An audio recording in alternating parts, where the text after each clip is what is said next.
Hi, welcome back guys. This is your Sensei, back with another fanfiction. This is the first part of What If Naruto Was Raised in Isolation? Now before starting, please give this video a like and subscribe to the channel if you want more videos like this. Now let's get into the fanfic. It is quiet. The older children are busy in their schoolroom and the younger ones are napping, so there is nothing around to make any noise. The sun is not quite up to the highest point in the sky yet, but it's close. It is especially hot today, but a soothing breeze wafts through the wall, as if to counteract it. My only passing thought is that it's rather nice of the breeze to help everyone out like that. Somewhere, a door opens and closes and two people start talking to each other. I can't make out what they're saying, but it's not as if this is an unusual thing, so I ignore it. I am lying flat on my stomach, staring down through the floor at a colony of ants making an anthill. I listen carefully for the sounds of their tiny legs scurrying about, always busy, and I watch their work slowly but surely progress as they make something from nothing. This process so mesmerizes me that I almost miss the voices getting louder. Louder, but not closer. Finally, they sound as if they're shouting at each other, and one of the voices sounds like hers. Curious, I tilt my head up to listen, but at that moment her voice abruptly stops. The other voice continues talking, lower now. I still can't make out the words. I shrug and turn back to my anthill. It's probably not anything important anyway.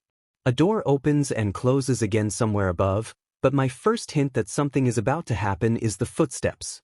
They are soft, almost impossible to hear, but I do hear them in the quiet. Her footsteps are much louder than these ones, so it can't be her. Whoever it is, I assume they're going to the schoolroom for a meeting with one of the older children. I am endlessly confused and a little wary when they stop by my room. Is this it? I wince at the man's tone. It is abrupt, cutting, and very dangerous. I know that instinctively. It is the tone of one who is forcing themselves not to scream. She has used it many a time on me. Speaking of her, it is. Her voice is just as cold as his, but I hear a hint of something behind it. Has she been crying? I wonder, slightly awed at the thought. I have no more time to ponder this, however, because at that moment, the door opens. And for the first time in my life, it isn't her on the other side. It's a man. He wears clothes finer than any I have ever seen, even on the brief glimpses I've had of potential parents. A long, dress-like cloth, bright white, trimmed with dark red and very soft-looking, adorns his body. Something is tied around his neck by string, hanging down his back. He is small and thin, with silver hair and goatee, a wrinkled face, and deep-set, dark eyes. Despite his obvious age, he carries himself with an air that says it would be unwise to assume he is in any way helpless. He also looks inordinately sad. And, behind that, extremely angry.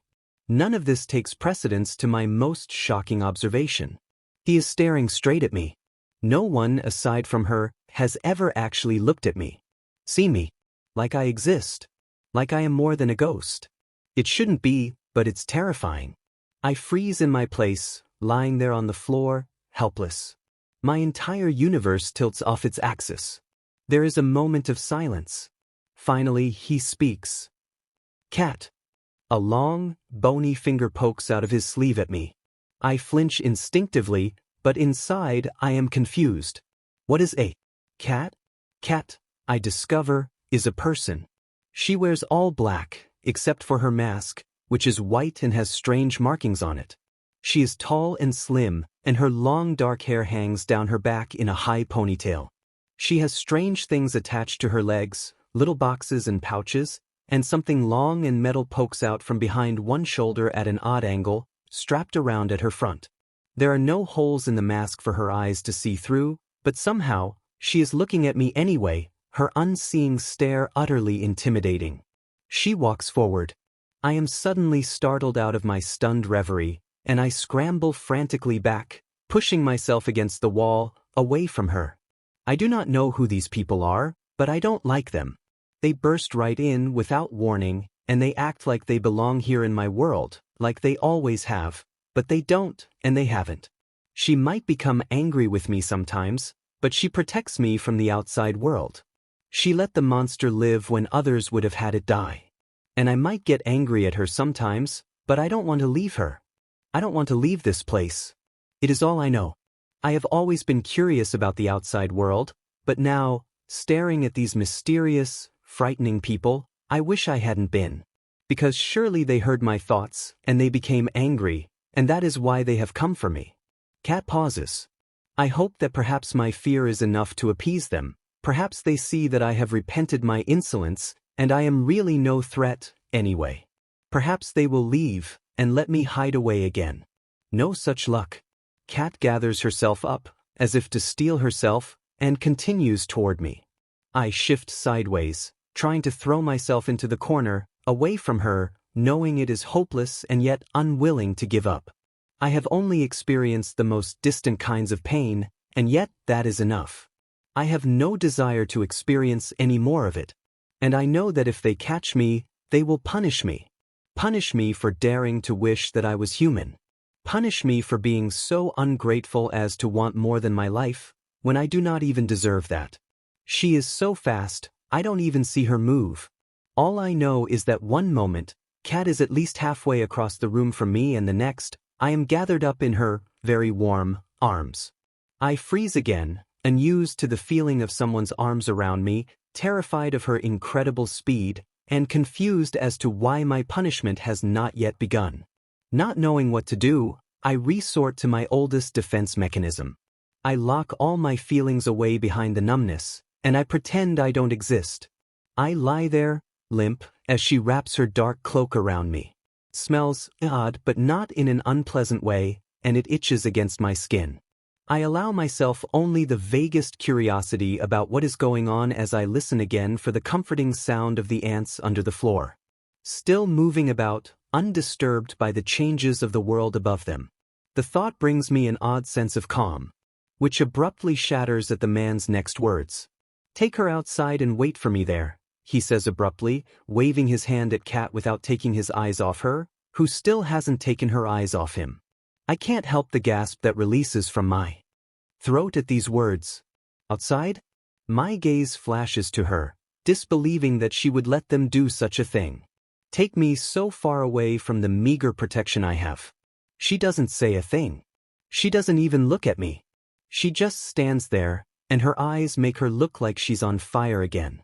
In that moment, she ceases to be my protector, ceases to be my warden. She's just a lonely, bitter old woman who never cared for me anyway. This is the first time I ever really learn about the world, and it leaves me feeling utterly alone. Feeling as if the universe is caving in around me, as if I have forgotten how to breathe and I must reteach myself, for she is gone and there is no one around, no one left to teach me, no one left to protect the monster who doesn't want to hurt people and maybe never did, no one left because I was deluding myself and there was no one there in the first place. I stare at her. No, I stare at, what is it the other kids call her? The matron, as Cat carries me past the old man and out the door. And as the door ceases to become my barrier and instead becomes my gateway, as stupid as it is, as naive as I know I must always have been, what was I thinking? Who would ever care for a monster? I know what it is to be betrayed. She's so small. I feel like I'm carrying a baby bird in my hands. I don't know what I was expecting, but it wasn't this. When Hokage-sama first assigned an ANBU to watch over the Kyuubi Jinchuriki in secret, just a few months after the attack, he found nothing odd in the fact that the ANBU didn't actually see her because she wasn't let outside. He had put a tracker on the Jinchuriki before handing her over to the matron of the Konoha Children's Home, so he knew she was still within the perimeters of the home and not dead or seriously injured. The jutsu was not, however, specific enough to tell him exactly where she was on the grounds of the home or anything more about her state of well-being. He knew the matron, kind woman though she normally was, had lost her only living family, her daughter, in the Kyuubi attack, so he was worried. He was afraid she might be hitting her or hurting her in some other minor way. As soon as he could afford to, he sent an ANBU out to watch the home for the Jinchuriki in secret for an entire day, looking for any inappropriate behavior. He took the ANBU's assertion that he did not see the Jinchuriki on the grounds or through any of the outer windows to mean that the matron was being cautious and keeping her away from prying and ill-wishing eyes. Hokasama kept the jutsu up, but did not assign another ANBU to check on the Jinchuriki for quite a few months. He was busy trying to get the village back on its feet and assumed the matron was doing her job correctly. The next ANBU he sent out, more than a year later, reported the same thing. The Jinchuriki could not be seen through any conventional means. Again, he did not find this odd. She was, after all, only 2. Thereafter, he had an ANBU go to check up on the Jinchuriki every 6 months. They all reported the same thing. I was even assigned the duty once myself, and by the time she turned 5, Hokasama's explanations were running out. He wrote a brief note to the matron himself, inquiring if all was well. She wrote back, assuring him it was, and mentioning, perhaps on a vague suspicion, that Naruto-chan was a very shy girl. She didn't get along well with the other children. The genin who delivered the message did note that the matron had looked almost frightened when presented a letter with the Hokage's seal on it. After this, Hokasama assigned ANBU to guard duty more frequently, sometimes as much as once a week. The reports were all exactly the same. Finally, about a month after the 6th anniversary of the Kyuubi attack, Hokasama became worried enough to visit the home himself. Only one ANBU, myself, accompanied him from the shadows, as is customary during an in-village outing in a time of peace with no current foreign visitors. I waited just outside as he entered the building. Shortly afterward, I heard distressed, adults shouting and entered the building, assuming the worst. But, oddly enough, no one seemed injured and nothing was out of place, aside from the killing intent permeating the room, originating from Hokage-sama himself. I was shocked. Hokage-sama almost never loses control like that. The matron was huddled in front of him, tears pouring down her face, but behind them, there was a furious, defiant sort of anger that increased my foreboding. There was a moment of tense silence. "Hokage-sama? Is there a situation?" I finally asked. He closed his eyes for a moment and reined his killing intent in with a visible effort. I gave the matron an unseen glance out of the corner of my eye. Hokasama is a very even-tempered man. What on earth had she said? "We have been misinformed," was all Hokasama said in reply, his voice the eerie calm of one who's really not. He swept off toward a staircase at the far end of the room without another word. I went after him, expecting a child perhaps beaten or abused. A part of me was expecting a corpse. But even I wasn't prepared for what we found. She was tiny, even for a 6-year-old, and horribly malnourished. She was little more than a skeleton with flesh put over it, and the bones in her face jutted out in a way reminiscent of starving prisoners in an enemy camp. She was a chalky pale, like she'd never seen the sun. She probably hadn't. Her dirty, naked body squirmed pitifully on the floor and her eyes, much too big for her head, gazed up at us in mute terror. It was one of the saddest sights I think I've ever seen, and coming from an ANBU, that's saying something. Hokasama stared at her expressionlessly for a long moment before pointing. The girl shrank back. "Cat," was all he said, and I knew what I was supposed to do. She couldn't stay there, that much was obvious, though I did wonder in the back of my mind what was going to be done with her now. I walked into the room, intent on just picking her up and letting someone else explain things later. I was given pause, however, as she gasped and scurried back so fast, she bumped her head against the wall, trembling and shaking. She was afraid we were going to harm her. There was nothing to breed such a thought, no killing intent or threatening gestures, certainly nothing to inspire such terror, but we were humans like the matron, so our natural instinct was to harm her. That was about when I realized what we were dealing with here. The child was little more than an animal, half insane from isolation. Armed with this knowledge, I shot forward and caught her up before she could move away, picking her up as one would any young child. She was disturbingly light. I expected her to struggle, but all of a sudden she just seemed to give up. Her body sagged bonelessly and her eyes stared, unseeing, at the far wall, like something had just come along and eaten the life from them. It made for an eerie picture. Silently and with great care, I wrapped my cloak around her to hide her NDI and turned to Hokage-sama. He was in the middle of a staring contest with the matron, who had followed us down. I dismissed the woman as a senile idiot. What civilian, in their right mind, gets into a glaring match with the Sandaime Hokage of Kanehagakure? And waited. Take her outside, Hokasama said in a carefully level voice, and wait for me there. I nodded, ignoring the quiet gasp I heard below me. So the girl is at least intelligent enough to understand speech. That should make everything infinitely easier. Now we're outside, perched hidden in a tree just outside the orphanage. She hasn't made a sound since that quiet gasp, and is still quite limp in my arms. I sneak a glance downward and blink in surprise. Nothing about her is moving except for her eyes, which are darting around, lightning quick, trying to take in everything at once with an intensity surprising in a child. Especially one I'd previously considered dumb. Perhaps I judged too quickly. Naruto. The world outside is very loud. The brightness of it stings my eyes, and the noise, only my numbness keeps me from cringing away, curling up into a little ball and putting my hands over my ears and singing, "La la, I can't hear you." How can they all act so happy when their world is so unbearably noisy? And yet, I lie very still and I take in everything, determined to hear every individual sound, see every color, and feel every unfettered brush of wind against my skin. I am going to die today, but I want to die knowing I saw. I saw the world, like an ordinary person. A last act of defiance. So I look, and I listen because I know I will never get another chance to do so. That is fine with me, all I ever wanted was one chance. These fools do not realize they are granting my wish even as they prepare to kill me. The world outside is so much bigger than I could ever truly have expected, overwhelming in its sheer size. It is huge and filled with wood and metal, gigantic buildings taller than trees, and crowded in-betweens full of colorful, shouting people of all shapes and sizes. In the middle, there is a great tower, reaching up to the very sky itself, and I know that is where I am being taken. These people seem too important not to belong there. Behind the tower is a tall stone mountain, and I can't help a small thrill of excitement because I've seen it before, through the crack in the wall where the light pours through. It is much wider than I'd realized, and I can see giant faces carved into it, too far away to be distinct. Around the entire perimeter of the world is a great wooden gate, enclosing its boundaries. Beyond that, dark forests of nothingness, and I stare at them in wonder. What is beyond the world?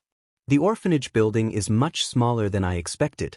Tiny and shabby, with peeling paint, it is so poor when compared to many of the buildings around it. Was my world really so small? And to think, my room was only a tiny part of that tiny building. I remember walking through the building, looking into each room as I went by in Kat's arms. There was one room that smelled of the matron, it must have been hers, and the thought made my chest throb with betrayal again. I quickly suppressed the emotion behind the numbness, and considered the room as we went by. It was much nicer than mine, and in the middle of a great centerpiece on the bedside table was a picture of a girl who looked a lot like me. Maybe it was her daughter. What are we still doing sitting here? Why hasn't the old man come out yet? Why are we hiding? Are they not supposed to be doing this? There's a thought. I consider screaming, something I have a lot of experience in, but then I remember that I'm a monster. No one would want to help me. We're probably just hiding so no one is afraid of my ugly face. I have never had any trouble with feeling numb, but I do now. There is so much emotion roiling inside of me, it is a struggle to push it all away. It frightens me, which, of course, only makes things worse. I have never felt so much at once before, and it is all their fault. Kat and the old man. They did this to me. But I don't suppose it will matter anyway, not after they kill me. I don't want to die. But what is there to live for? So I do nothing. Finally, the old man comes out of the building, his shimmering white clothes sweeping behind him as he glides down the walkway. He reaches behind him and fixes a pointed, red and white hat onto his head. My first thought is to wonder what the picture on it means. My second is that the hat is very stupid looking. Why would he wear it? Does he not like the sun? He makes some sort of wave with his hand, and I'm so busy wondering if he's waving at us that I'm completely disoriented when, suddenly, I feel Kat tense up around me. But she does not hurt me, instead she jumps? I gasp again as we go flying so high, I see roofs below us. Kat lands lightly on the railing of one of the nearest roofs, and we're off. I did not know it was possible for anything to go this fast, jump this high. I should be frightened of what this woman holding me can do, but I'm too excited. I feel like a bird, one of those creatures I've always been most envious of, and a strange, foreign feeling wells up in my chest. I don't know what it is, but it's warm and filling and I want more of it. It wriggles and twists and flares inside me, like sunlight and bugs and butterflies and the smell of summer. I am so busy with this new feeling that just for a moment, I forget to be angry at my captors. I forget I'm not supposed to feel anything. I forget about the matron. I even forget not to laugh. Just for a moment. All too soon, the ride is over and we descend to the front doors of the tower itself. As the feeling slowly fades, I am able to think clearly again, and the reminder of what is most likely going to happen to me in this tower thoroughly erases any remnants of it. I take stock of my surroundings, solemn again. The great metal doors are much taller than Cat, and so much taller than me. The same picture which adorns the old man's hat is on these doors, much bigger so everyone can see it, and I wonder again what it means. Behind the imposing tower is the stone mountain, and up close, I can see 4 faces carved into it, all men's. There is an incredible amount of detail to the faces, despite their size, and I can see some people bowing to them as they walk by. I notice one of the faces is the old man's, which just cements my belief that he is very important. I wonder if these men rule the world, and where the other 3 are, and why such an important man came to see me personally. Then I realize I'll probably never find out. I'll probably never find the answers to any of my questions, and the thought fills me with sadness.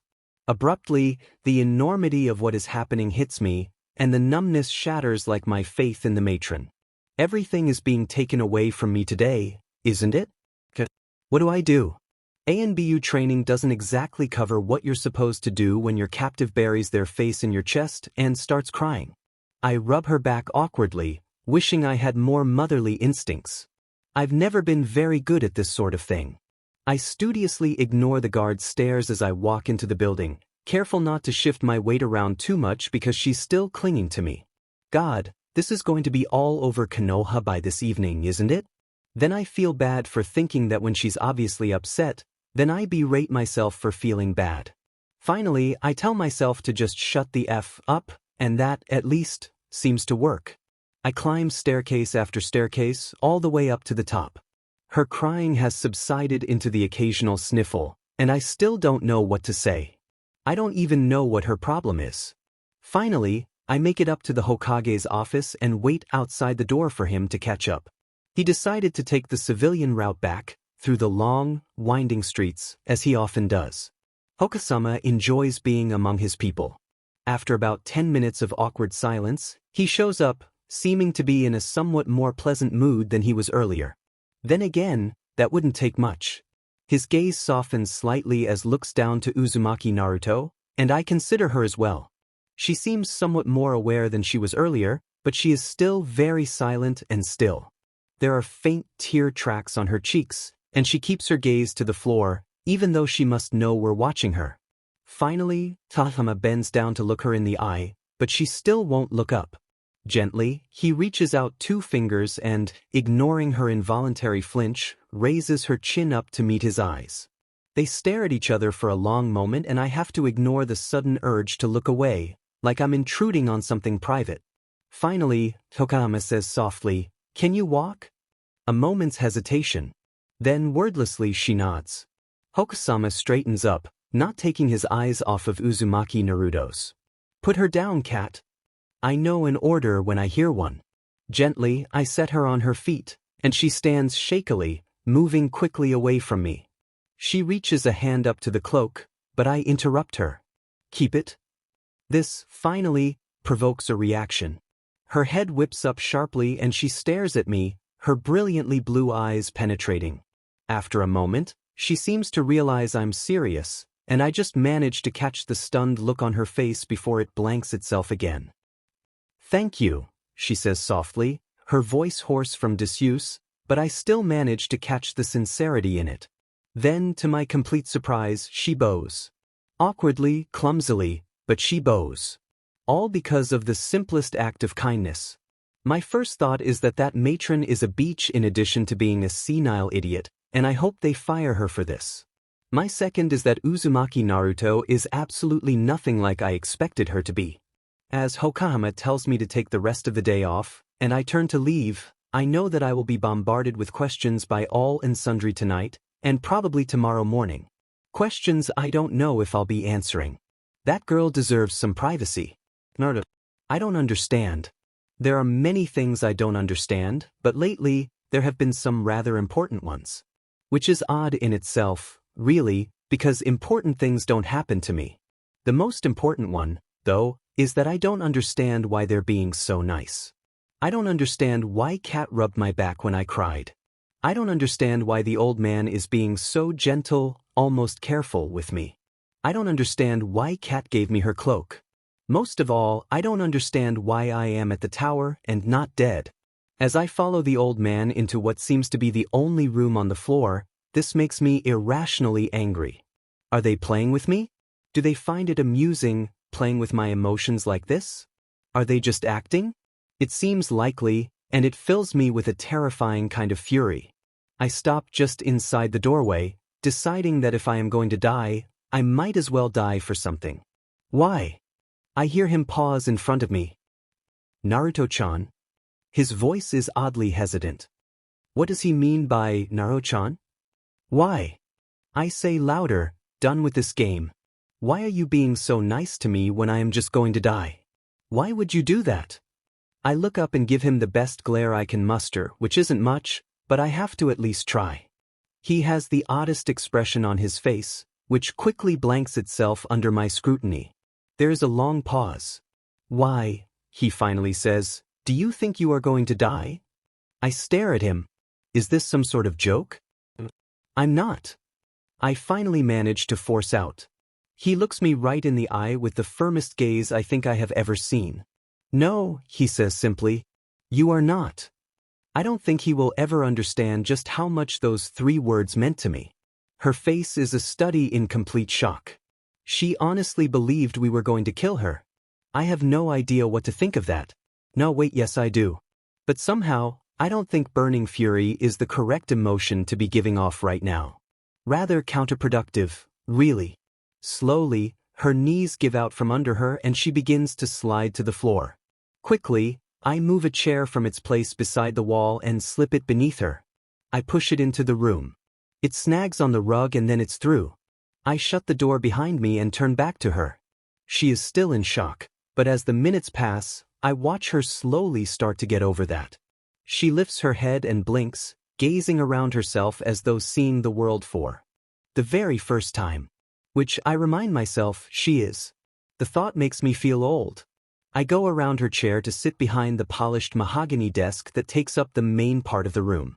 She looks over, and I see her eyes widen in awe at the floor-to-ceiling windows behind me. Inwardly I smile. The view is quite impressive the first time one sees it. From here, you can see almost the entire village, and the Hokage monument is just a few dozen feet away, the faces right at eye level. I watch her eyes rove from the windows to the couch at the side of the room to the quiet watercolors on the walls to the desk to the countless official papers stacked on it. I let her give the place a good long examination before clearing my throat. Her head snaps up and her attention fixes itself on me. Suddenly, uncharacteristically, I am not sure where to begin. How does one make up for such a thing as what has been done to her? What should be explained? What needs explaining? Perhaps that would be the best place to start. You never answered my question, I say gently, not meaning it to be an accusation. I am genuinely curious as to where she could possibly have gotten such an impression. I brought Kat to this meeting specifically because I trust her, but I trusted the matron of the Konoha Children's Home as well, and look how that turned out. If she told the child such a thing? Naruto's wide blue eyes gaze at me for a moment, and then there is a spark of recognition in them, as if she just remembered I asked her something. I thought you were going to kill me, she says slowly, because I am a monster and I don't deserve to live. Behind the boiling, searing anger that erupts afresh, I am stunned at the matter-of-fact way she says this. Carefully, calmly, who told you this? Her brow furrows. There is a long moment of silence before she says, almost reluctantly, the matron. You will not be going back there, I reassure her. She nods. but there is no obvious relief in her face. I don't know why I expected there to be. Naruto has already shown herself to be extraordinarily difficult to read for a child. Finally, she asks, "Was I put in that place because I am an orphan?" "You were," I confirm. "I had no idea the matron would." I trail off. Going down that train of thought will lead only to frustration which I refuse to take out on her. I also have one other matter to clear up. "You are not a monster," I say firmly. She blinks. I wait. There is no other reaction. She doesn't believe me. Well, I suppose I'll just keep saying it until she does, then. Just as I am about to open my mouth, she speaks. Then why does she think I am? She doesn't need to specify who she's referring to. Then, what do I say? She is much too young to know the truth, but if anyone deserves to know, she does. Especially after all of this. She notices my hesitation and gives me a piercing look. "There is something," she says quietly, "that you do not want to tell me. Blunt little thing, isn't she?" "Yes," I confirm reluctantly, "there is." She nods to herself. "Why?" I am silent. Suddenly, "You are too young," sounds like a feeble excuse, even in my head. I expect her to press me for answers, but she is unexpectedly patient. She turns back to examining the room and waits for my answer. Is she old enough to know? Not even close. Is she wise enough to know? Maybe I concede. Maybe. She's certainly been through enough. But it would be a calculated risk. In her current state, it would either do her a world of good or make her shut down completely. There is no middle ground here. I am reluctant to do anything that could damage her more, but what would be more damaging? To know the truth or to go on believing she is a monster herself? It would, I answer myself, all depend on the person. I turn my speculative gaze back to her. She feels my stare and turns back to me, expectant. Anxious. I can just barely see it, but it's there. Damn it, I can't lie to her. Not after all of this. Just make it sound like a story, I tell myself. Almost 6 years ago, a monster called the Kyuubi no Kitsune attacked this place, I begin. She listens with rapt attention. It was very powerful, and it could kill hundreds of people with each sweep of its 9 mighty tails. Her eyes widen. Yes, hundreds. It was truly a horrible creature. And it seemed like all was lost. But then, something amazing happened. I look over to see her listening with wide eyes. Still a child in some ways, then. That is surprisingly comforting. I turn to look out the window at the faces in front of me, and one face in particular. A great man called Namikaze Minato, the Yondaime Hokage, a pause, barely perceptible, but an observant child like Naruto, I'm sure she noticed, gave his life to defeat it. I glance back briefly. Naruto's face is solemn again. Inwardly, I sigh in relief. She seems to have a general idea of what I'm talking about. I won't have to explain death to her, at least. My face turns back to the monument. Not even he could kill the Kyuubi, but he could take its powers away from it. Naruto-chan. There is silence behind me. Naruto-chan. I turn back around, wondering if she has fallen asleep. She hasn't. She is still sitting there, staring at me. Confused, I repeat, Naruto-chan. She frowns. It registers somewhere in the back of my mind that this might just be the most emotion she's shown yet. What does that mean? She finally says. I blink. What? Naruto-chan, she repeats, her voice rising above its hoarse whisper. What does it mean? Suddenly I understand. Naruto, I say gently, is your name. Her eyes widen to the size of dinner plates. I have a name, she stammers, sounding odd. Guilt is truly a terrible thing. Yes, you do. She is struck silent by this, and it is a while before either of us says anything else. Finally, I break the quiet. Naruto-chan. Her head snaps up so fast I hear her neck crick. I told you not even he could kill the Kyuubi. So instead he put it away. I trail off awkwardly, wondering how to explain this. Naruto frowns in confusion. Put it away, she says softly, questioningly. Just imagine something being put into a pot, and then a lid being put over the top of the pot. Are you with me so far? She nods slowly. Well, he did the same thing with the QB, except he didn't use a pot. He used a person. I glance at her anxiously, wondering if she understands. It is difficult to explain a concept like sealing to one who knows so little of the world. Her face is blank. For a long moment, I can only guess what she is thinking. Finally, she says, "He used me." It isn't a question. I keep my face calm. Inside, I am terribly anxious. "Yes," I say slowly, nodding. "We found you the very night of the attack, without any parents. We asked around afterward, but we never could find your parents. That's why you grew up alone, though you were meant to grow up with the other children at the orphanage." She is silent for so long, I begin to curse myself for telling her, sure it was the wrong thing to do. I open my mouth to attempt to reassure her, but at that moment, she speaks. Not the QB?" she asks hesitantly, her face almost frightened. No. No, of course not," I answer quickly, allowing myself to feel some hope that I haven't ruined everything.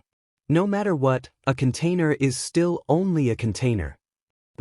I am not a monster. Her voice is so soft by this point, I can barely hear it. An untrained civilian couldn't have. "No, you are not." "I do believe I just said that," I answer, raising an eyebrow. She blushes bright red and nods jerkily, and I can't help but laugh softly in relief. She seems to be all right. There is a moment of silence. Finally, she says thoughtfully, "The QB killed her daughter, didn't it?" "Yes." My voice is sharp. "Did she say anything about it?" Naruto blinks hesitantly at my reaction. "She said I killed her daughter, but that never made any sense to me, until now." She falls silent as she seems to consider something. "I saw a picture of her daughter. She looked a lot like me. Could she have thought that I was mocking her?" Her voice is back to that barely audible whisper by the end. I blink at the insight in this and then give it some serious thought. If what Naruto thinks is true, this is more than a bitter old woman. I pick up a pen and make a note to myself to have the matron of the Konoha Children's Home brought in for a full psychiatric evaluation. I was already going to remove her from her job, but better safe than sorry. I look back up and realize she's still staring at me. "It's possible," I answer. "I'll have it investigated." She blinks at this and nods. There is another lull in the conversation. She eventually speaks. Where am I going now?" Abruptly, I remember the decision I came to on the way to the tower. I wonder for a moment if I really am going senile. I decide that I am, and that I'm just going to go with it. My son will probably hate me, but, well, the other one already does. Why not Shigeru too? "You will be staying at my home." For the second time that day, her face betrays her shock. "I will be here for most of the day, but my son will be there, as will my grandson and our maid. Is that agreeable?" She stares at me for a moment and then nods so fast her head looks like it's about to bob off. "Weiss," she stammers. "Yes, it is." She is starting to seem overwhelmed. Entirely understandable, so I decide to wrap things up. "Is there anything else you want to know?" I am little prepared for what follows. She stares at me for a long moment, as if she can't believe her ears. Then it comes rushing out all at once. "Why do the sun and the moon move through the sky every day? Why do the stars shine? What number comes after 30? Where do people come from? How many people are there in the world? Am I a girl or a boy? How can you tell? What's a Hokage? Who are those men on the mountain out there? Are you all Hokages? Does Hokage mean you rule the world? And what does that picture on your hat mean?" She slumps back, panting. She said all of that in one breath. I forgot one of the universal rules of child rearing. How silly of me. They always have more questions. I begin intelligently. "I'll teach you later." 31. When you're older. More than it is possible to count. A girl. When you're older. The Hokage is the leader of the village. The men out there are indeed all Hokages. It means you rule Konoha, but certainly not the world. They are dead, so right now, I rule Konoha. The picture is the symbol for the fire country. In that order. I smirk slightly to see her thinking hard, trying to remember what order she asked the questions in. I lean back and wait for her to finish. Finally, she says, "For questions." She looks up hesitantly, as if expecting me to refuse. I smile indulgently. Go ahead. She takes a deep breath. What is fire country? I was ready for that one. I reach into a drawer of my desk and pull out a map of the elemental countries. Do you see the gates at the edge of this place? She looks up and nods, not taking her eyes off of them. That is where Konoha. I point to the dot labeled Konoha, ends. I point to Aim and Otafukugai. These are other villages. I circle the fire country and wind country. These are countries with other villages in them like ours. We are in fire country. She gapes down at the map. So we are this small? All of this is this small, she demands, pointing to Konoha. I nod. She is struck silent again for a while. Finally, my second question was what Konoha was. My third. She looks up eagerly, smiling shyly. When are you going to teach me those other things, and how old am I going to have to be to learn the other ones? Well, probably tonight or tomorrow morning, but as for the other things, you've still got a few years yet. She looks disappointed, so I add, I'll also be teaching you a way to find out some of this information on your own. She looks back up and nods, seeming happier. This one will devour books, I just know it. And my last question? She blinks up at me matter-of-factly. What number comes after 31? I start and then laugh. I'll explain that tomorrow with the other things. I chortle, getting to my feet. Naruto scrambles quickly out of her chair, seeming suddenly hesitant again, as if reminded of the mysterious new place she is going to. She clutches Kat's cloak tighter around herself. I give her a reassuring smile as I walk to the door. I pause and turn back at her voice. Yes. What do I call you? She asks softly. Well, most people call me Hokage-sama. You could call me Gigi, I add hopefully. I would like for her to consider me a grandfather. Naruto looks suddenly choked up. I am about to ask what's wrong when she nods frantically. Alright.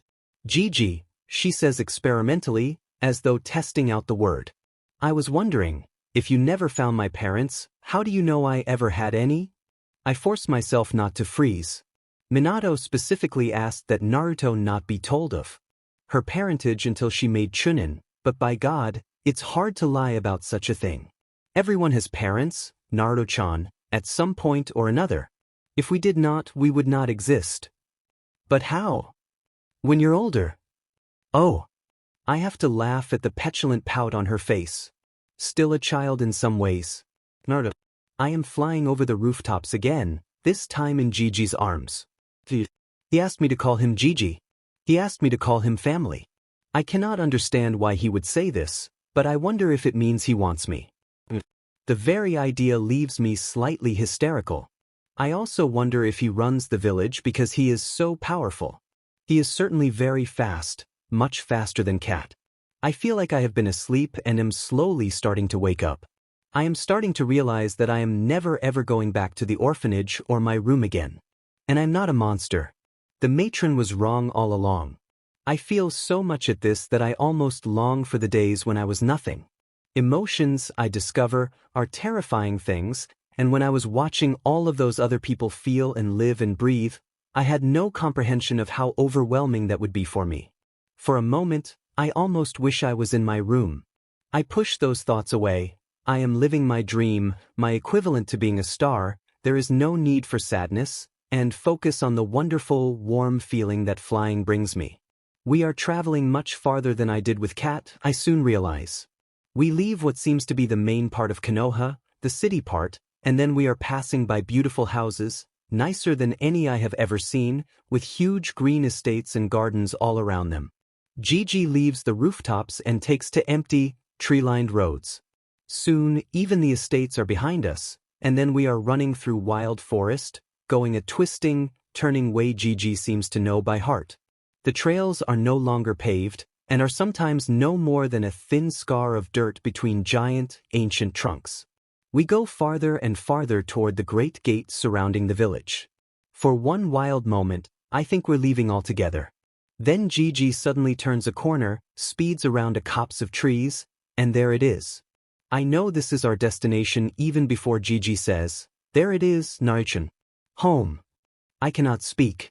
An iron gate, chained and padlocked from the inside, is in front of us. Beyond it is a long, paved drive leading all the way up to a 3-story mansion, which seems to be made almost entirely of wood. There is a balcony running all the way around the top floor, and a gorgeous estate, as pristine and perfect as anything we saw on the way here, around it. The gate and greenery run all the way around to the back of the house, so the property is probably even greater than it looks from the front. No one else is around.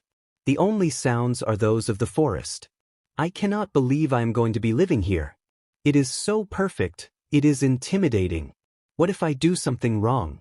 What if I break something in this beautiful house and they decide they don't want me anymore? Gigi puts me down so he can reach around to unlock the gate with a small silver key he pulls out of an inside pocket. The chain slinks to the ground and he pushes one side of the gate open with his shoulder. It creaks as it swings open. He turns back to me. I try not to let my intimidation show, but I think he sees it anyway, for the smile he gives me seems reassuring. Come, he says, there's someone I want you to meet.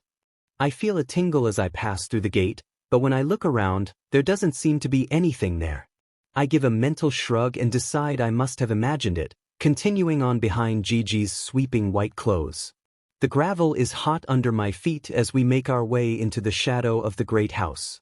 Gigi reaches up to the brass knocker on the front door and gives it 2 strong pounds. The knocker must be heavier than it looks, for the knocks resound through the mansion in a distant, echoing chorus. For a long moment, there is silence. I glance at Gigi, but he doesn't seem worried by this, calm as ever. Then, faintly, I hear scurrying feet approaching the door, and a moment later, it swings open with another creak even louder than the gate made. Standing there in the doorway is a tiny little woman. She has a round, kind, slightly anxious face and dark brown hair drawn back in a messy bun at the back of her head. She looks to be in her late 30s, there are already the beginnings of crow's feet around her eyes, and she has a white apron tied on over her clothes. She squints at us nearsightedly, somehow managing to give a warm smile through all the squinting. "Hiruzen-sama, you're home early," she comments, standing back to let us through. "And who is this?"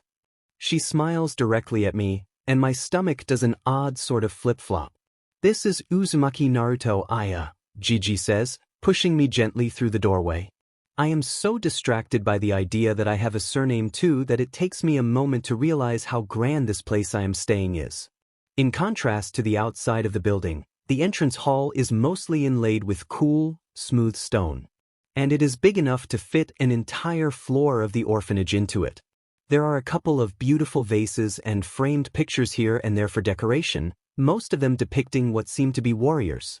Above me, there is a high, vaulted ceiling, and in front of me is a grand, sweeping staircase that leads to the upper floors. There are only 2 doors leading off the hall, one to my left and one to my right. I am struck speechless by awe all over again, and I wonder if I will ever grow used to this place. I am afraid to touch anything for fear I will break it. I finally tear my gaze away from a beautiful painting of 2 armies clashing in front of a brilliant golden palace to look back at Gigi. He seems to be having some sort of silent conversation with the maid, Aya. They are gazing at each other, almost as if talking with their eyes, but when he sees me looking, Gigi breaks away from her gaze to turn and give me a smile. "Naruto-chan," he says kindly, "why don't you let Aya lead you into the kitchen while I let the rest of the family know you're here?" I nod silently, not missing the firm look Gigi sends Aya to get her to walk up to me. She looks hesitant, but not fearful or disgusted. "Come, Uzumaki," she says, slightly formally, and walks away toward the door to our right. I glance at Gigi, who nods encouragingly, before following her to the door. I occupy myself by whispering my new, full name over and over. Again. Uzumaki Naruto. In that moment, I think it's the most beautiful thing I've ever heard. Hiruzen. That could have gone better, but it could definitely have gone worse. Aya seemed alarmed at the mention of Naruto, but at least she's being civil to her. I can't say I'm entirely surprised.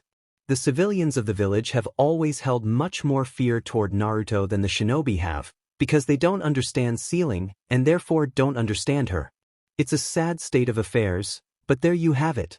As I climb the stairs to Shigeru's study, I wonder what I'm going to tell him. I am honest enough with myself to know I am largely doing this for my own peace of mind, but how to say that? Shigeru was always the more understanding of my sons. Understanding when I couldn't spend much time with my family for my job. Understanding when I missed important dates because some emergency had come up. I've tried to return the favor, but I cannot just sit by and watch as he wastes away anymore. Half a year ago, Shigeru's wife, Kahaku, died. It was only a year after their son had been born, and only about a month after his brother Asuma had left to work for the Fire Lord at the capital. Shigeru has always been a strong man, but I suppose everything just became too much. He fell into a state of depression I had never seen in my son before, and it worried me. Still, I thought it would pass. Different people handle grief in different ways, I told myself, as Konohamaru began to spend more and more time with Aya and less time with his father.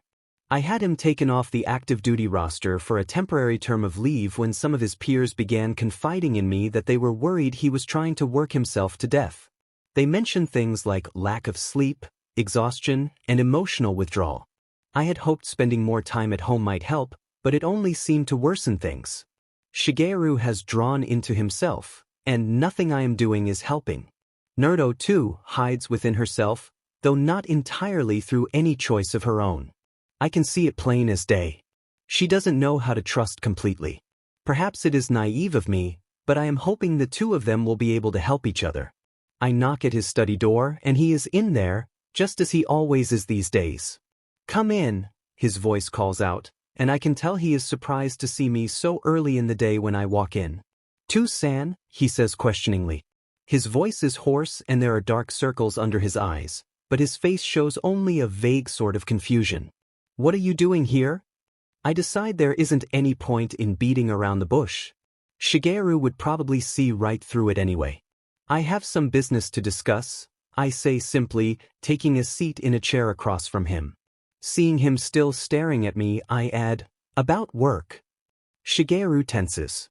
"There is no emergency," I assure him, correctly interpreting the movement. "Not yet, anyway." Shigeru relaxes, eyeing me curiously. He knows better than anyone that I don't often ask for help concerning my job. I pause, gathering my thoughts. Finally, I say, "I remember how much you protested being taken off duty." I glance down, trying to gauge his reaction. His eyes widen before looking away. His face is that same blank I saw just a few minutes ago on a little, blue-eyed girl. The resemblance is uncanny. He makes no comment about his outburst that day in my office when I informed him that he would be taking a term of leave, so I continue, "Well, I have a duty for you now." Shigeru's dark eyes whip back around to me, surprised despite themselves. I ignore this. "Are you aware of the circumstances concerning Uzumaki Naruto?" He nods cautiously. As a jonin, he is allowed access to those files. "Are you aware that I visited the Konoha Children's Home myself today?" Shigeru blinks. "Was not aware of that, no." I nod. "Do you remember what I assumed when I first handed Uzumaki Naruto over to the Konoha Children's Home?" Shigeru's eyebrows draw together. He is clearly wondering where this is going. "That she would be safe?" he answers hesitantly. "Are you asking me or telling me?" Shigeru's lips twitch in something resembling a smile as he recalls all our old lessons, where I would often ask the exact same question of him. I congratulate myself, for the sight has been all too rare of late. "Telling you, Tusen," he replies, a slight exasperation layering his quiet voice. "You would be correct. That assumption was also completely wrong." He frowns, straightening and sobering. "Is she dead?" is the first thing he asks, his face tight. "No, thank God," I answer softly. He relaxes a bit. "But Shigeru." I look him in the eye. "I could not leave her there. The matron of the home is being brought in for a psychiatric evaluation, if that gives you any idea of how bad it was." Shigeru winces slightly. I take a deep breath and take advantage of the moment of sympathy to drop the bombshell. "She is staying here, and I want you to be her guard, staying with her 24/7. Her room will be next to yours, and I want her to spend her time with you." Wait. I don't have to wait very long. There is a moment of floored silence before Shigeru shoots to his feet. For a moment, I can see the same strain I saw in my office months ago, the same frustrated, anger-tinged pain. Tusen, I force myself to be firm. What would you have me do, Shigeru? Once it gets out that no one knows where she is, what do you think will happen? I cannot guard her while I am smoothing everything over, and few people know where this place is anyway. You need something to do, and Aya would not be enough. Formidable woman or not, she is a civilian. Shigeru closes his eyes and takes a deep breath, trying to calm himself. The strain of the past few months is somehow more apparent with his eyes closed, and I feel a brief flash of guilt. He is the one who breaks the heavy silence. There are no other viable alternatives? His face is carefully blank. None as safe as this, I answer truthfully, dodging the question a bit. I can't tell if he sees through this or not, but when he opens his eyes, they are a hard shinobi's eyes. Then I will do it, he says simply. The whether I want to or not hangs unspoken in the air. Naruto. Aya leads me into a long room with a huge, shining table, easily big enough to seat 14 people. This room is as grand as the entrance hall, but I can only catch a glimpse of it, for Aya leads me through that room and into another, smaller room. I immediately prefer this room, for it is much brighter and warmer, and judging by the delicious smell pervading it and the strange silver instruments hanging on the walls, it is where the food is cooked, the kitchen. There is a much smaller table in the center of the kitchen, only enough to seat 5 or 6, and it is this Aya points at. Please wait here, she says, still formal. I walk obediently over to the table, hugging Kat's cloak around me, but I can't push myself up onto the seat, which is just tall enough to be a problem.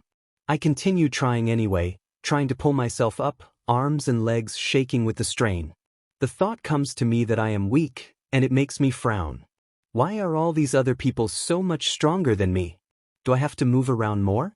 Is it just that they have more experience in being strong? Normal people must have to push themselves up onto a seat almost every day, I reason. This just makes me try harder, which just makes my arms shake more. Finally, a pair of hands come up behind me and grab my sides. I flinch, making the hands freeze momentarily. I look up to see Aya bending over me, her expression a mixture of wariness, bemusement, and something else I can't define. She hesitates a moment longer, then picks me up and puts me in the seat. I blink at the thought that despite her hesitation, she was trying to help me. Thank you, I say softly touched. She looks even more bemused at this, but nods. If all people are as willing to give me a chance as Aya, perhaps having the QB in me won't be so bad. At that thought, my mind turns back to my conversation with Gigi. I learned so much, it's no wonder I feel so overwhelmed. I decide that I should take things one at a time, like bugs taking a piece of bread back to their home, one crumb at a time. I decide to go in order of the things I learned. I am never going back to the orphanage. I am never going to see my room again. The thought leaves me with an odd sense of melancholy. The room was my whole life. It was my bed, where I ate, where I made up stories and imagined things. It was sometimes the only warmth I had, and the only thing that was familiar and didn't judge me at all. It gave me little holes to peep through to the outside world, and it let sunlight shine through to kiss me with its warmth. Leaving it seems like an abandonment of some kind. Like I betrayed a dear friend. I hope it will forgive me someday.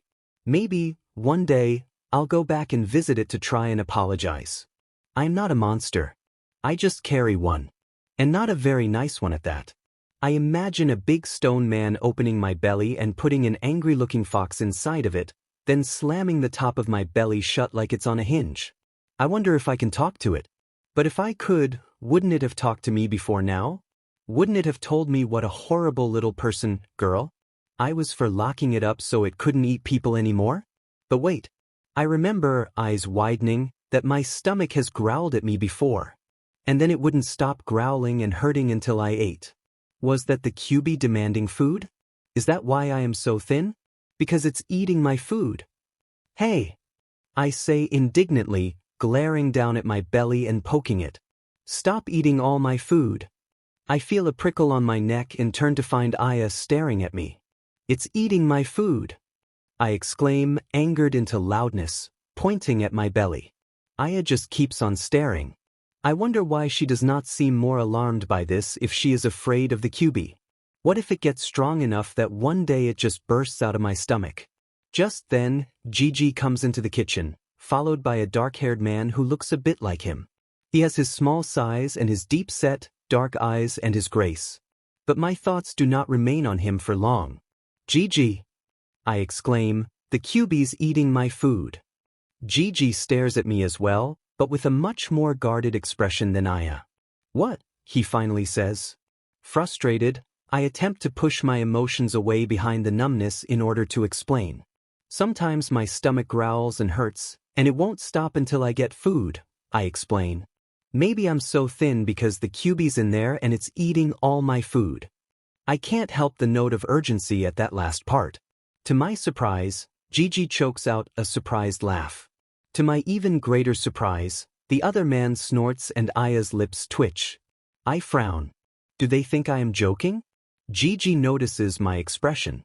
I expect him to reprimand me, but instead he shakes his head. Everyone's stomach does that when they're hungry, Naruto-chan. Are you sure? I press, knowing I am pushing my luck, but still dubious. Gigi looks even more amused at this. Very, he says in that firm tone that says the matter is closed. But how? Later. Oh. I try to hide my disappointment, but I don't think it works very well, for Gigi gives me a knowing look. He doesn't say anything, however, just turns to the man behind him. This, Naruto-chan, is my son, Shigeru. I blink up at the man in new interest. The son of such a wise and powerful man must be just as wise and powerful, mustn't he? The man wears dark clothes and a guarded expression, like Gigi's when he is uncertain of something and doesn't wish to show it.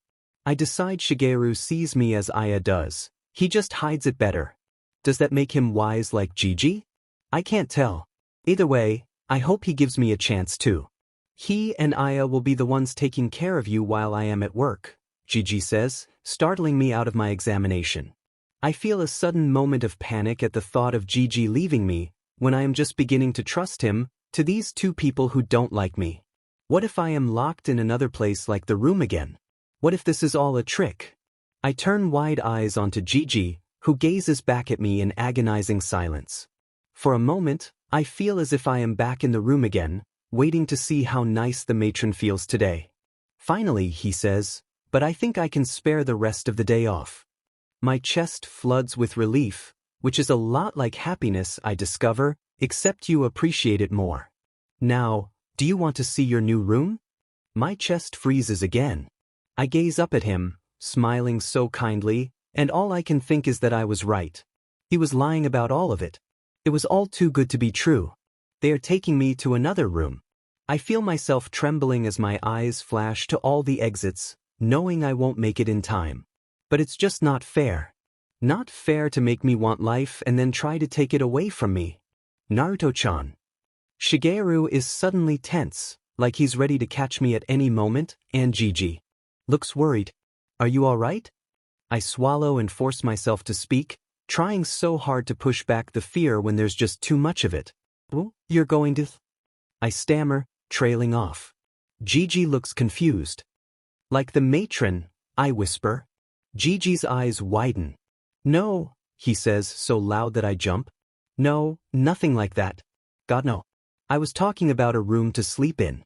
I promise you can go wherever you want during the day, as long as it's within the gate. I consider this, trying to decide whether or not to believe him.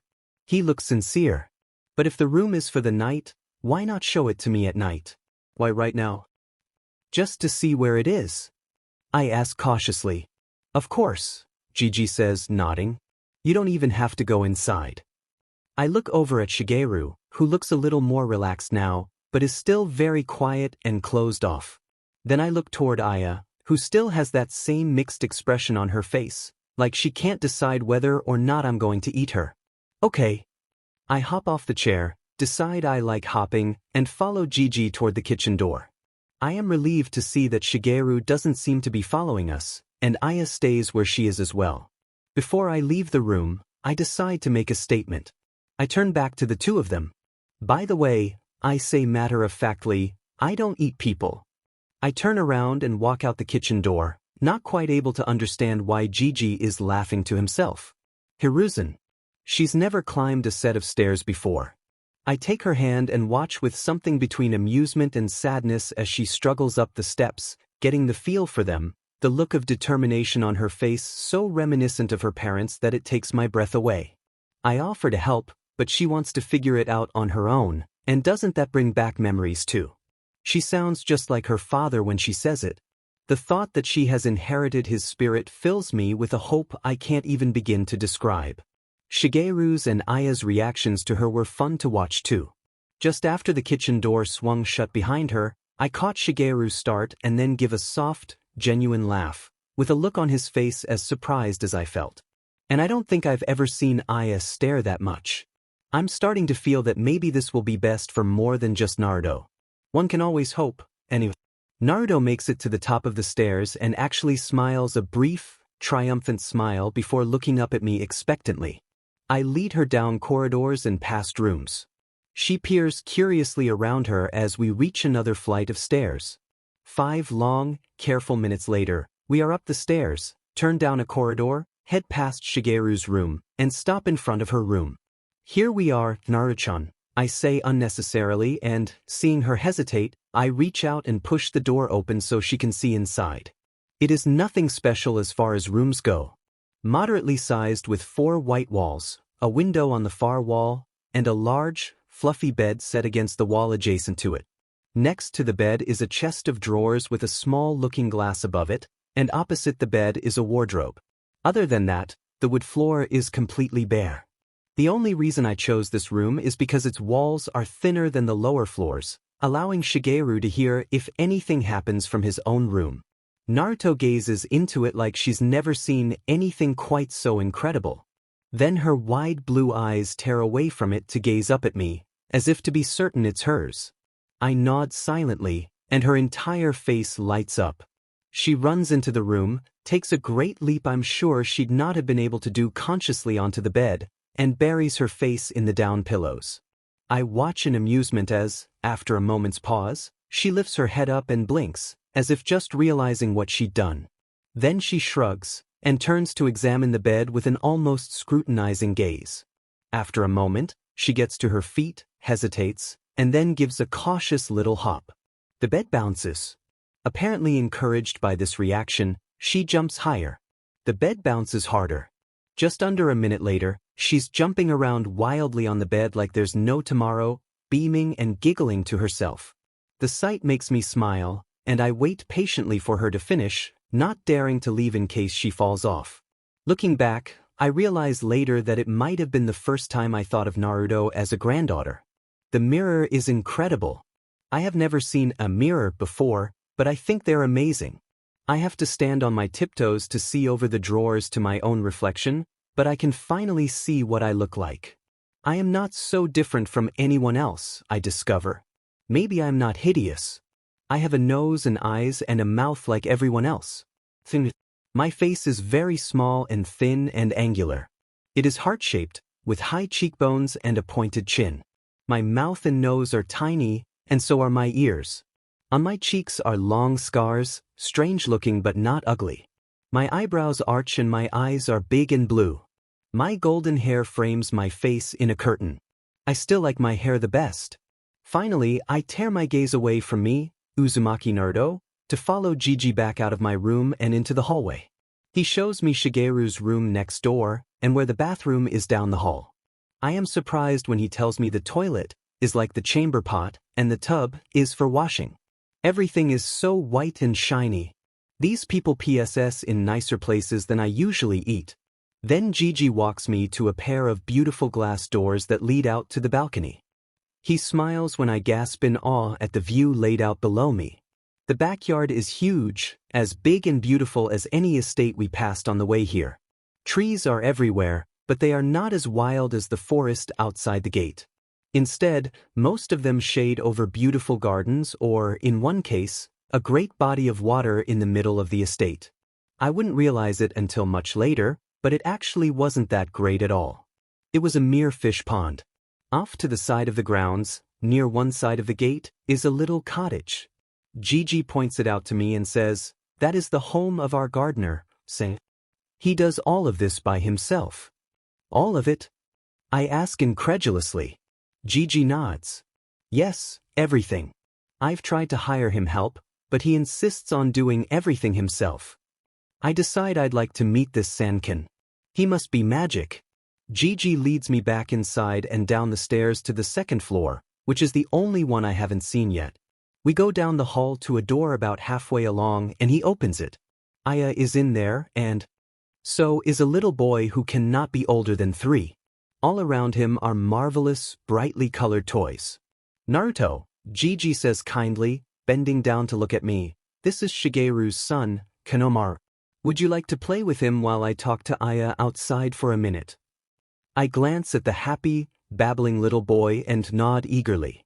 I have spent years watching other children play with each other, but have never gotten to do it myself. I wonder as I walk over what it will be like. As I pause hesitantly in front of him, Kanomaru looks up at me and gives me a big, bright smile. He is a handsome little thing with an oval, olive-skinned face and chocolate-brown eyes framed by long lashes. His dark hair is already long and tied in a little ponytail at the back of his head. "Hi," he says fearlessly, giving me an expectant look, as if already wondering why I'm not playing with him yet. I smile back and sit down. "Hi," I say quietly, afraid he won't like me so close to him. In fact, it is the exact opposite. He scoots his butt closer to me and hands me a little toy man. "Play ninja," he says matter-of-factly, in a high, clear voice. Then he turns back to a great playing field he's set up on the carpet before us as if that should be enough explanation for anyone. What?" is my answer to this. He looks up and frowns. "Play ninja," he says, more insistently, and I realize that he might not know how to explain. He is very young. He turns back to the playing field and I see that a lot of toys like mine are attacking a big toy building.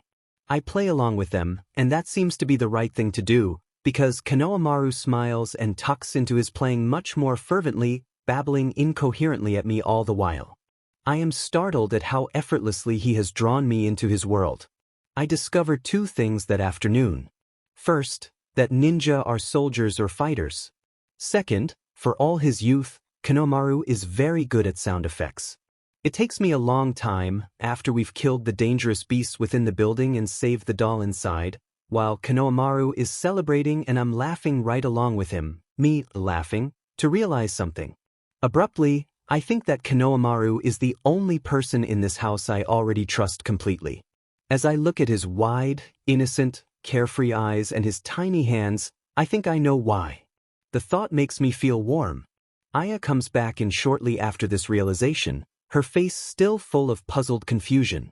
Gigi is not with her, but I am hesitant to ask her where he is for fear that she will act like the matron used to when I asked a question.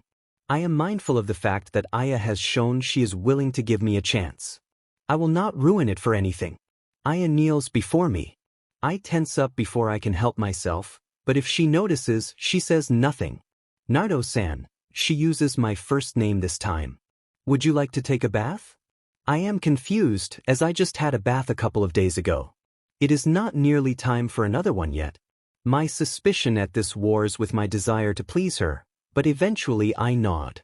She nods back and gets to her feet, brushing imaginary wrinkles out of her apron. Then she bends down to pick up Kanomaru and place him on her hip. I am a bit relieved that someone else will be with us.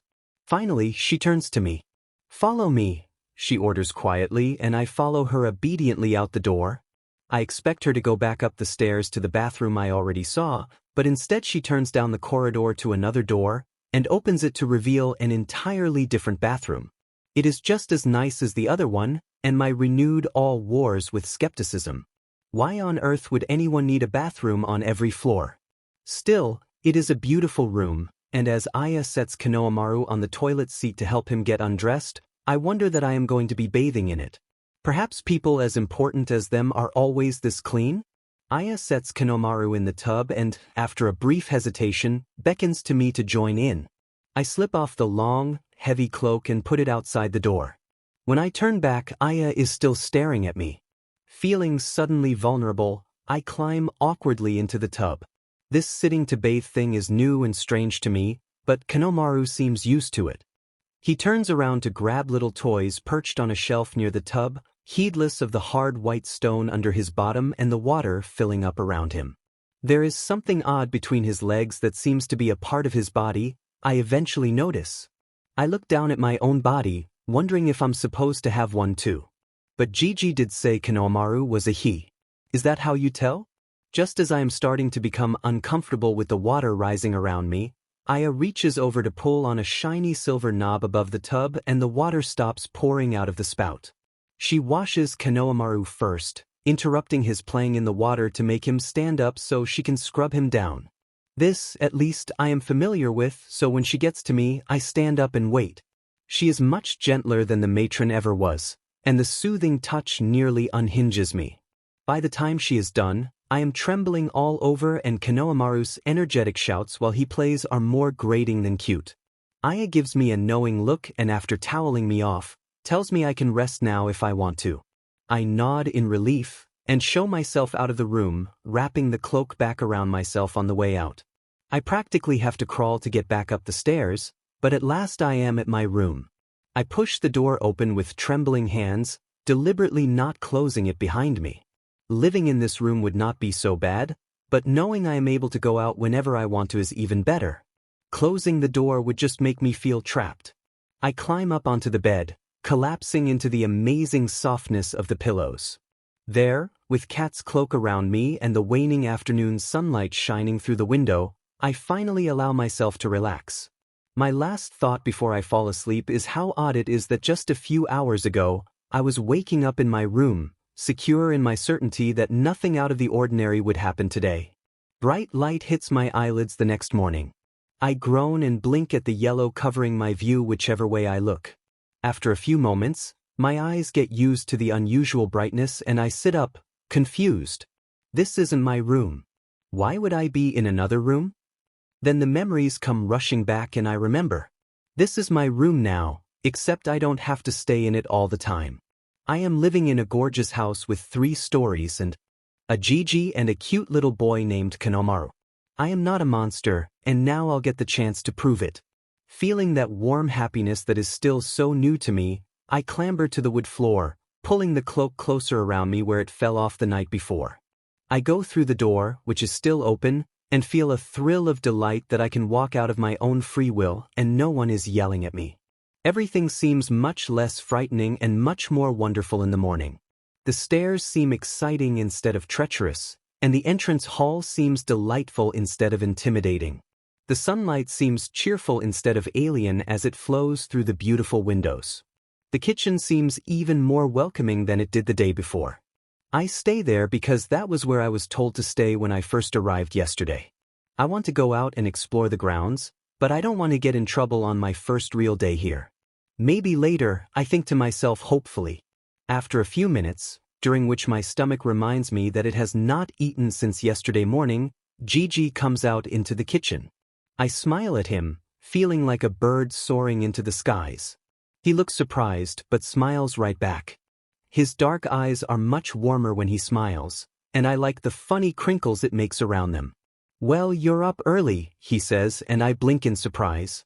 "I always get up this early," I say bemusedly. "So do I, but I don't think many other people do." Gigi sounds amused. "I'm sure my grandson won't be up for at least another 2 hours. Sleeps like a rock, that one." He tinkers around in the kitchen while I think about a rock sleeping. I didn't even know rocks could sleep. But there are many things I don't know about the world, I'm starting to realize. A delicious smell starts to permeate the kitchen. A little black box on the counter makes a funny popping noise that makes me jump, and then Gigi is plunking a plate with 2 brown squares on it in front of me. It smells like good food, but not like any food I've ever had before. Then again, the only food I've ever had before is the white goop the matron used to bring me. "It's toast," Gigi says in answer to my inquiring expression. He takes a piece from his own plate and bites into it, as if to prove his point. Maybe normal people eat toast all the time, I think, and I take the square and put it into my mouth, eager to prove that I can be a person too. It turns out to be good, but crunchier than anything I've ever eaten before. Gigi eventually speaks. Aya bought clothes for you yesterday after you went up to your room, and… I interrupt him before I can stop myself. I get clothes? Gigi gives me an odd look. Well, we're certainly not going to let you walk around naked. But a full name and clothes. I feel lucky.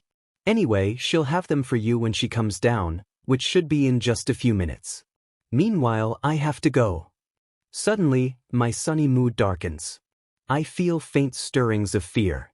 Gigi seems to see them because he says, I'll be back this evening, and then I promise I'll show you something special. I nod, slightly reassured, and get up to walk him to the door. He smiles down at me and pats me on the head, and I don't even flinch. Then he turns away. I watch his back until he's beyond the gate and in the shadows of the trees. Then I go back inside, feeling slightly depressed. But it's impossible to stay sad for long in the new, fascinating world. Aya comes downstairs and into the kitchen, and after she sees me and doesn't look angry, I think it's okay to approach her. I whisper softly, shy about asking for something. She raises an eyebrow, but remains silent. Clothes, I say, hoping she'll understand what I mean. She does. Nodding briefly, she says, wait here, and leaves the room. I hear her go up the stairs and then her footsteps fade away. I stand around, fidgeting nervously, until she comes back down carrying a pile of clothes over her arm. In here, she commands tersely, not even pausing on her way by. We go across the hall to the other door on the first floor, the one I haven't seen yet. It turns out to be a huge sitting room with a lot of armchairs and a couch centered around a glass table.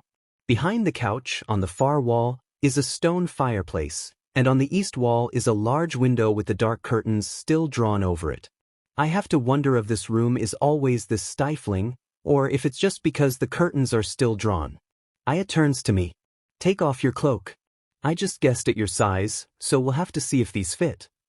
I am unsure what she means by this, but take off the cloak nevertheless, letting it slide to the floor behind me. The first thing I notice about the clothes she dresses me in is that most of them are pink. I am unsure how to feel about this. This realization is followed almost immediately by the realization of how itchy clothes are. I don't think I will ever get used to them. Aya, at least, seems pleased by her choices. She dresses me in something odd called underwear and a short, pink and white check dress and then walks me upstairs to the second-floor bathroom. There, she takes out a frightening-looking instrument with sharp, pointy things on one end and aims it at my head. I back away instinctively, eyeing it with apprehension. Aya pauses and explains, with surprising kindness, that it is something for my hair, and not at all meant to hurt people. I tentatively let her put it on my hair, and am surprised by how nice it feels to let her comb through it. Afterward, when she shows me my face in the mirror, I get another thrill of delight. My hair is shiny and soft-looking, neater than I have ever seen it in my life. It glows in the lights above the mirror, all golden like sunlight. The oddly colored, itchy clothes look surprisingly good on me, and more importantly than that, they make me look just like a real person. I feel almost nice-looking. Then Aya bends over me and takes a much smaller-looking instrument with softer bristles on the end up in her hand. She puts a blue goo on it and sticks it in my mouth, explaining that it will clean my teeth. I find the idea of cleaning your teeth very odd, but figure it's one of those person things. After Aya fusses around in my mouth for a few minutes with the tingly blue goo, which she calls toothpaste, she takes a small silver thing and uses it on my fingernails, cutting them down to an almost impossibly short length, like hers are. How you ever managed with these daggers, I'll never know, she mutters to herself, and I am confused. What is a dagger? After she has deemed all my fingernails, and then all my toenails appropriate, I run my fingertips over them, amazed at their tiny, velvety softness. It feels so nice. Finally, at least one strange human thing makes sense to me. After this, at last, we appear to be done. We go back downstairs and Aya takes the cloak out of the sitting room and puts it on a little hook near the front door for me. After this, I sit in the kitchen for a few minutes, scratching at my new clothes and watching Aya make food. Eventually, Shigeru trudges in. He has very dark circles under his eyes and I have to wonder if he slept at all last night. He runs his fingers through his hair and then looks right at me, seeming annoyed. I flinch back from his glare, and to my surprise, he flinches too. Then he abruptly turns his back to me. When he turns back around, his face is expressionless and the way he sits down at the table is almost careful. This I understand, but at least he doesn't seem disgusted or horrified by having to sit with me. I remind myself that all I have to do is prove him wrong about me. When did you get up? I blink. He's almost as quiet as me. A while ago, I answer softly. He nods and mutters something I don't understand about having to reset the alarm. I don't think it was meant for me to hear anyway, so I don't ask. Aya leaves the kitchen. I've never thought of silence as uncomfortable before, but I do now. Shigeru seems to be avoiding looking at me as much as I am at him, which makes me feel a little better. I want to make some smart comment, but I can't think what to say. Eventually, Kanomaru follows Aya back into the kitchen, yawning and rubbing his eyes. His presence is a relief for all of us, I think. Shigeru's face gentles as soon as he sees him, and my own spirits lift as the boy slowly starts to wake up and get some food into him. Pretty soon, Kanomaru is chattering nonstop about all the fascinating things he is going to do today. The uncomfortable silence is gone. Shigeru. We haven't even been alone 5 minutes and I've already managed to scare her. I don't know what Dad was thinking when he gave me the care of an overly sensitive 6-year-old girl with a history of abuse. Maybe Asuma was right. Maybe he really is finally losing it. She seems okay now though. Can't be too bad a kid if she likes Kanomaru, right? That just shows she's got good taste. As for me, well, Ko looks like his mom. Some days that's a good thing. Some days it's not. Today, by some miracle, it doesn't hurt too much to see him smile or laugh just like she used to. Maybe that's a good sign. I've never been too sure about omens, but whatever gets you through the day, I guess. We stay in the kitchen until Kanomaru is finished with breakfast. He does most of the talking, I note with faint amusement. Finally, Aya picks him up to take him back to the nursery. I give her a pleading look, but she's as unsympathetic as usual. She gives me a look that I know means, stop trying to hide behind the naivety of a 2-year-old, and walks out of the room before I can respond. There's another awkward silence. She stares at her bare feet, unnaturally still for a small child. In fact, a lot of things about her are unnatural. The wide, whisker-like scars on her cheeks. Her bony hands and elbows. Her stick-like legs and feet. Most of all, the way she never smiles. I'm not sure what to make of her. Dad told me she might be difficult, but I didn't think he meant like this. What exactly was done to her? Finally, at a loss for anything else to say, I ask, "What do you want to do?" She looks up, seeming hesitant. Maybe she still remembers the glare I gave her. I try to look pleasant. Could we go outside? I'm thrown off by the normal request, but try not to let it show. Instead, I just nod. I get up from my chair and she jumps up to follow me. She seems more cheerful than I think I've seen her yet at the prospect of being outside. I wonder if she's just really outdoorsy, or if it's because of something I don't know about. I was expecting something like this, so it was no surprise when I was given the job of investigating the details of the Jinchuriki's former life at the orphanage. I expected it to be a pretty easy investigation considering all of the people involved were civilians and over half were children. I wasn't disappointed. It only took me a single day to compile the information I needed. Now I'm here in the Hokage's office, waiting to give my report.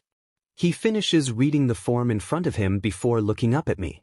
His face is deadly serious, but I knew it would be before I even started the investigation. Report. His tone is tense. I bow silently, slip off my mask, and take the customary ready stance. Hokage-sama, when they were informed that they would be caring for the Jinchuriki in secret, none of the matron's assistants wanted to take care of the Kyubi child, so the matron offered to do it herself. Her assistants always thought she kept the girl in her personal rooms and looked after her there, and they were happy with that arrangement. The room we found Uzumaki-san in was said to be a storage closet. The matron kept it locked when she didn't need to use it, but they do that to all the storage closets at the home, so the little children don't wander in and accidentally choke on something small in one of them or some such thing. As far as I can tell, the assistants had no idea of Uzumaki-san's abuse. The children, surprisingly, were a bit more enlightening. Most seemed to think the room was haunted by some sort of spirit. A few claimed to have seen a shadow passing by one of its walls sometimes. One girl claims to have looked over one day and seen an eyeball staring at her through a crack in the wall. None of the accounts are detailed, however, because the children started to avoid that particular room out of fear. They said something in the room screamed sometimes at night. I am uncertain as to whether or not that is childish exaggeration. I sincerely hope that it is. From the look on his face, Tokasama shares my hope. Thank you, Cat. You may leave. His tone indicates dismissal, and he looks almost distracted as he sits back in his chair. I know none of the assistants will be punished for their prejudice. If Hokage-sama were to start punishing people for prejudice against the Jinchuriki, he would have to arrest over half of Konoha's population of approximately 1 million. I do, however, have to ask. Hokage-sama, I apologize for my rudeness, I say, bowing again, but may I ask, where is the matron? She was no longer there. The room is silent. Just as I am about to make my apologies and leave, Hokage-sama speaks. She is with Marino-san, he says simply. I bow deeply, knowing that information is probably classified. Strictly speaking, he should not have told me. Hi, Hokama, I whisper, and back out of the room without another word. As I leave the waiting area, I realize I probably should not feel satisfied. I'm not too inclined to care. Naruto. I love my new shoes. They were waiting in a little alcove near the front door. They even had their own little wooden cubby, next to the cubby of a tiny pair of shoes that looked like Konomaru's. They are white and pink, like my dress, but they light up whenever I step, so I don't care what color they are. I have trouble trying to decide whether to stare at the gardens around me or my own feet. This place is even more beautiful up close, and it smells wonderful. If only I could have the little black box for making toast and my bed and my lighty shoes out here, I think I could stay here forever. But being able to come out here every day is almost as good. A few minutes in, I hesitantly ask Shigeru the name of a flower. He tells me willingly enough, which makes me feel braver. Pretty soon I am asking him about everything in the entire garden, and I am entranced at what I learn. I never thought there was so much to know about a simple piece of land. After I start asking questions even Shigeru doesn't know the answers to, he seems to get irritated. I think maybe he doesn't like having to admit he doesn't know something. Maybe it embarrasses him? That's an odd thought. Eventually, Shigeru cuts me off in the middle of a question. Why don't we go ask Sanken some of this? He asks tightly. I gasp in delight. The magic man. Shigeru looks befuddled, but he says, sure. So we go to the little cottage and knock on the door. I am excited to meet a magician, but a perfectly ordinary-looking man opens the door. I am almost disappointed. He is old like Gigi, but taller than Gigi. His hair is balding and silver, and his face is brown and worn-looking. His clothes are rough and his eyes are hard. But he is looking at Shigeru that way instead of me, so I think that might be how he looks at everyone. Certainly, Shigeru seems used to it. We were wondering if you had enough time to give a tour of the grounds to our new guest, he says without preamble, gesturing to me. Sanken stares at me long and hard, but I know he looks at everyone that way, so I am not so afraid. Finally, he grunts and says, fine. But you're coming with me, in a low, growling voice.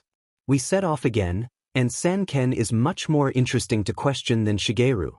My awe returns as he explains things to me I never could have imagined. He shows me all the different plants and what they can do and how they grow. He lets me smell the different flowers and shows me the new ones he's planting. I soak it all in eagerly. He seems surprised at my interest at first, but the more I question him, the more enthusiastic he gets. I can tell he loves plants, even if he growls at people. I think I might love plants too. Shigeru just stands back and watches most of it, but when we reach the pond, Sanken explains what it is to me and then goes back to talk to him. I let them talk, immersed in all the new, fascinating creatures. The fish swirl around under my curious fingers, making me giggle. Their mouths are so funny as they go around and around, swirling through fantastic formations of strangely colored stone and plants that are actually under the water. It's like a whole other world. I wonder if underwater is a whole other universe, but that doesn't make any sense because there's never been any world at the bottom of my water glass. At least, I don't think there has been. I never really checked. Eventually, I hear a shout and turn around to see Aya and Kanemaru coming toward us. Kanemaru runs over to play with me, which gives me another warm feeling in my chest. He doesn't want to look at fish, though. He wants to play. Aya seems to have anticipated this, because she has some toys with her. Kanemaru takes up a ball and says, "Catch!" I have seen other children playing this, so I know what to do, but Kanemaru's version seems to be a bit different. Kanemaru's version of catch consists of him catching the ball and running away with it, giggling madly, while I chase him down and try to wrestle the ball from him so I can throw it again. This actually turns out to be much more entertaining than the original version, and we spend quite a while doing it. Eventually, Aya chases both of us down and tells us to stop running around before I completely ruin my new dress. I look down and realize I have dirt all down my front and my skirt is torn in several places. My knees are scraped and bloody from falling down all the time, and I am becoming more and more aware that my legs hurt a lot and I can't breathe very well. I gasp out apologies until she sighs and rolls her eyes and says, "It's fine. Let's just go inside and get the two of you cleaned up."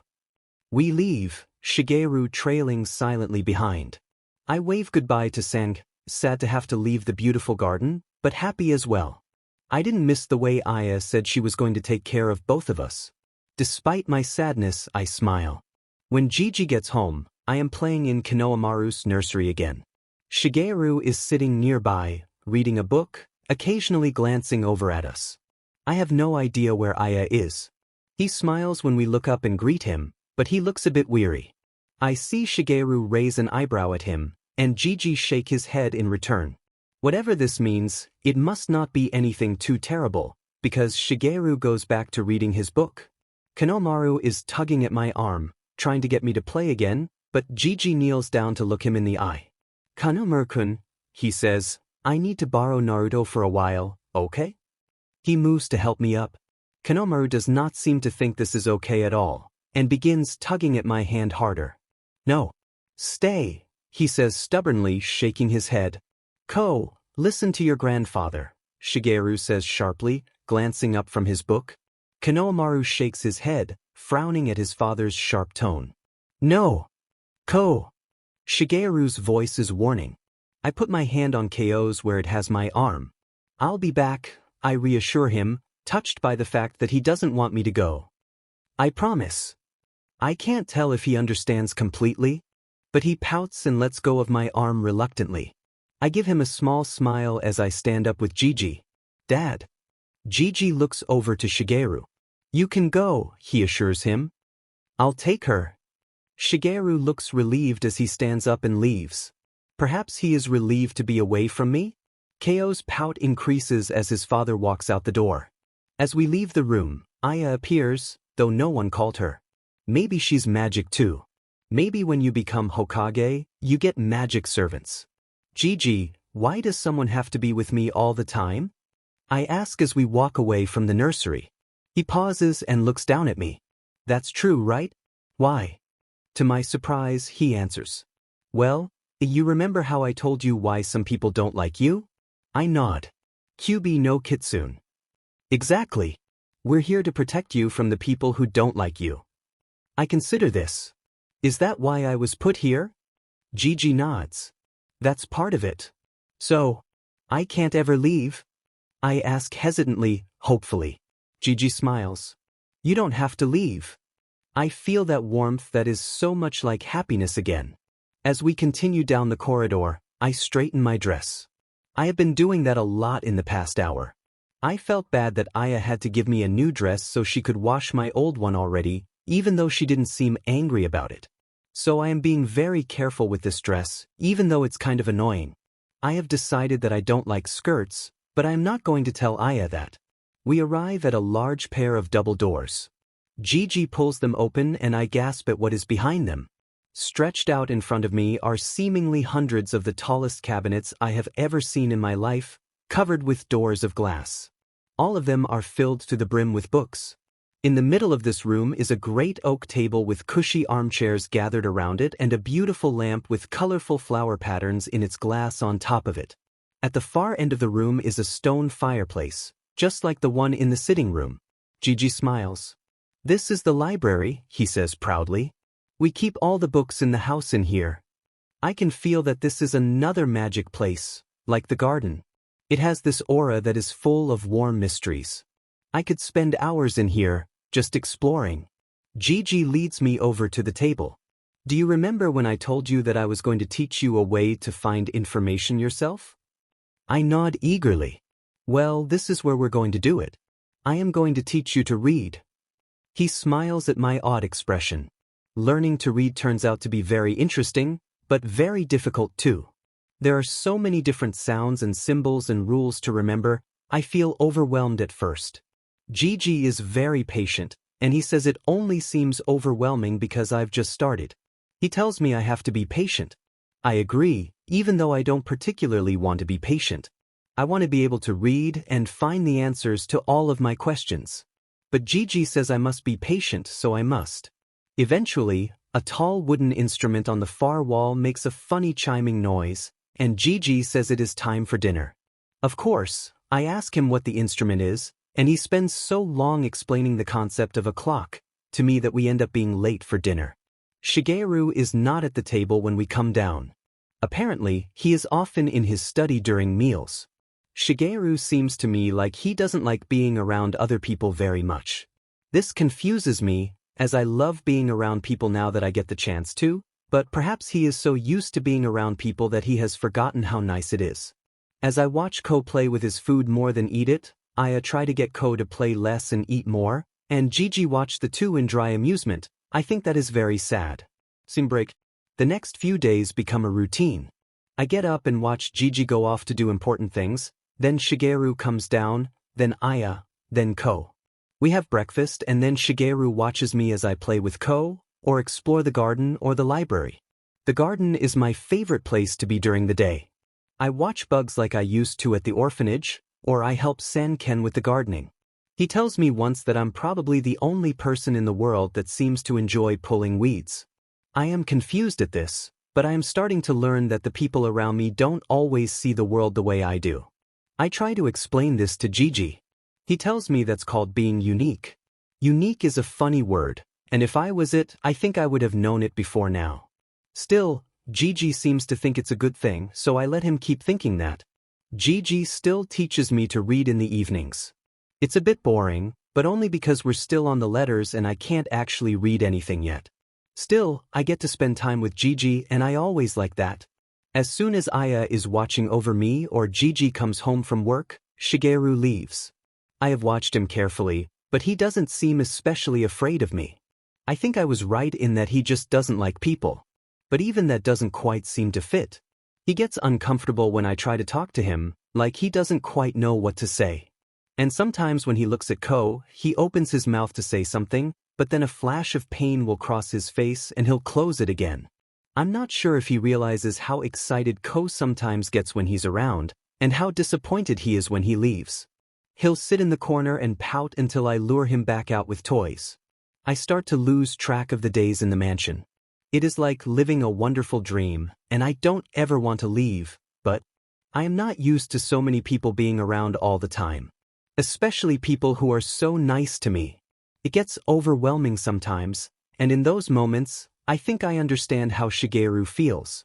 I wonder, though, what could have happened to him to make him feel overwhelmed like me. I learn a bit more about Shigeru one day when Aya takes Kanomaru somewhere outside the mansion. It is a Sunday, which I know because Gigi has been teaching me the days of the week, and Sunday is always rest day for San-Ken. That means there is nothing to do in the garden either, and Gigi is not home yet, so it isn't time for lessons. I am at a loss for what to do, and Shigeru seems to take advantage of this, for he leads me into his study. It is the first time I have ever seen Shigeru study, and I think that it fits him. It is not nearly as large or grand as Gigi's library, but it has a dark, casual elegance to it. He sits at his desk to work, as quiet as he always is, and I sit in a chair nearby, gazing around me. Shigeru seems to enjoy reading like Gigi, for he has many books. Other than that, though, there is no real evidence in the room of his personality. He has nothing of his own lying around and everything is kept in pristine condition. It is almost intimidating. There is only one picture in the room, and it catches my eye. Sitting next to him on the desk is a picture of a woman with dark eyes and olive skin just like Ko's. She is not a spectacularly gorgeous woman, but her smile makes you feel warm inside. Who is that? I ask, pointing at the picture. He tenses up in a way that makes me think I might have asked the wrong question. There is a long, heavy silence. I open my mouth to apologize, but at that moment he speaks. "That's my wife," he says in a voice that is so devoid of emotion, it is full of it. I blink at the thought that this has to be Ko's mother. "Where is she?" I ask, almost hesitantly. "Dead," Shigeru says brusquely, almost before I finish asking. "Oh. Is that why he is so quiet and closed off all the time? I would not know. I have never lost anyone because until I met Gigi and his family, I didn't have anyone important to me." "What are you thinking?" Shigeru's voice catches me off guard, but what he says catches me even more. I think it is the first time Shigeru has ever asked me a question. "I was wondering if maybe you were so quiet all the time because you heard a lot inside," I answer honestly. "That's why I'm quiet sometimes." He starts at this and then stares at me for a moment with an expression that is almost vulnerable. He seems surprised at my response, like he didn't expect me to guess right. Finally, he turns his head away from me to hide his expression. "Yes," he says, "sometimes that's why." I nod and then say something else before I lose my nerve. "Ko misses you." "What?" He turns back. He looks beyond surprised this time. I take a deep breath and steel myself. "He misses you and wishes you'd spend less time by yourself. And even though he looks a lot like his mom, I think you should still play with him because if you don't then it's always going to hurt when you look at him and then you'll both be sad all the time. So you have to get used to it and then it'll get better, just like every time I try to pull myself up in the kitchen chair, it gets a little easier and it hurts less. And then Ko won't be sad whenever you leave." I flinch and look down, fully expecting him to yell at me. I feel like I just said things no one is ever supposed to say. I hope they don't throw me out for it. But I had to help Ko. And Shigeru too. It isn't good for him to be sad all the time. There is silence, though, and it lasts for a long time. Finally, hesitantly I look up. He is staring at me, his mouth opening and closing silently. I run out of the room, afraid of what he will say when he gets his voice back. Scene break. I lay on my bed for the rest of the day, staring out the window to the garden so I'll always remember it. I wait for someone to come in and tell me I have to leave now. I said so many bad things to Shigeru, I don't understand how they could ever want to keep me now. But what I said was true, or I think it was. The more time I spend around people, the less overwhelming it gets. The less I hurt inside. All Shigeru is doing by closing himself off is making it worse. Still, I probably shouldn't have said that. There is probably some unwritten rule somewhere that says you aren't supposed to talk about truths that are bad. I think that's a stupid rule. Still, Gigi and his family have done so much for me, couldn't I have put up with stupid rules for a while? But what if the rules hurt them? Then what am I supposed to do? Either way, I think I ruined things. Maybe everyone liked playing pretend that the rules didn't make them sad. Maybe I ruined the game. In fact, I'm sure I did, because surely Shigeru will have told everyone else how rude I was. I cry a little, even though I tell myself that will probably just make things even worse. It is late afternoon before anyone comes into my room. I hear their footsteps as they pause in the doorway, but I don't turn to look at them, filled with shame. I do tense up when someone comes to sit on the bed behind me. They smell like Shigeru. The shame twists worse. There is a long silence. Finally, he says, "Thank you." It is so soft I almost don't hear it. I blink at this, confused. "What?" I finally ask tentatively. I hear him take a deep breath. "Thank you," he repeats. I had no idea my son was just thank you. My confusion deepens. No one has ever thanked me for anything before. And to thank me for being so rude. Does he feel grateful to know how his son feels? Did I really help things after all? Either way, he is not telling me I have to leave, and that fills me with a kind of relief that is indescribable. Perhaps my big mouth didn't ruin my chances of staying here after all. Shigeru breaks the silence again. This room is kind of plain, he comments quietly. This almost amuses me. Only someone used to such rich surroundings would think such a comfortable room plain. Don't you think so? He asks when I don't answer. I am surprised he hasn't gotten up to leave yet. Is he trying to prove something to me? Maybe a little, I answer quietly. He sounds thoughtful. What's your favorite color? He asks suddenly. I have never thought about this before. I consider for a minute. I don't know if I really have one, I answer finally. But I don't like pink, I add firmly. Just don't tell Aya that. To my surprise, he laughs softly. Well, what color would you like on your walls? He asks. I gaze at the wall in front of me. The view outside my window catches my eye. What about blue, like the sky? I finally answer. That would look nice, he agrees after a moment. How about I paint it for you? I turn to look at him, surprised. His face is serious, and a bit less tight than it always has been around me before. Thank you, I stammer out, nodding frantically. Can I help? He considers this. I suppose you can, he says after a moment. I can't help but beam, and to my surprise, he gives me a small smile back. Then he stands and leaves without another word. I am left thinking that perhaps I should speak my mind more often if that is what happens every time I do. Scene break. After this, Shigeru starts spending more time with Konohamaru in the nursery. Ko seems ecstatic at this new development. I watch Shigeru carefully. As time passes, the lines of pain around his eyes become less and less every time. He looks at his son. I learn that doing something nice for someone else feels warm. Scene break. One afternoon, Shigeru pulls me from the nursery to come up to my room. In it are a bunch of pails of funny-smelling blue liquid. He calls them paint. He says this is what we will be putting on the walls of my room. I ask him if it will always smell like this. He laughs and says that it won't. Shigeru has become much easier around me ever since that incident. I have not been in his study since, but he doesn't spend as much time in his study as he used to. He still spends a lot of time there, but not all of his time, which is good. This shows itself as we paint my room together. Looking back, I'm sure I was more of a hindrance than a help. I had no idea there was any method to painting a room other than throwing liquid on the walls with a brush, and this is exactly what I did. He is very patient with me, however, which surprises me endlessly. He takes my hand up in his big, warm ones and shows me how to hold the different instruments and where to paint. He goes over all my mistakes later, and I am amazed at how he can make it seem like they never happened. We are mostly quiet as we work, but the silence is different than it was before. Much warmer and more comfortable, like understanding and care. We simply don't have much to say to each other. It is one of the best days I have ever had, and I hardly say a thing during it. At the end of the day, I look up at the ceiling of my room and feel like I am gazing at the sky. It seems like magic. I look back down to find Shigeru gazing at me. He has paint all over him, though not nearly as much as I do. I look a bit like I bathed in paint. Do you like it?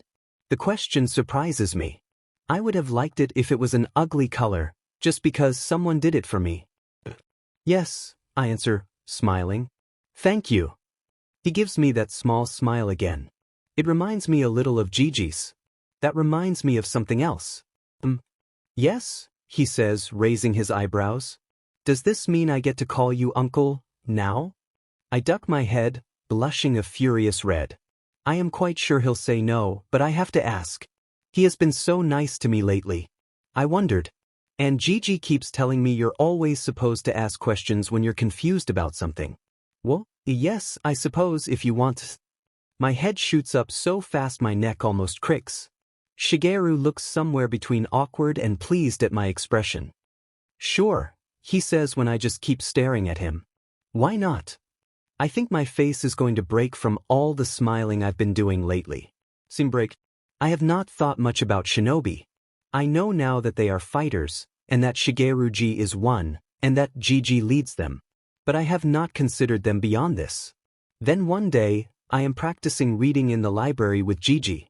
We have just finished and he is putting the letters away for the day when I say, "Gigi?" He hums, not looking at me. "Do all people live like we do?" Gigi turns to look at me, startled. The truth is, I have been wondering this for a while, but just never found the right time to ask. I have not been outside the mansion grounds since Gigi brought me here, and I am very happy about that. But I do wonder about the rest of the village and even the rest of the world. What do you mean? Gigi asks curiously. I consider for a moment. Happy and clean and full and together, I finish lamely, not quite sure how to explain. He seems to understand, however, because he nods thoughtfully. After a moment he says, "Well, most everyone in Konoha does." I think this is amazing, but I do catch what he didn't say. But not everyone in the world? Gigi frowns, and there is another long pause before he answers. No. Some people live a bit like you used to. You see, Naruto-chan, we are what is called a hidden village. That means we carry shinobi. A lot of people think that it is wrong for any village, especially a hidden village, to hold people who feel emotions, like happiness. I think of the days when I was nothing but numb, and I shudder. That is stupid, but it is a dangerous kind of stupid I have never heard of before. But we don't think like that, right? I ask quickly. Most of us don't, Gigi answers, nodding. But Konoha is different from most other hidden villages, so some think we are weak. I frown. That's dumb, I say after a moment's thought. I don't like that. I don't want those kind of people to come anywhere near here. They can just go live somewhere else and be stupid and unhappy. Gigi laughs at this, though I can't understand why. I was being perfectly serious. Well, unfortunately, those people will continue trying to convince us they're right, he says after his laughter fades. As long as they believe they are right. My frown deepens. I feel a strange emotion inside of me. I feel like I don't want anyone to hurt my village, even if some people in it don't like me. Because it's special like Gigi says it is. Places like that should be protected, I think. Gigi, what do shinobi fight for? I ask after a moment. What do they fight for? He repeats, raising an eyebrow. I know they fight, I say, a bit impatient, but what do they fight for? He stares at me for a long moment. A shinobi could fight for many different reasons, he finally says. Each shinobi must decide why they fight for themselves. Some never find the answer to this question. Others find an answer that only ends up hurting them in the end. But each shinobi searches for the answer to that question at one point or another in their lives. It takes me a few minutes of contemplation to understand this. Then, could a shinobi fight to defend a certain place or idea? I add as an afterthought. The smile he gives me is almost proud. It's one of the best reasons a shinobi could ever fight. I nod, rather pleased with myself. I think I want to be a shinobi. I wake up feeling inexplicably happy. There's no particular reason for the feeling, but I have learned that you don't always need a good, solid reason to feel happy. Sometimes you just do. I count all the reasons why I should be happy as I get dressed.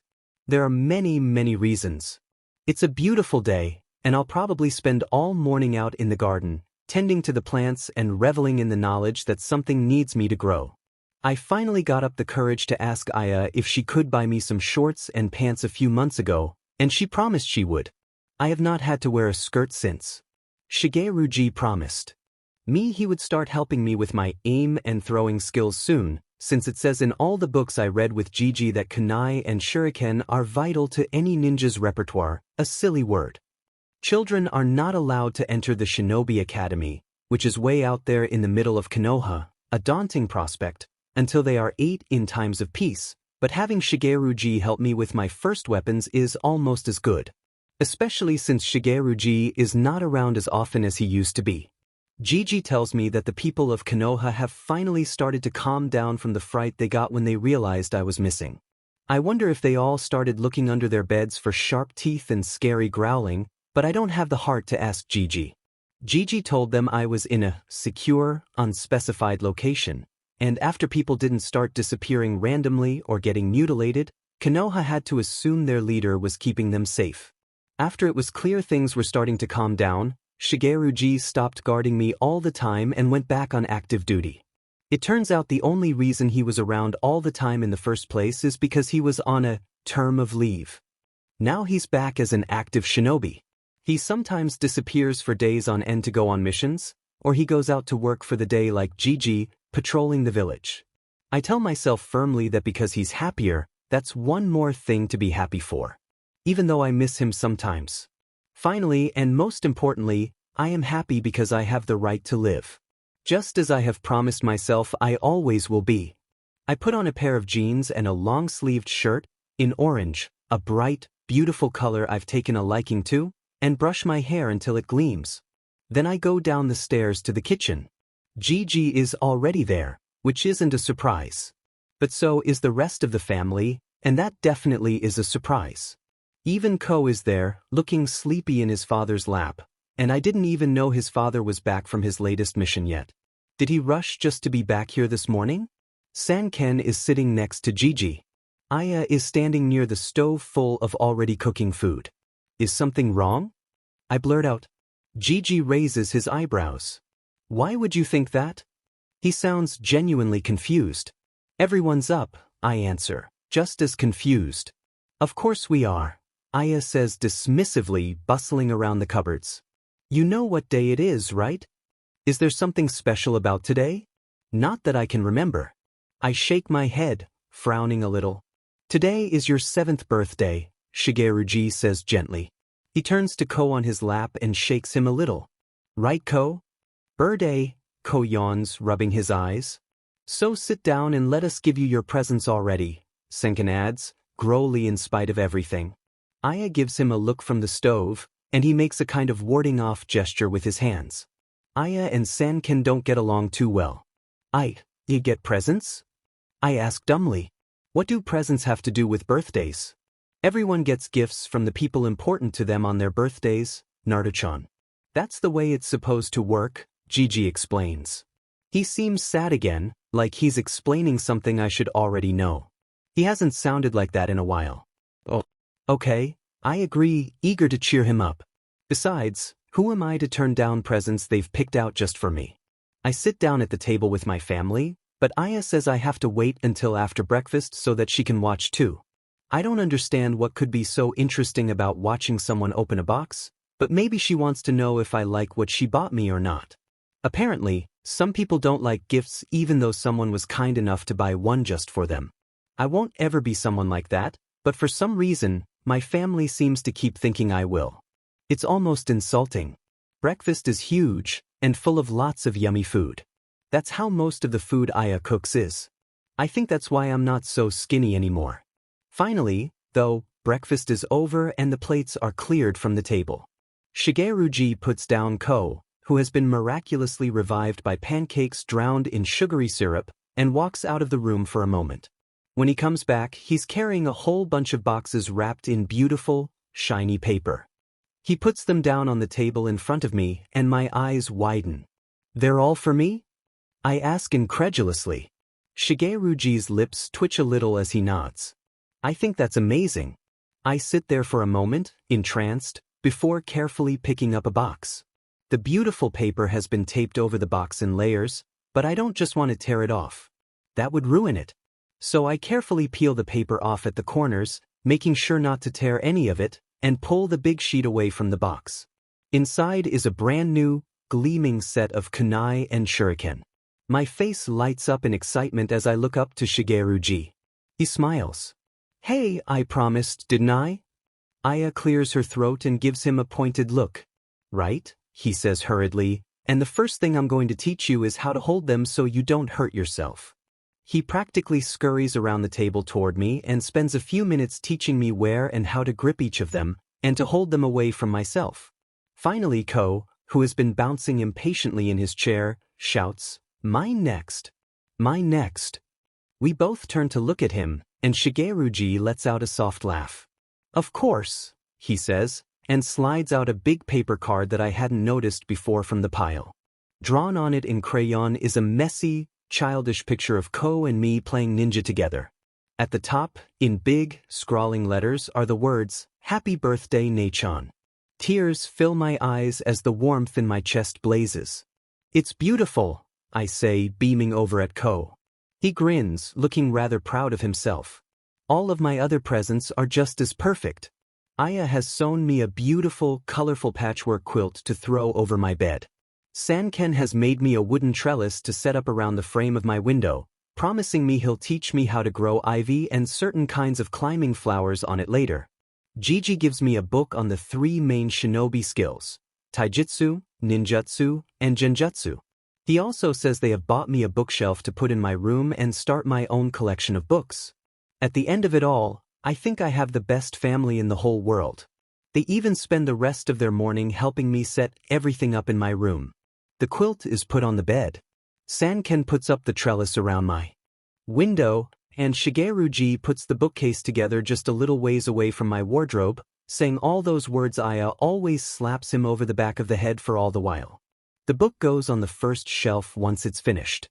The kunai, shuriken, polish, and sharpener I put on top of my chest of drawers, right in front of the mirror. Ko just sort of runs around getting in everyone's way until Gigi makes a suggestion about the wrapping paper I saved. He says that I could cut out a square from every piece of wrapping paper I save and make a sort of collage of them on the back of my bedroom door.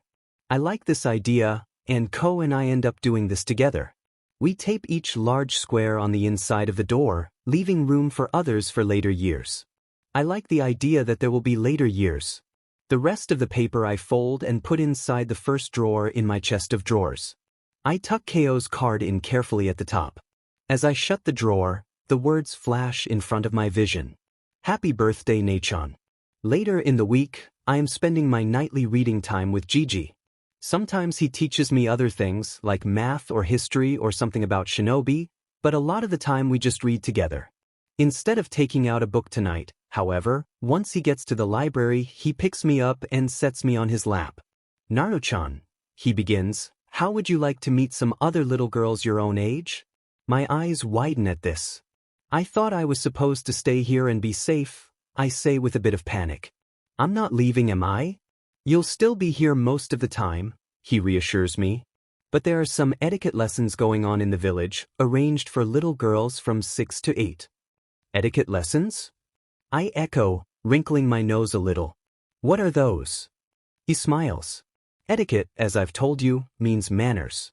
But in this particular case, it would mean preparing a little girl to become a very confident and graceful young woman. A lot of parents pay a certain woman in the village to teach their daughters lessons about this. Well, I don't think I want to be clumsy or underconfident when I grow up. Something in me hesitates to leave the estate. I always knew I would have to eventually, of course, but I hadn't thought that eventually would come quite so soon. What if? I trail off. Gigi waits patiently. Finally, I continue, what if something happens? Or the teacher tries something? Or the other little girls don't like me? I am surprised when he smiles warmly. As long as you act like yourself, Naruto-chan, I can't see the other girls not liking a wonderful little girl like you. I can't help but blush at this. It's still so odd every time someone says something like that to me. And as for your other worries... Gigi pauses, considering.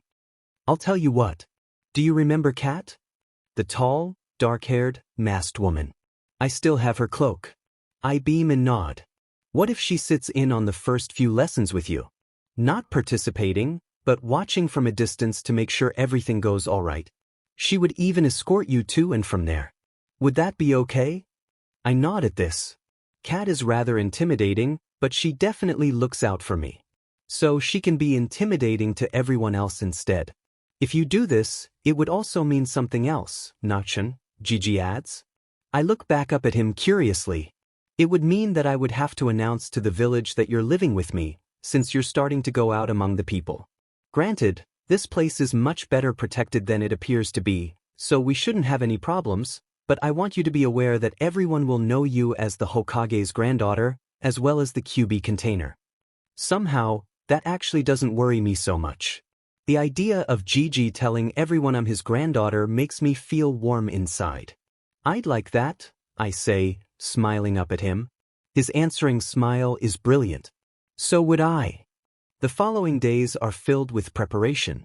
Aya is buying me a whole mountain of new clothes. I secretly think she actually enjoys doing this. And Gigi gives me a book on the different things I should expect to learn at the lessons.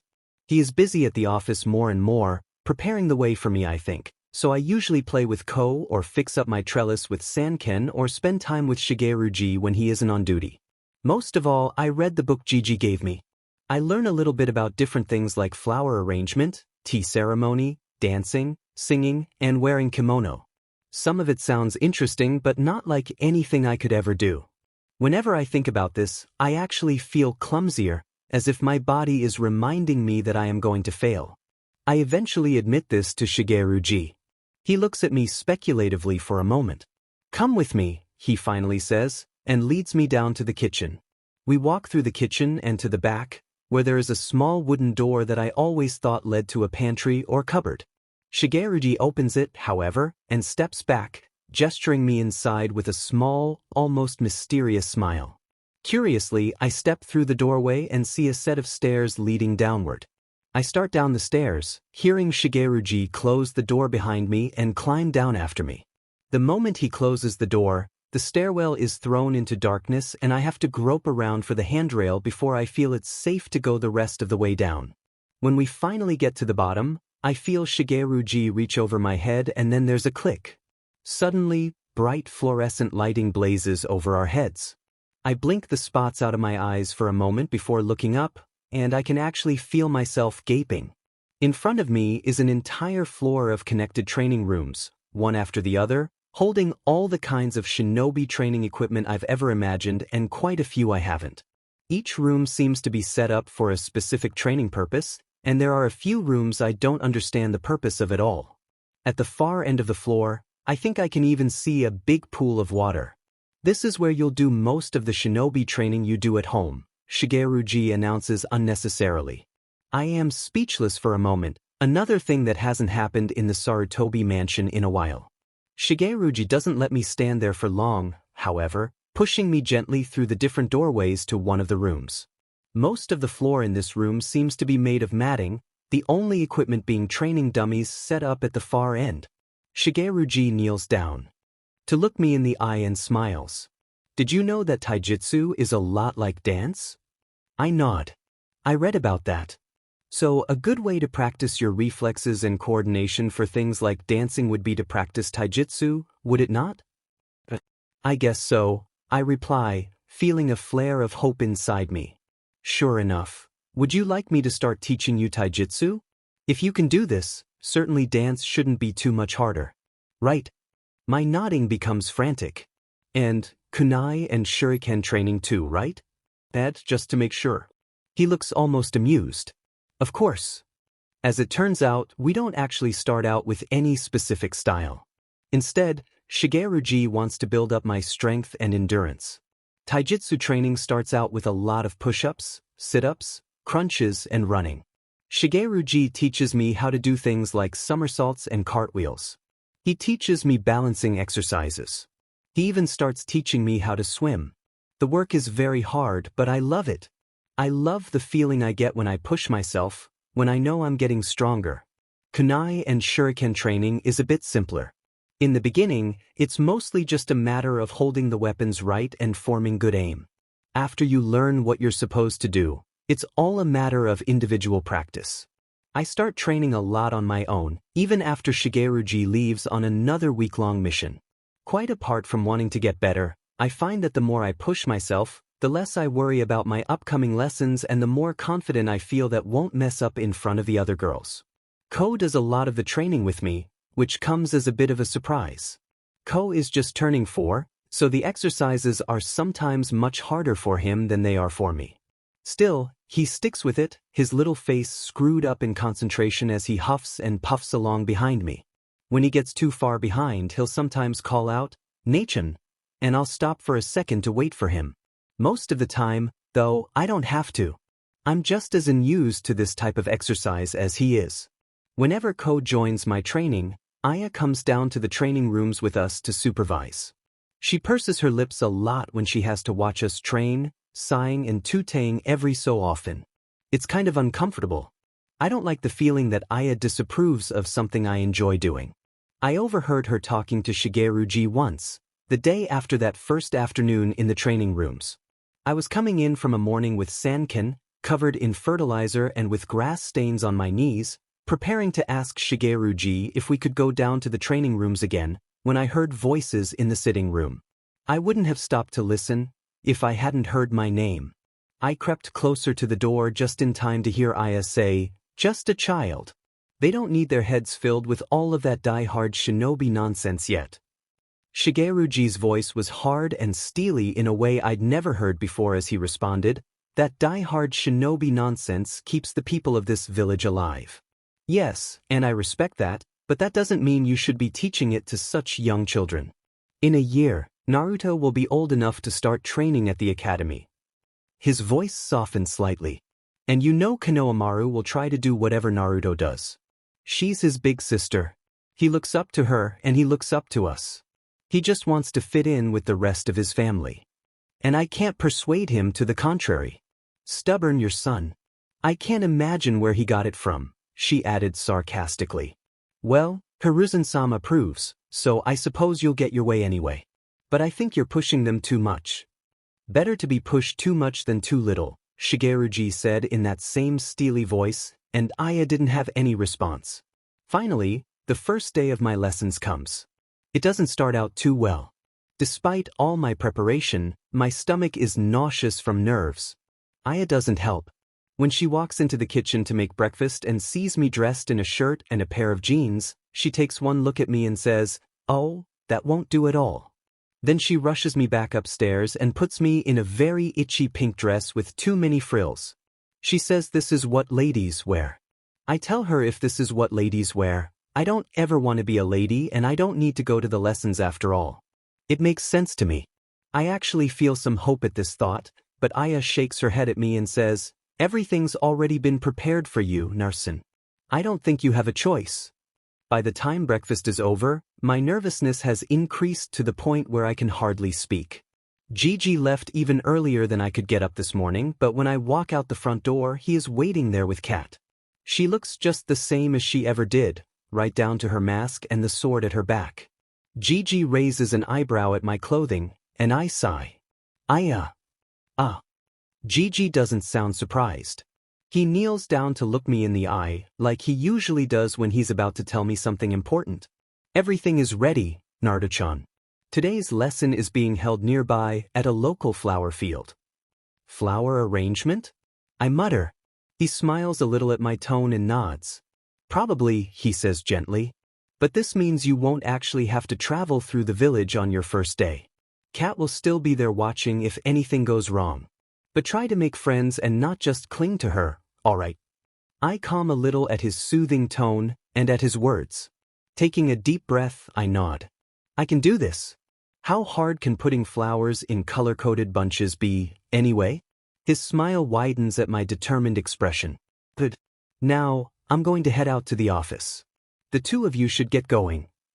He stands up and directs the last sentence to Kat, who gives a single, silent nod. Then he gives me one last encouraging smile and turns to walk down the drive. We watch him in silence for a few moments before Kat turns to me. "Do you want me to carry you? It'll be quicker that way." I beam despite myself and nod quickly, eager to fly again. She gathers me up in her arms like she did all that time ago and speeds out the gate behind Gigi. Soon we're running through the branches of tall trees, leaping from treetop to treetop through the forest. "Kat," I say as we run, "you're in NB, right?" "Yes," she says simply, not pausing in her sprint. I grin. "That's cool. I've read about ANBU. They're supposed to be some of the strongest shinobi in the entire village. That means you're really strong, right? Compared to the average shinobi, I suppose I am," she says quietly, but I can hear a hint of something I can't quite define in her voice. We pass out of the forest, the cool, clear wind cutting into our faces. I can see all the big estates up ahead, but Kat turns a different way, running alongside the edge of the estates and out past them. Behind the estates are a long stretch of quiet fields.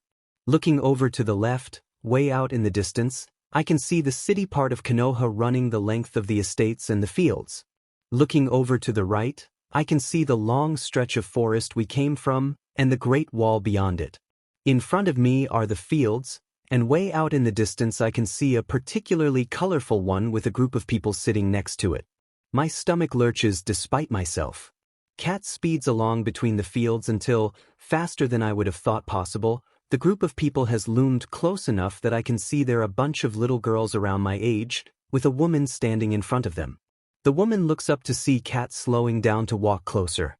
Her eyes widen, and all the little girls turn to look too. I see a couple of them gasp, and then they all start whispering to each other. Clearly, they've been told about me. I'm not sure if that's a good thing or not. Feeling self-conscious, I wiggle slightly in Cat's arms. She gets the message and sets me down so that I can walk on my own. I try to match her long strides as we walk right up to the group, hiding my face behind my long curtain of golden hair in a nervous gesture. Cat turns to the woman. "Uzumaki Naruto," she says brusquely, gesturing to me. "I will be staying to observe. Security reasons, you understand?" "Of course," the woman says immediately, but when she glances over at me, I'm not sure if she does. She is a very strict-looking woman in a neat, precise, picture-perfect dress.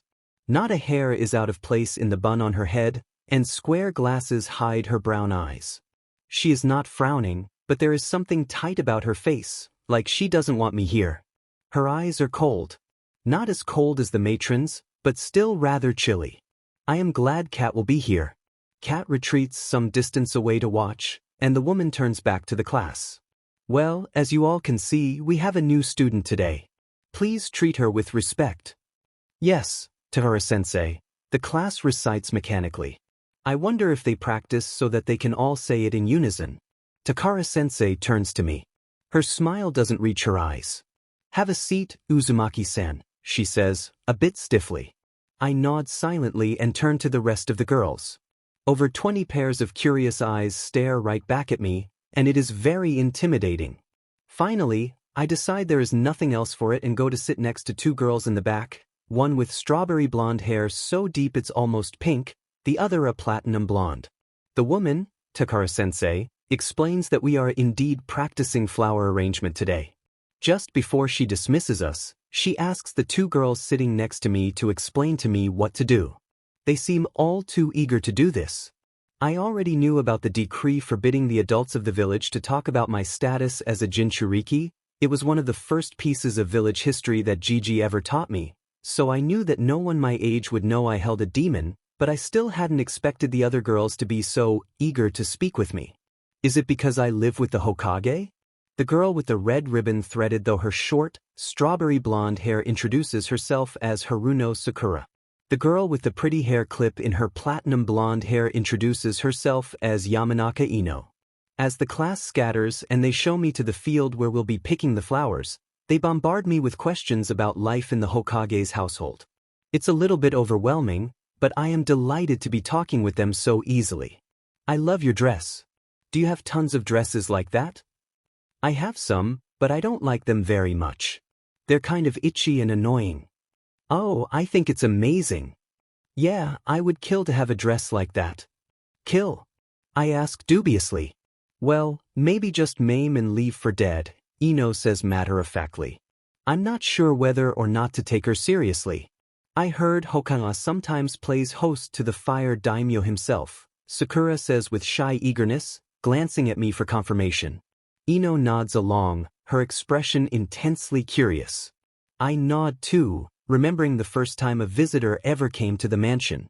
The news came rather suddenly. The daimyo apparently enjoys making vacation trips to his summer home in Konoha, and one day while he was in the village he just up and told Gigi that he was thinking about coming over for dinner that night. Gigi says he smiled and nodded and pretended he wasn't having an aneurysm. I don't know what an aneurysm is, but it sounds bad. Anyway, he sent a bunshin to the mansion with the news immediately, and everyone was running around in a panic for the rest of the day. Special food had to be cooked and clothes had to be washed, ironed, and laid out beforehand. The long table in the dining room had to be prepared for the meal, instead of the kitchen table we usually use, and the finest silver and china had to be put on it. Even the chopsticks were of a dark, beautiful wood that was perfectly sized and polished. The entire first floor had to be scrubbed spotless and the gardens had to be mowed and pruned. I had read before about how important the daimyo was, but I thought this was ridiculous. And I hated the dress I was put into. It was so big and frilly that it looked like I was being put into one of Aya's gigantic, sugary puddings. Apparently, I would have had an actual kimono bought for me, but children aren't expected to know how to wear kimono until they're at least 8, so I could get away with wearing the simpler, Western-style dress. Ko didn't have to attend the dinner because he was so young, but apparently I was just old enough to attend. I envied my brother. The evening turned out to be horrible too. The daimyo was a small, skinny, pale man with a face like a fish. His wife had great rolls of fat hanging off of her body that moved whenever she walked, and she wore so much makeup that I couldn't possibly tell what her face really looked like. Neither of them even seemed to notice I was there. They spent all their time talking to Gigi and Shigeru, both in kimono, in loud, imperious voices. I just sat there, silent, throughout the whole 2-hour meal. The one time they asked about me, they asked Gigi, like I wasn't even there. I was relieved when the 4 adults went to the sitting room and Aya came to usher me back up to the upper floors. Yes, I answer Ino and Sakura out loud, but it's never very much fun. Ino and Sakura give me incredulous looks. Who cares? Ino says excitedly. You're having dinner with the leader of the country. She gives a little squeal, and Sakura sighs dreamily next to her. I don't quite understand this, and I think that they might feel differently if they actually knew what it was like to have dinner with the leader of the country, but I say nothing, for we are finally in the midst of the flower field. It's beautiful and it smells so wonderful with all the different scents. I can name almost all of the flowers around me, and I think that San-ken will be very proud of me when he hears that. He has been teaching me about flowers ever since we started growing ivy and different kinds of roses and night flowers on my trellis. Now, Ino says, turning to me and adopting a slightly bossy, teaching voice, here's what you have to do. I quickly realize that, bossy or not, Ino knows a lot about flower arrangement. She is an expert at picking out what colors and flowers look best together, and in what sort of arrangement. I learn more about flower arranging in 1 hour with her than I have from any book. I tell her this, and she smiles, looking pleased with herself. My mother owns a flower shop. I do this sort of thing with her all the time. Yeah, Sakura says, smiling from beside her, Ino's the one who taught me how to do flower arranging too. I could never understand how to do it right before her. She gives Ino an almost worshipful look, and Ino looks even more pleased with herself. I get flower arrangement fairly quickly, though, and after that I have fun picking out all the different flowers and colors and putting them together into one big bunch. I was right. It is kind of easy once it's explained to you.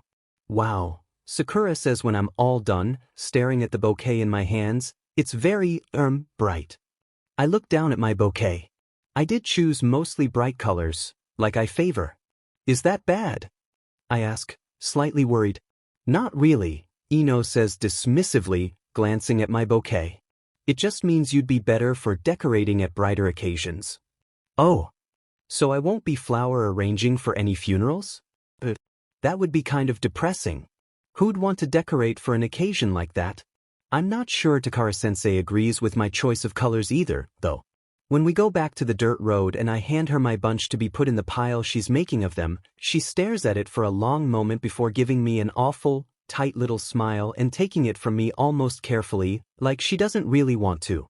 But I can't really tell if she's acting like this because of what I am, or because she just doesn't like my choices.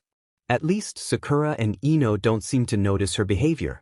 We spend the rest of the time sitting around, talking, and they bombard me with more questions about life in the Sarutobi mansion. I explain a little bit about the mansion and its different stories, and about the gardens.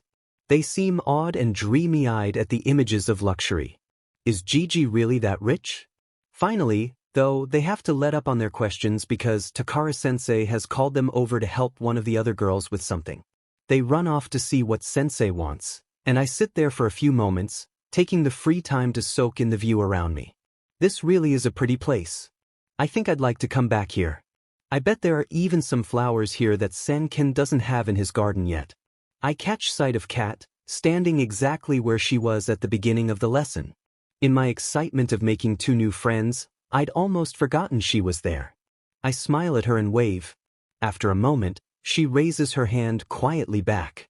Abruptly, I hear someone clear their throat behind me. Blinking in surprise, I turn to see a few other girls from the class standing there. All of them seem to center around one, a little girl with dark hair and a round, slightly scrunched-up face.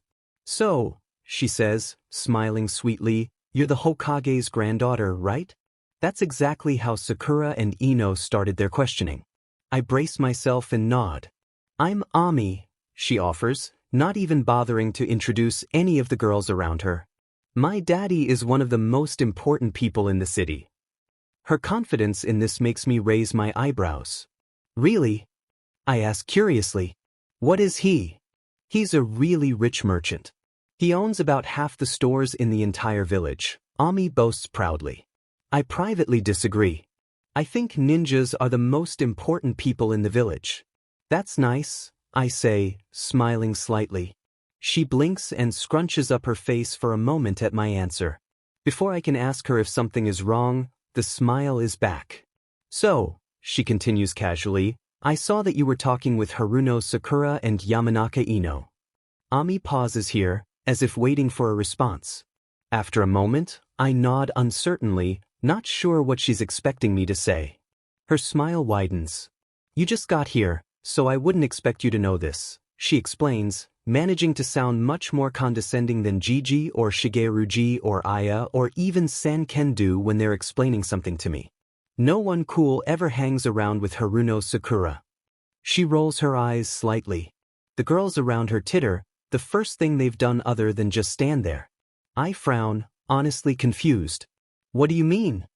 Her voice takes on a slightly nasally quality. "No one likes her. She's a whiny little know-it-all forehead girl," she says, as if it's the most obvious thing in the world.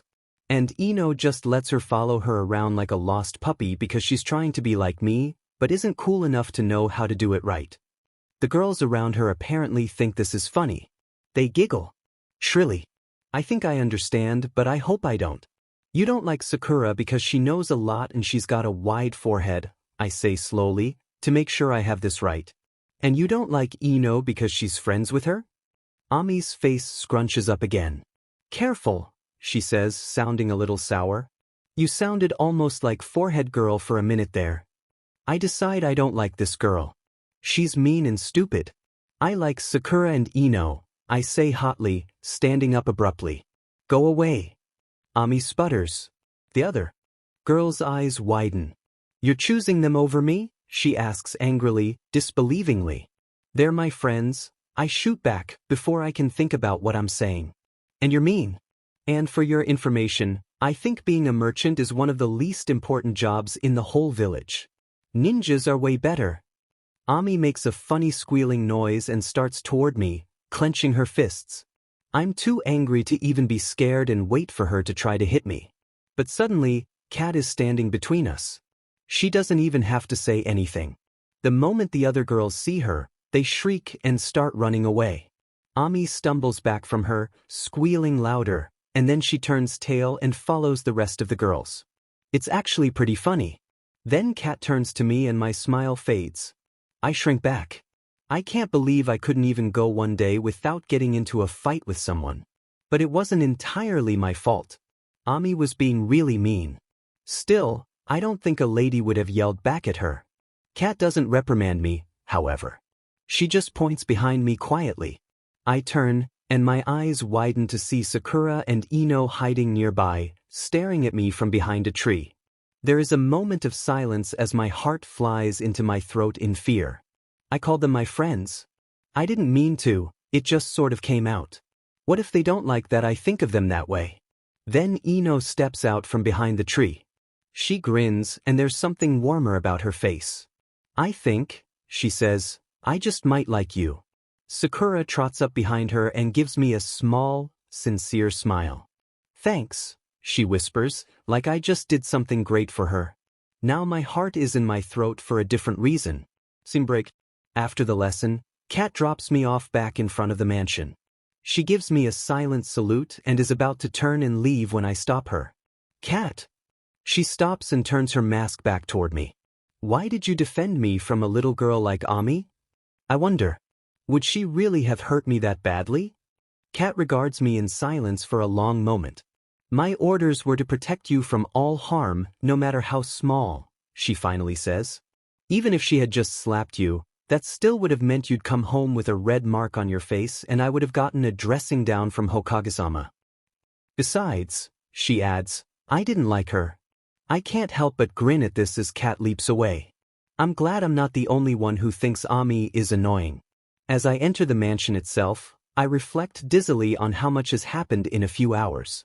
I arranged my first flowers, learned that sometimes girls can be very stupid and shallow, and I think I might have made my first friends. Naruto-san. I look up and realize I was so distracted by my own thoughts that I didn't even notice Aya polishing the floor of the entrance hall a few feet away from me.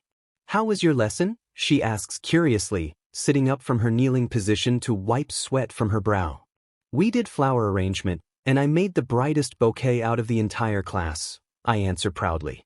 She smiles in amusement. Yes, she says a bit dryly, I just bet you did. I nod excitedly.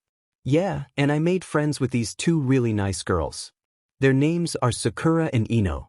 Sakura's supposed to be really smart, and her hair looks almost pink. Isn't that amazing? Pink hair. Very amazing, Aya says absently, going back to her work. Do you think I can have pink hair? No. Why not? Because if you ever tried to dye your hair, your grandfather might just go into cardiac arrest. And your uncle would either do the same or laugh so hard he couldn't breathe. There's just no telling with that one. What's cardiac arrest? Heart failure. Oh. Well, I definitely don't want that to happen. But why is dyeing your hair so bad? Aya stops and thinks about that for a moment. Well, it's just one of those proper things, I suppose, she says, although she doesn't sound entirely sure. And it's not something children do anyway. It makes your hair go funny. Never mind. I like my hair. I don't want anything to happen to it. Besides, gold is a nice color too. I stop and try to remember what I was talking about before being distracted by pink hair.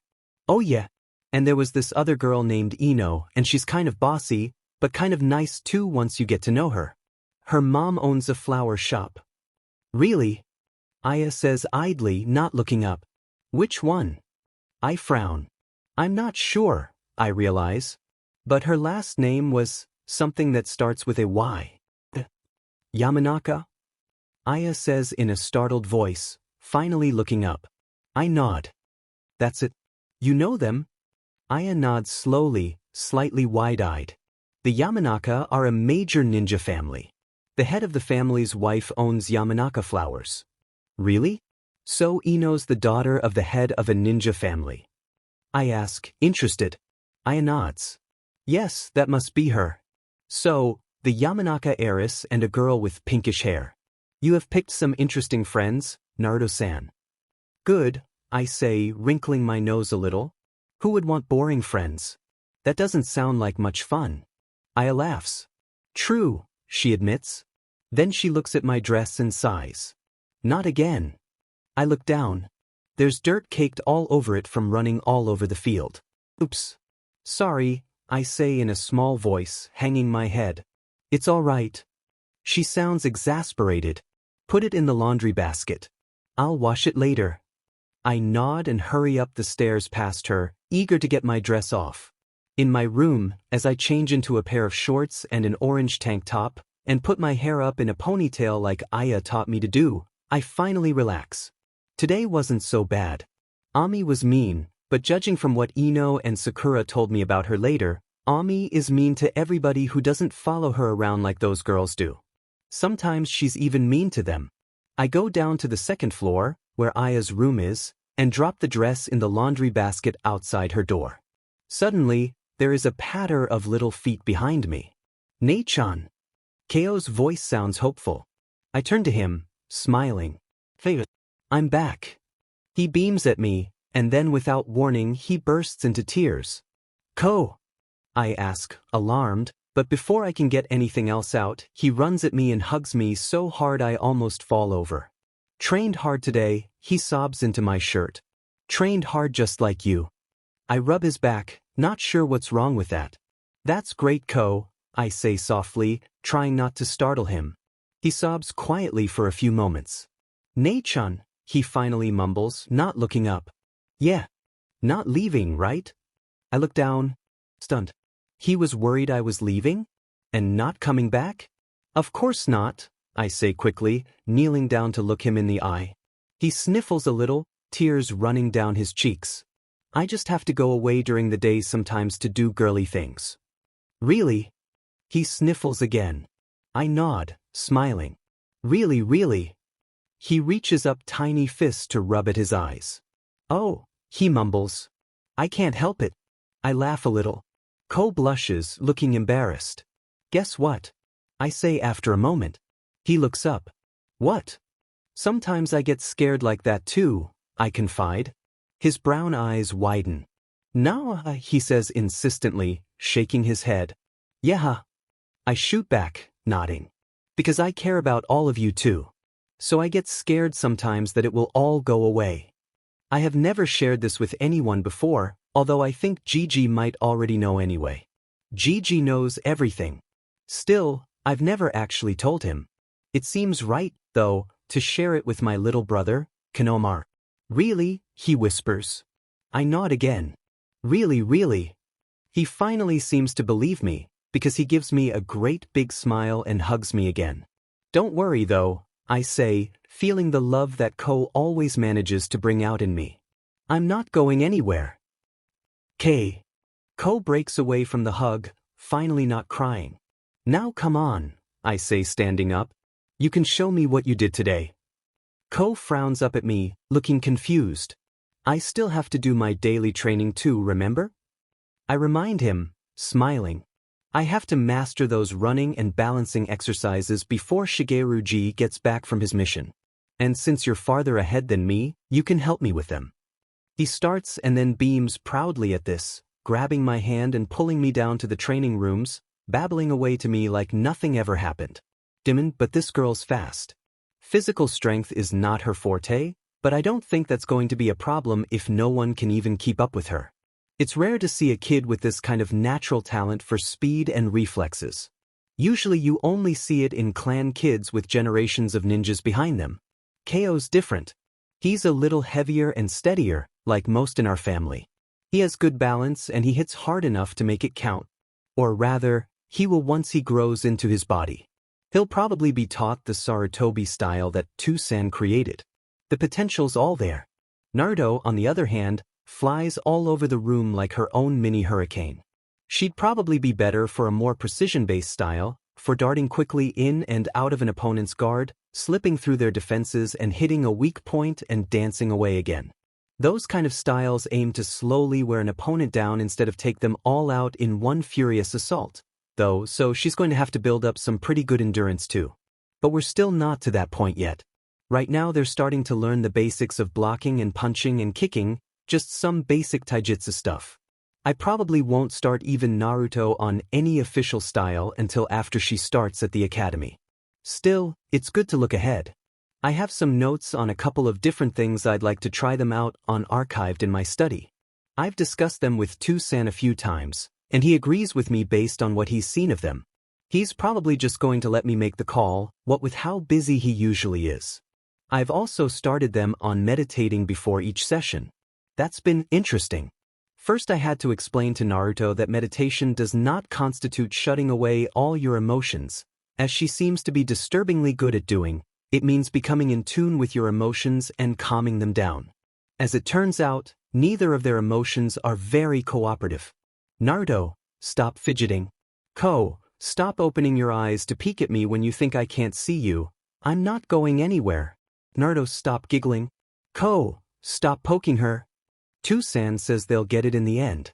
Apparently, I was just like that at their age. Well, I don't remember that.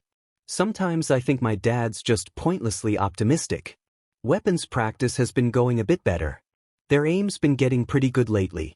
Naruto especially has very good aim with just a few pointers about where and how to throw. I'm thinking about starting her on multiple weapons and moving targets soon, and that kind of aptitude isn't normal in a kid her age either. It's actually pretty impressive. They're also continuing with their balancing, stretching, and swimming. The most boring part of the regimen, or no, it's good practice. Both can make it around the pool and back now, which should serve them well in the long run, anyway. All in all, I really couldn't be happier. Aya definitely could be, but Tusan's right. Formidable woman or not, Aya's a civilian. Sometimes I just don't think she gets it. If both of these kids really are planning on being shinobi, this extra leg up could be what they need to survive. I don't want anything to happen to these kids, either of them. I shake myself from my morbid thoughts. Since when did I become such a pessimist?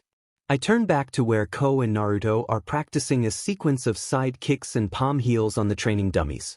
They're supposed to be aiming for the sensitive or vital areas I've been pointing out to them, but in their exhaustion they're starting to miss wildly. They have been going at it for a while now, for little kids. I chuckle to myself. Alright, take a break. Get some water. Hi, Naruto. I'll never forget the first day my etiquette class had to travel through the village for a lesson. Kat was there following behind us, of course, so I knew nothing could really happen to me. But that wasn't as reassuring as it might have been. It wasn't as easy to remember as it should have been. Now I understand why Gigi and Shigeruji have always been so careful with me. Now I understand the real reason why Gigi has probably ordered Kat to accompany me. We were continuing our unit on flower arrangement. As Ino and Sakura have explained it to me, Takara-sensei does each year by units. The next year, she repeats the same units in the same order so that the returning students, like them, get the benefit of an extra year of practice. Her first unit is always flower arrangement, every single year. That particular day, we were going to a nearby flower shop to watch professionals arrange bouquets in the back of their store. I had never had any idea there were people who were actually paid to bunch flowers together, and I was rather excited to be able to meet some. It was mid-morning, and we were walking through the business districts as a group, Kat always behind us. I was gazing around myself in silent awe of all the tall buildings and colors and people around me. It wasn't quite as overwhelming as it had been that first time, but it was still amazing. During my inspection, however, I quickly noticed something else. I felt a quiet prickle on the back of my neck and turned my head to see a man standing in the doorway of a hardware store. He looked to be around 40, and his clothes and stance marked him as a civilian, a distinction I was just beginning to recognize clearly. His grayish-brown eyes were pointed right at me. The look in them gave me a chill. They were hard and cold and relentless, like chips of ice.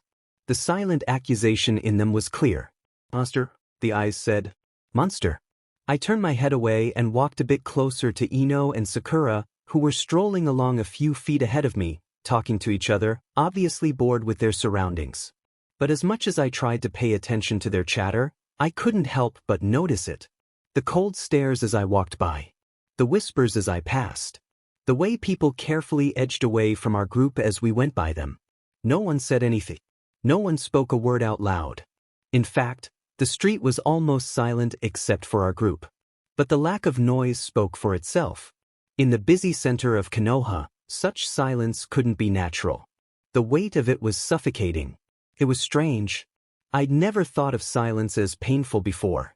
In an automatic way that almost startled me, the numbness came back. I hadn't felt it wrap itself around me in a long time.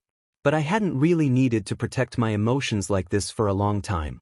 On the entire trip to the flower shop, Takara-sensei swept ahead of the oblivious group, tense and thin-lipped. Kat was an almost tangible presence behind me as she moved closer to my back. Even Ino and Sakura became strangely quiet, as if they too could feel the stares directed at the girl walking beside them. And I felt nothing. The entire time, I felt nothing. Only after we got to the sanctuary of the empty shop did the numbness relax.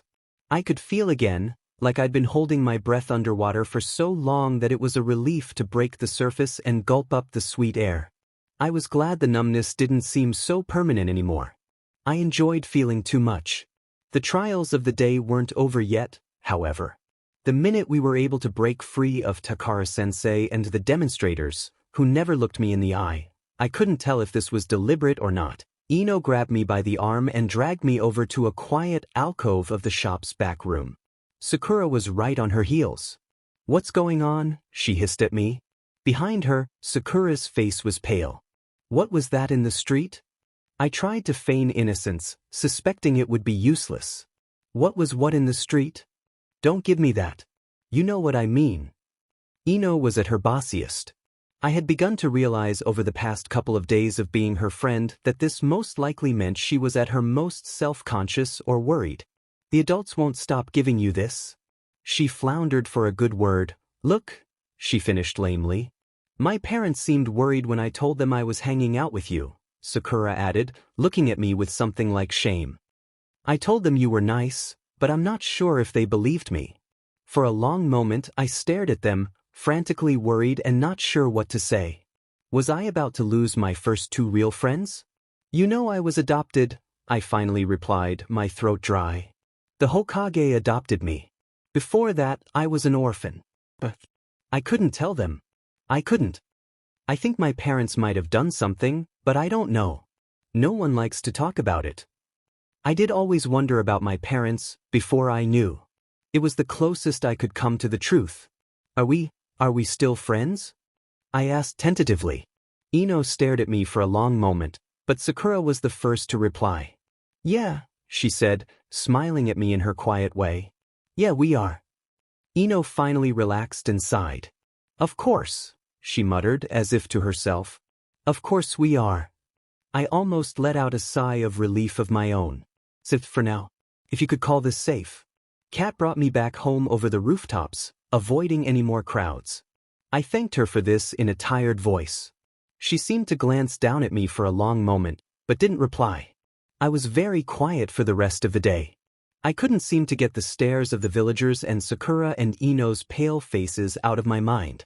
I know I was distracted during my training. My aim, which I am so proud of, wasn't at all up to its normal standards. I hardly hit any vital points on the training dummies during taijutsu practice. Shigeru-ji seemed so worried he let me stop early, something he never does. When Gigi got home and we began our nightly lessons, I was listless, strangely unexcited at the prospect of learning new things. Finally, he snapped the book we were going over shut. I jumped at the sudden noise. He gave me a piercing stare. "What happened?" His tone expected an answer without demanding it, something only Gigi can do. My first reaction was to deny everything, but I could tell Gigi about this. I could tell Gigi about almost anything. I winced and looked away. "We went through the village today during class," I muttered, ashamed that my unease had been so transparent. That wasn't what a shinobi was supposed to be like. Besides, I couldn't believe I'd been so focused on everything I didn't have that I'd forgotten to pay attention to what I did.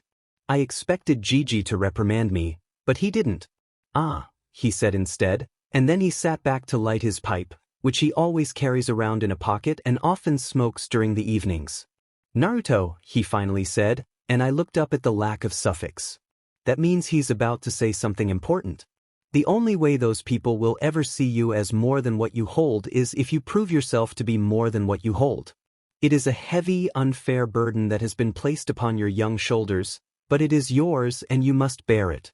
In order to prove yourself, you must seem above reproof. At the same time, you must not be too distant or they will think you emotionless, which is sometimes even worse.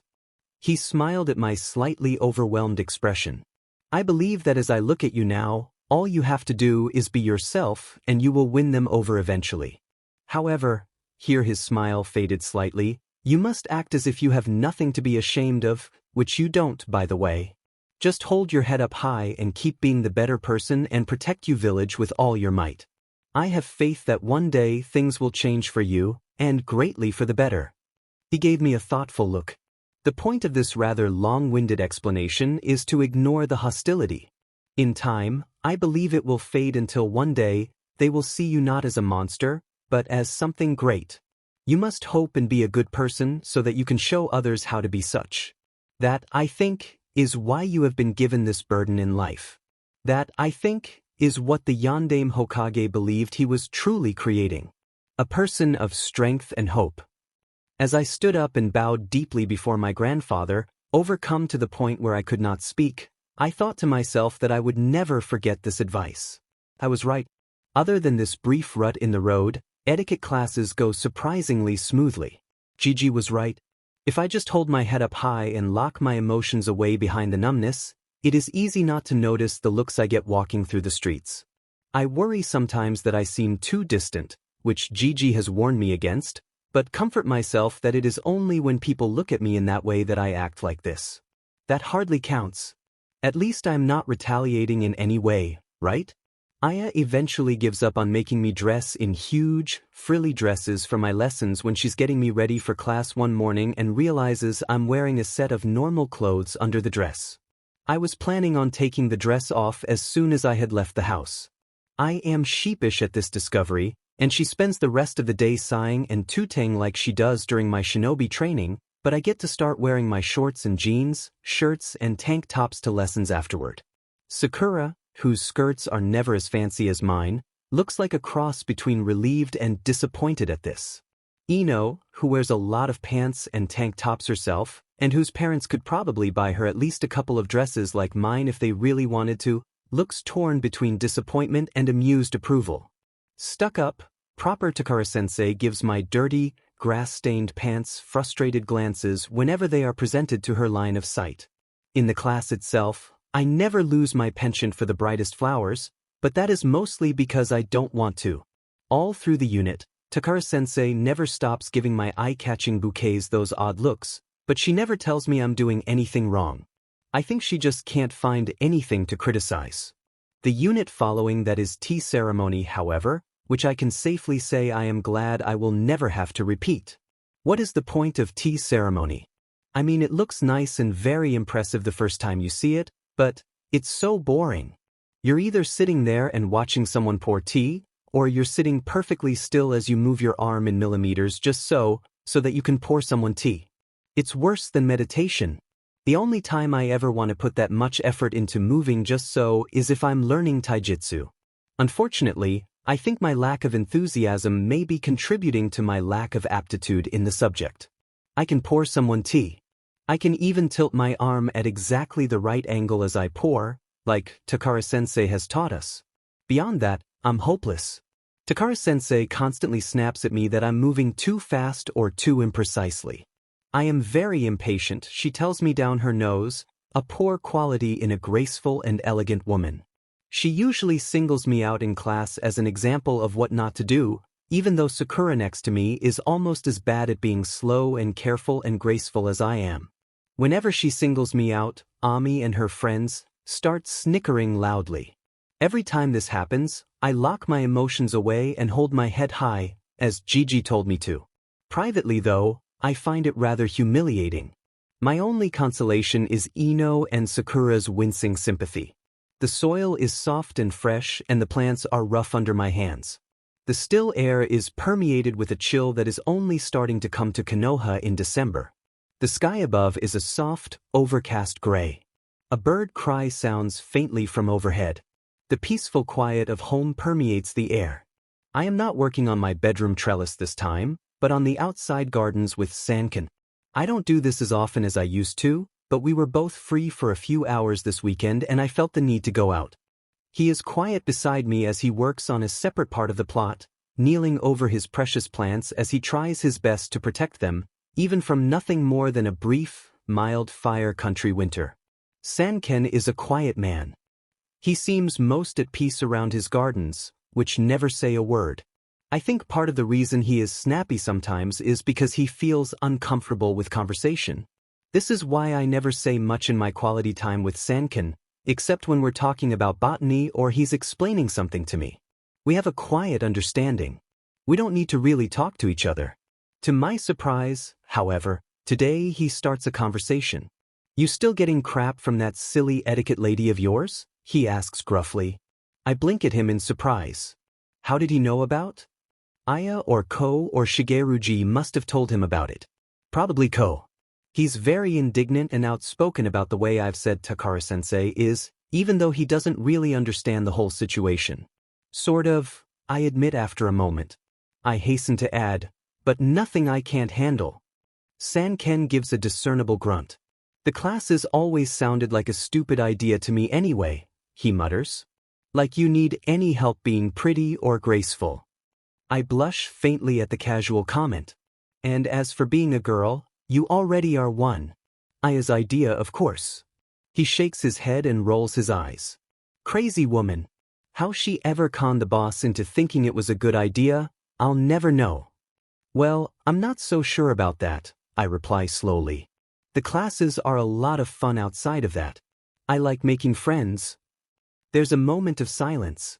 Don't suppose you ever do see much outside us, Senken finally admits. I nod. I like it here, I tell him, but Sakura and Ino, my friends, they see people outside their home all the time. They go to public school, but I have to stay homeschooled until I need to go to the academy. Gigi wants to keep me as safe as possible for as long as possible. I feel gloomy at this. The matter of public schooling was the closest Gigi and I have ever come to an all-out fight. It doesn't help that Shigeruji took Gigi's side. I know I should stay safe here, but it seems to me that I'm as safe as I'm going to be for a long time. And I want to spend more time with my friends. But they still said no. I have to stay homeschooled. Well, Sanken sounds almost awkward. The harder you train, the safer you are. That's what I always hear anyway. I nod, brightening at the thought of my training. I managed to get through my first basic kata complete from memory yesterday, without any help at all. I am very proud of this. Shigeruji said nothing, just gave me his small, special smile at the accomplishment. I did it the day before he was scheduled to leave on another mission, and I think he might have been glad he was there to see it. Ko seemed torn between jealousy and giving me the biggest hug of my life. Sanken merely nods. Good, he says simply. Now you've just got about 5,000 more to learn before you get to graduate into the ranks. Compliments are not one of Sanken's specialties. I sigh and roll my eyes, but I can't help the smile creeping onto my face. Yeah, I say. Just. Despite my sarcasm, somewhere deep inside the prospect is almost exciting. I enjoy training. I don't want to stop anytime soon.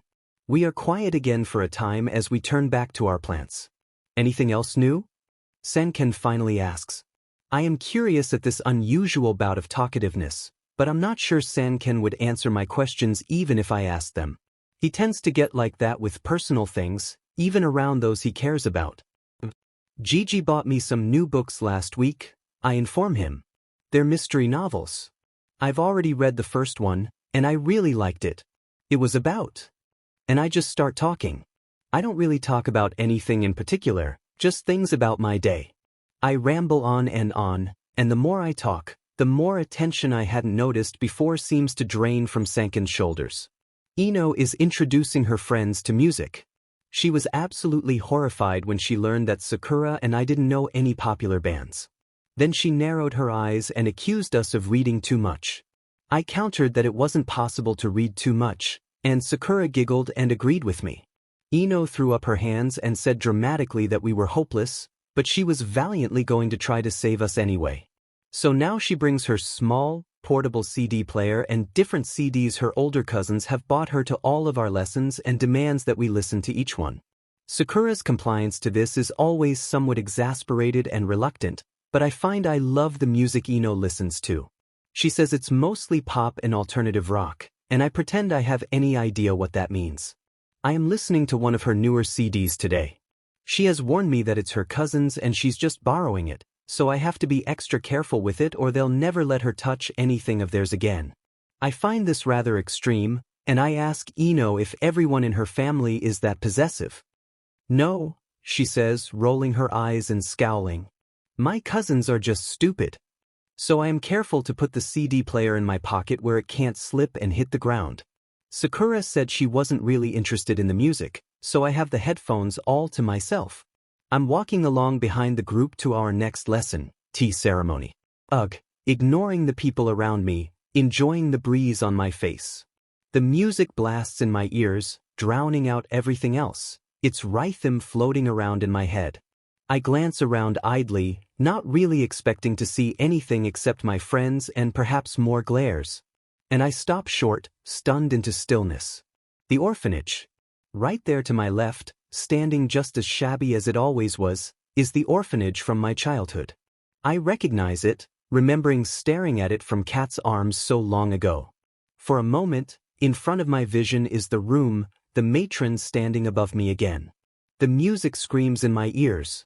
Then something touches my shoulder and I whirl around to see Kat standing there, her hand held above me as if she just moved it away. I stare up at her blank white mask. The mask stares back. Finally, Kat's black-gloved hand points and I turn to see Sakura and Ino standing several feet up the sidewalk, looking at me quizzically. In front of them is the class, still continuing on up the street. The room is gone. The matron is gone. That is not me anymore.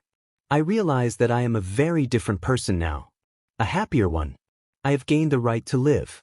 Sakura smiles and waves to me. Come on. I see her mouth, though I can't hear her over the music. I glance at the orphanage one more time before pointedly turning my back on it. I run away from the dark memories, to my friends. The smell of cooking barbecue fills my nose as I gaze around Ino's backyard. Music plays in the background from a stereo system inside, set up just behind the open sliding door to the porch. Kids run around the yard in front of me, most of them with platinum blonde hair. Ino's home is wonderful. It's a sprawling complex that, unlike most shinobi clan compounds, is laid right in the middle of the industrial part of the city. As far as clan compounds go, I suppose it's rather small. It holds only a modest front gate with a short walkway up to the main house in front. The main house is the largest building, a full 3 stories tall, and painted a cheerful yellow, courtesy of Ino's mother. Ino and her immediate family live in the main house. Slightly farther back from the front gate is a small cluster of other buildings where her more distant relatives live. All the buildings in the compound are circled around a large, grassy courtyard, which they call their backyard. In it are a swimming pool and a trampoline, and Ino's father and uncles have even set up a barbecue here. A ways away from the barbecue is a long table set up with chips and other yummy snacks. There is a back part to the property, behind the buildings, where the family training grounds are supposed to be. But it's fenced off and no one is allowed to go in there. Everyone's having so much fun in the main house and backyard, though no one really cares. Today is Ino's birthday. Sakura and I are the only people here so far who are not members of the family. I was a little worried about what to expect from the Yamanakas at first, but Gigi and Shigeru-ji seemed nothing but pleased when I got the invitation from Ino, and even the adults are treating me nicely. Ino's older cousins are kind of annoying in the way they treat us like little kids, but they've been teaching us a lot of cool tricks on the trampoline, so they're not too bad. At least they're friendly to us. I'm glad at least one of my friends' families seems to like me. I smile easily as I go over to rejoin Sakura in the pool. Ino was afraid it wouldn't be warm enough for the pool. Why is my birthday in the winter? I want a nice, summer birthday. But she was lucky. Today is one of the few warmer days left in the year. I am wearing the bathing suit I usually use for training, a simple blue one-piece. My hair has been left long today, and it hangs dripping and dark down my back. I chat with Sakura for a few minutes while Ino runs around behind us, ordering everyone around in her element. The adults stand around in the background and talk. Sakura and I got here early, but finally, the other guests start to arrive. Most of them are girls Sakura and Ino know from public school, and I soon feel quite lost in their midst. Ino introduces me, the only one everyone doesn't already know. I can practically feel myself being looked over, sized up. I will myself to feel confidence. Everyone keeps their distance from me the first few minutes, but finally Sakura draws me into their chatter from where I'm standing awkwardly to the side. After that, I am regarded as an object of curiosity by most. They ask me much the same things Ino and Sakura did the first time they met me. What does your house look like? How many dresses do you have? How many servants?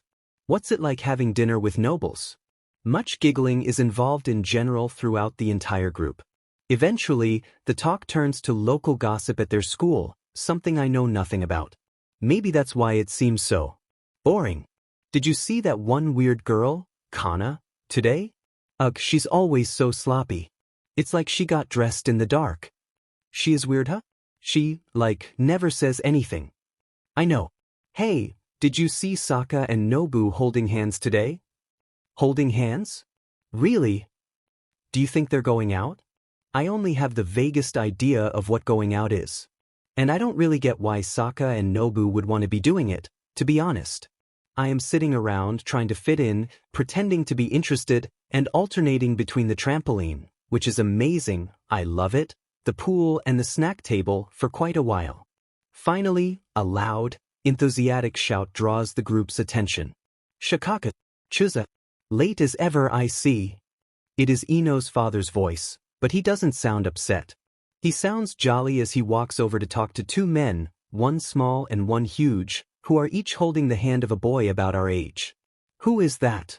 Sakura asks Ino in confusion. Ino sighs and rolls her eyes. My dad's friends. He insisted on inviting them today. They each have this nasty little boy he wants me to be friends with. I blink in curiosity as I turn back to look at the boys. They greatly resemble their fathers. One is large and plump and red-haired, with the same odd red markings on his cheeks as his father has. Perhaps they are his clan markings. The other is smaller, thinner, and paler, with sharp, pointed features and dark hair tied in a little ponytail at the back of his neck. Both look bored out of their minds. I can sympathize with that. Eventually, the other girls go back to their conversation, but for lack of anything better to do, I keep watching the boys. They eventually wander over to the snack table as their fathers continue talking to Inos. They stand there apart from the rest, obviously not any more interested in talking to the girls than the girls are in talking to them. The skinny, dark-haired boy stretches out on the grass beside the snack table and the plump, red-haired boy sits next to him, munching happily on snacks. Finally, when nothing seems about to change, I get out of the pool and walk over to the table, getting a handful of chips. I glance at the boys for a few moments before working up the courage to say, hi. They both blink and turn to look at me. There is a moment of silence in which I wonder if I should have said anything.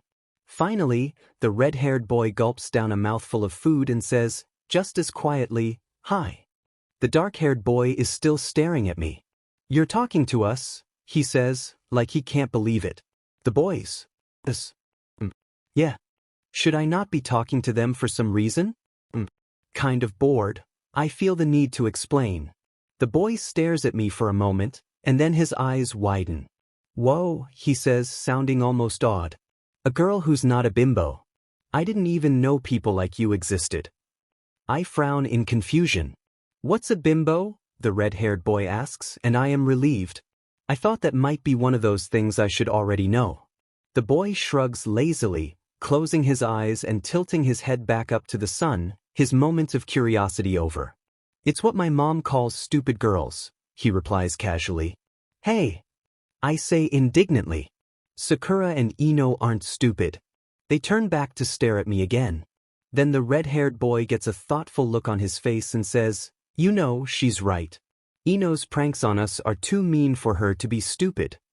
The dark-haired boy blinks and then snorts. You're right, he agrees, his tone ironic at something I don't know about. Pranks? I ask uncertainly. They oblige me with answers. That is how I first become friends with Nara Shikamaru and Akimichi Tsuji. I learn that Ino has a definite malicious, mischievous streak to her that seems to come out around boys. I also learn that Shikamaru, the dark-haired boy, knows a lot of fancy words even I don't and says, troublesome a lot, and that the red-haired boy, Tsuji, is very nice, very self-conscious, and loves food more than anything else in the world. I don't see why Ino and Sakura don't like boys. They're a lot more interesting to talk to than the girls. Later, as Kat comes, with Aya in tow, to take me back home, Ino takes advantage of everyone staring at my NBU guard and made to pull me off to the side. I'm sorry to have left you with Shikamaru and Tsuji, she says confidentially, wrinkling her nose. Was it awful? Not at all. I reply honestly, grinning to myself at the memory of the crude jokes and stories they told, and the sarcasm of Shikamaru. Ino raises her eyebrows in surprise. Someone needs to turn off their oven right now before... Boom. Aya. Takara-sensei sighs. Before that happens, she finishes tiredly, rushing off to help. The girls with the smoking oven. Two of Ami's friends. I can't help but feel a brief flash of satisfaction at that. Normally, I'd feel bad about enjoying someone's discomfort, but Ami and her friends still laugh at Ino and Sakura and I as they walk by, taunting us during every break. I've heard from Sakura and Ino that they're worse at school, where Ino says darkly that Ami has a bigger power base. Sakura is forehead girl. Ino is sneeringly called the cool kid. They've mockingly nicknamed me Whiskers. I know they're not going for that specific point on purpose, but the whisker-shaped scars on my cheeks are a mark of my possession by the QB. It hurts to hear them make fun of that, although I just lift my head and stare them right in the eye whenever they start in on me. This usually gets them to back off, but it also has the side effect of an additional nickname, my lady. Ino and Sakura tell me I should take it as a compliment. They're practically admitting you're more. Ino searched for the perfect word. Regal, Sakura supplied, smiling in a shark-like fashion rare on her sweet, shy little face. Exactly regal than they are. I'm not so sure about that, but I do at least know not to take it badly. My lady is a lot better than Whiskers. We have finished with tea ceremony, thank goodness. As cold winds finally start blowing through Konoha in mid-December, we instead spend our afternoons in a home EC classroom on a civilian school campus, huddled around our ovens as Takara-sensei attempts to teach us the basics of cooking. Attempts being the key word. It's not going too well. Some of it is fairly easy, of course. Measuring according to what's on the containers, mixing it all together in the stated order. But there's so much to do, and it all has to go perfectly for the meal to work out. Everyone always forgets to do something. I don't feel so bad about my own failure to cook anything more than the simplest meals, though. When I announced what we were going to be doing at the dinner table a few days ago, Sen-ken muttered something I didn't understand about optimism concerning 7-year-olds, and Gigi and Shigeru-ji smirked at him from across the table. Aya said loudly that she was sure I'd do just fine, giving them one of her fiercest looks. That was when I understood. I was disappointed at first that they seemed to have so little faith in me, but now, looking around, I can't help but wonder if they were just being accurate. So, it would be nice to prove them wrong. Nice to show them I can do this. I turn back to my own cooking. This time, I will get the recipe right. Practice, Takara-sensei and Shigeru-ji always say. It's all about the effort you put into it. I hate these events, Shigeru-ji mutters as he fiddles with his kimono in the entrance hall. You don't like New Year's, Shigeru-ji? I ask wonderingly. I love New Year's. I didn't used to, of course. It was always freezing cold, and the matron would sometimes come into my room, drunk, and then bad things would happen.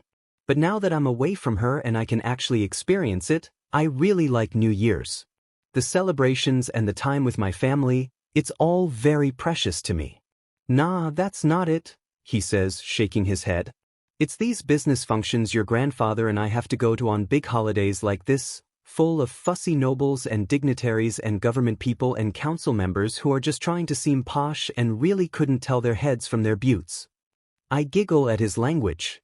Gigi and Shigeru-ji are going to a party.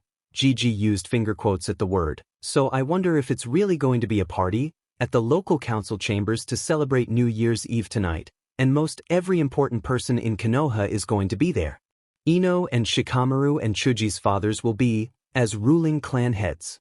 So will Ami's father as an influential merchant, although I don't exactly like thinking that Ami might be half as important as she says she is. Gigi says they will only be there a couple of hours, and then they'll get out early and come to really celebrate with me and Ko and Aya and Senku. He seemed almost like he was trying to reassure me when he told me this during one of our nightly lessons, but I'm actually not that worried. I was frantic last year, telling myself over and over that they wouldn't come back, but this year I know the routine. I still have doubts occasionally, but deep down I know that Shigeru-ji and Gigi will always come back. They care about me. Gigi comes into the entrance hall in his own kimono with Ko on his heels, chattering excitedly about how he couldn't wait for the fireworks later tonight and would Gigi please bring him back some snacks from the party? Gigi laughs. I'll do my best, he promises. Then he and G take turns hugging us goodbye and leave through the front doors. Neither one looks very enthusiastic. If all parties involving business or the nobility are like the dinners they hold over here sometimes, I can't blame them. Ko and I sit around the parlor. The parlor isn't open to us very often, but it is on New Year's, with the window curtain thrown open to reveal the moon above and the light covering of snowy white frost on the ground below. The fire crackles merrily in the hearth, throwing friendly shadows on the walls. Aya sits with us and helps us make more of the paper cutout decorations that we've already decorated the first floor with, showing us where to cut by the light of the fire. A bowl of peanuts and chocolates sits on the glass table next to us. Sanken mostly sits in the corner, drinking at first, but the smell of alcohol starts to bother my nose more and more. I've always disliked its strong stench. Finally, Aya notices me glancing at him and snaps, "Oh, for heaven's sake, come over here and help us," Sanken opens his mouth to argue, but Ko and I interrupt to join forces and plead with him to help, our eyes wide and puppy dog-like. He eventually gives in, grumbling and making a great show of acting displeased when he's really not, and we can all tell. Ko and I grin as Aya rolls her eyes and says, yes, your life's horrid, now celebrate New Year's Eve with your family like a reasonable man, even if you really aren't one. By the time Gigi and Shigeru-ji get back home, the parlor is full of paper cutout decorations. They act suitably impressed. Over dinner, the two of them entertain us with descriptions of the sheer ridiculousness of the event and all of its eccentric guests. There were the quiet, veiled barbs of one of the council elders, the one-armed old warhawk named Danzo, who looked like someone had threatened to force-feed him arsenic to make him come. Then there was the pompous, big-headed, richly dressed merchants, and the pompous, big-headed, richly dressed Hyuga clan representatives, who looked down their noses at the civilian merchants for being pompous, big-headed, and richly dressed, like them.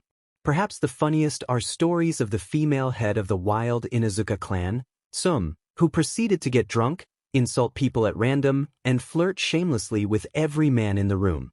I've changed my mind. Big gala events sound like fun. Maybe it's just the private dinner parties that are boring. After dinner, the greatest part comes. Shigeru-ji throws Ko over his shoulders, and Gigi puts me over his, and we leave the mansion grounds. A festival has been held down at the village tonight for New Year's Eve, and at the end of the evening is a fireworks display. Shigeru-ji and Gigi are taking us to a tree right at the edge of the forest. This tree is so high up, we will be able to see the fireworks all the way in the city. Sanken and Aya head out toward the edge of the forest on foot, but Gigi and G take us speeding through the treetops, the shinobi way. As I hear Ko shouting in excitement next to me, and the wind blows into my face, whipping my long golden hair back and making my heart give a leap, I can't help but reflect on the festival itself. Last year I didn't question such things, simply finding it wonderful that I could even see the fireworks. This year, however, I can't help but wonder. Of course, the fireworks are lovely, and I enjoy getting to see them, but I remember Ino and Sakura talking about it just a couple of days ago. They were talking about what they were going to wear to the New Year's festival on the way home from another cooking class, and I was just sort of walking beside them, listening. Then suddenly Ino turned to me and said, "What about you, Naruto? What are you wearing?" I started and then turned to them and had to say awkwardly, "I don't think I'm going." "What?" Ino and Sakura were aghast. "But it's one of the best festivals of the year." "I don't really go to things like that much," I explained. "Gigi thinks it's too dangerous." "Too dangerous?" Ino echoed incredulously. "My grandfather's a little overprotective sometimes." "I already told you that," I reminded them. "My parents are overprotective," Sakura objected. "Your family might be a little crazy." "Well, they're just trying to make sure I'm not hurt," I said defensively. "They care about me." But Ino and Sakura insisted that I just had to ask my grandfather and uncle to let me go, so when I got home, I asked them if I could go to the festival with my friends. They said no, of course. "We're sorry," Shigeru-ji added upon seeing my expression. We know how unfair it is that you don't get to do so many things normal kids do. But well. He trailed off, uncharacteristically unsure of what to say. But you're not normal, non, Gigi finished softly, looking me in the eye as if to say, and you already knew that. And I did. I know they're just trying to protect me. But when will it finally be safe enough to let me go out all the time like a normal person? When will I finally be able to go out there and start proving myself, even if there might be consequences? I push back my frustration as the treetops start to thin and flashes of starry sky begin to appear between the leaves above. I am going to see the festival fireworks with my family. I am flying through the trees like a bird. I should be grateful for that. It was not so long ago when I could not do these things. I smile and burrow further into my thick, icy blue coat and warm, bright orange mittens as we can finally see flat, open ground ahead. Gigi and Shigeru take one great leap, and my shout of excitement joins KO's as we go flying high, right up to the top of the tall tree. Abruptly, the whole of Konoha is laid out below us, and I feel the same rush of protective joy that first made me want to be a shinobi at the view that I see. The light covering of frost, so rare for the fire country, is laid out over the entirety of the fields, training grounds, and clan compounds. The grass is silvery, the ponds are crusted with ice, the flowers are frozen over. Among them are brilliant flashes of dark evergreen trees, and paper lanterns hang from some of the buildings, which have light coverings of frost coating their roofs as well. Further on, in the city, the whole place is brightly illuminated with tiny dots of color that are paper lanterns and open shops and lit windows. I can see tents and booths set up all along the streets, and happy, shouting people strolling along and running between them. Some are shinobi, some civilians. All mingle together peacefully, so it is hard to tell the difference. Distant strains of music float through the air from stages for entertainment set up here and there on the bigger streets. Wow, Ko breathes next to me, brown eyes wide. I nod silently in agreement. Shigeru smiles down at us, amused at our awe, but Gigi is watching it all too. It is amazing, is it not? He says softly after a moment. Some of the greatest Konoha shinobi I have ever known became shinobi just for this. So they could protect just this. You too, Gigi? KO's high, childish voice pipes up after a moment. He starts, as if broken from some sort of trance, and looks over at the three of us. He smiles gently, his eyes crinkling at the corners. Yes, he says, me too. The effect such love can have on a person is awe-inspiring. I look back to the beautiful scenery and the happy people. Yes, I have to agree after a moment, feeling warmth in my chest. It is. Yeah, it's real amazing. Someone shouts below us. Can we see it? The four of us start and look down to see Sanken and Aya standing below us, shivering. Sanken was the one who shouted. He's glaring up at us. No. Ko shouts, grinning before any of us can respond. You're stuck down there. Gigi gives a deep, rich laugh, and he and G go down to help them up on the branch next to us. Ko and I grab each other's hands and carefully scoot over to the side so there's room. Gigi and Shigeru perch on either side of us, and we wait, huddling against each other in the cold, for the fireworks to begin. We don't have to wait very long. Soon, a long stream of light shoots up into the sky and bursts into a huge, colorful firework. There is, it's starting. I shout excitedly, and Ko cranes forward as if it will help him see better, nearly losing his balance and falling. Shigeru has to pull him back, smiling exasperatedly and shaking his head. The fireworks are beautiful, like bright, colorful stars exploding in the sky, and for a while I don't think about anything. I don't worry about anything. I don't remember anything. There's just the beauty of a new year. Later on, as I am climbing into bed, flannel pajamas on, bedroom door open behind me, quilt thrown over myself, I glance over to my window to see the wide, full moon shining out of it amid the stars. Around the view of the moon, on my trellis, the first few tiny white buds of night flowers bloom into soft, glowing petals. I smile. All right, that's enough. Shigeru-ji's voice echoes distantly across the long training chamber. 50 more palm kick combos, and then one more set of single kunai and shuriken, and we'll call it a day. Ko and I turn to each other in the pool and grin as one. Race you. There. We take off from the pool and shoot across to the other end of the training rooms. I'm careful not to run too much faster than Ko, even though I know I could do it if I wanted to. But that would take all the fun out of it for him. Besides, I like watching his face screw up with effort and determination as he tries to keep up with me. We make it to the training dummies at the exact same time. Made it. Ko immediately shouts. Did not, I totally got here first. I protest, sticking my chin up and grinning wider, filled with exhilaration. I love the long training days. Ko opens his mouth to argue back, but Shigeruji interrupts him. You towed the line at the same time and you both know it. He sounds exasperated. Now get back to work. We leap back into our taijutsu combos. I go through each as fast as I can, hearing Ko panting beside me, feeling the strain as I push myself harder and harder. The flashes of white that I'm supposed to aim for flash in front of my vision as I swing by them. Shigeruji was especially specific to me to watch out for them. Later, he told me in private that, it's not just because you're older, the style I'm planning on having you learn is very centered around flashing in through an opponent's guard, hitting sensitive points, and flashing back out again. You're going to have to be fast, and you're going to have to know exactly where to hit. You're going to have speed and accuracy, and you're going to know your anatomy very well. Good God, I sound like my father, he muttered, as if in realization, and he ended up walking away shaking his head.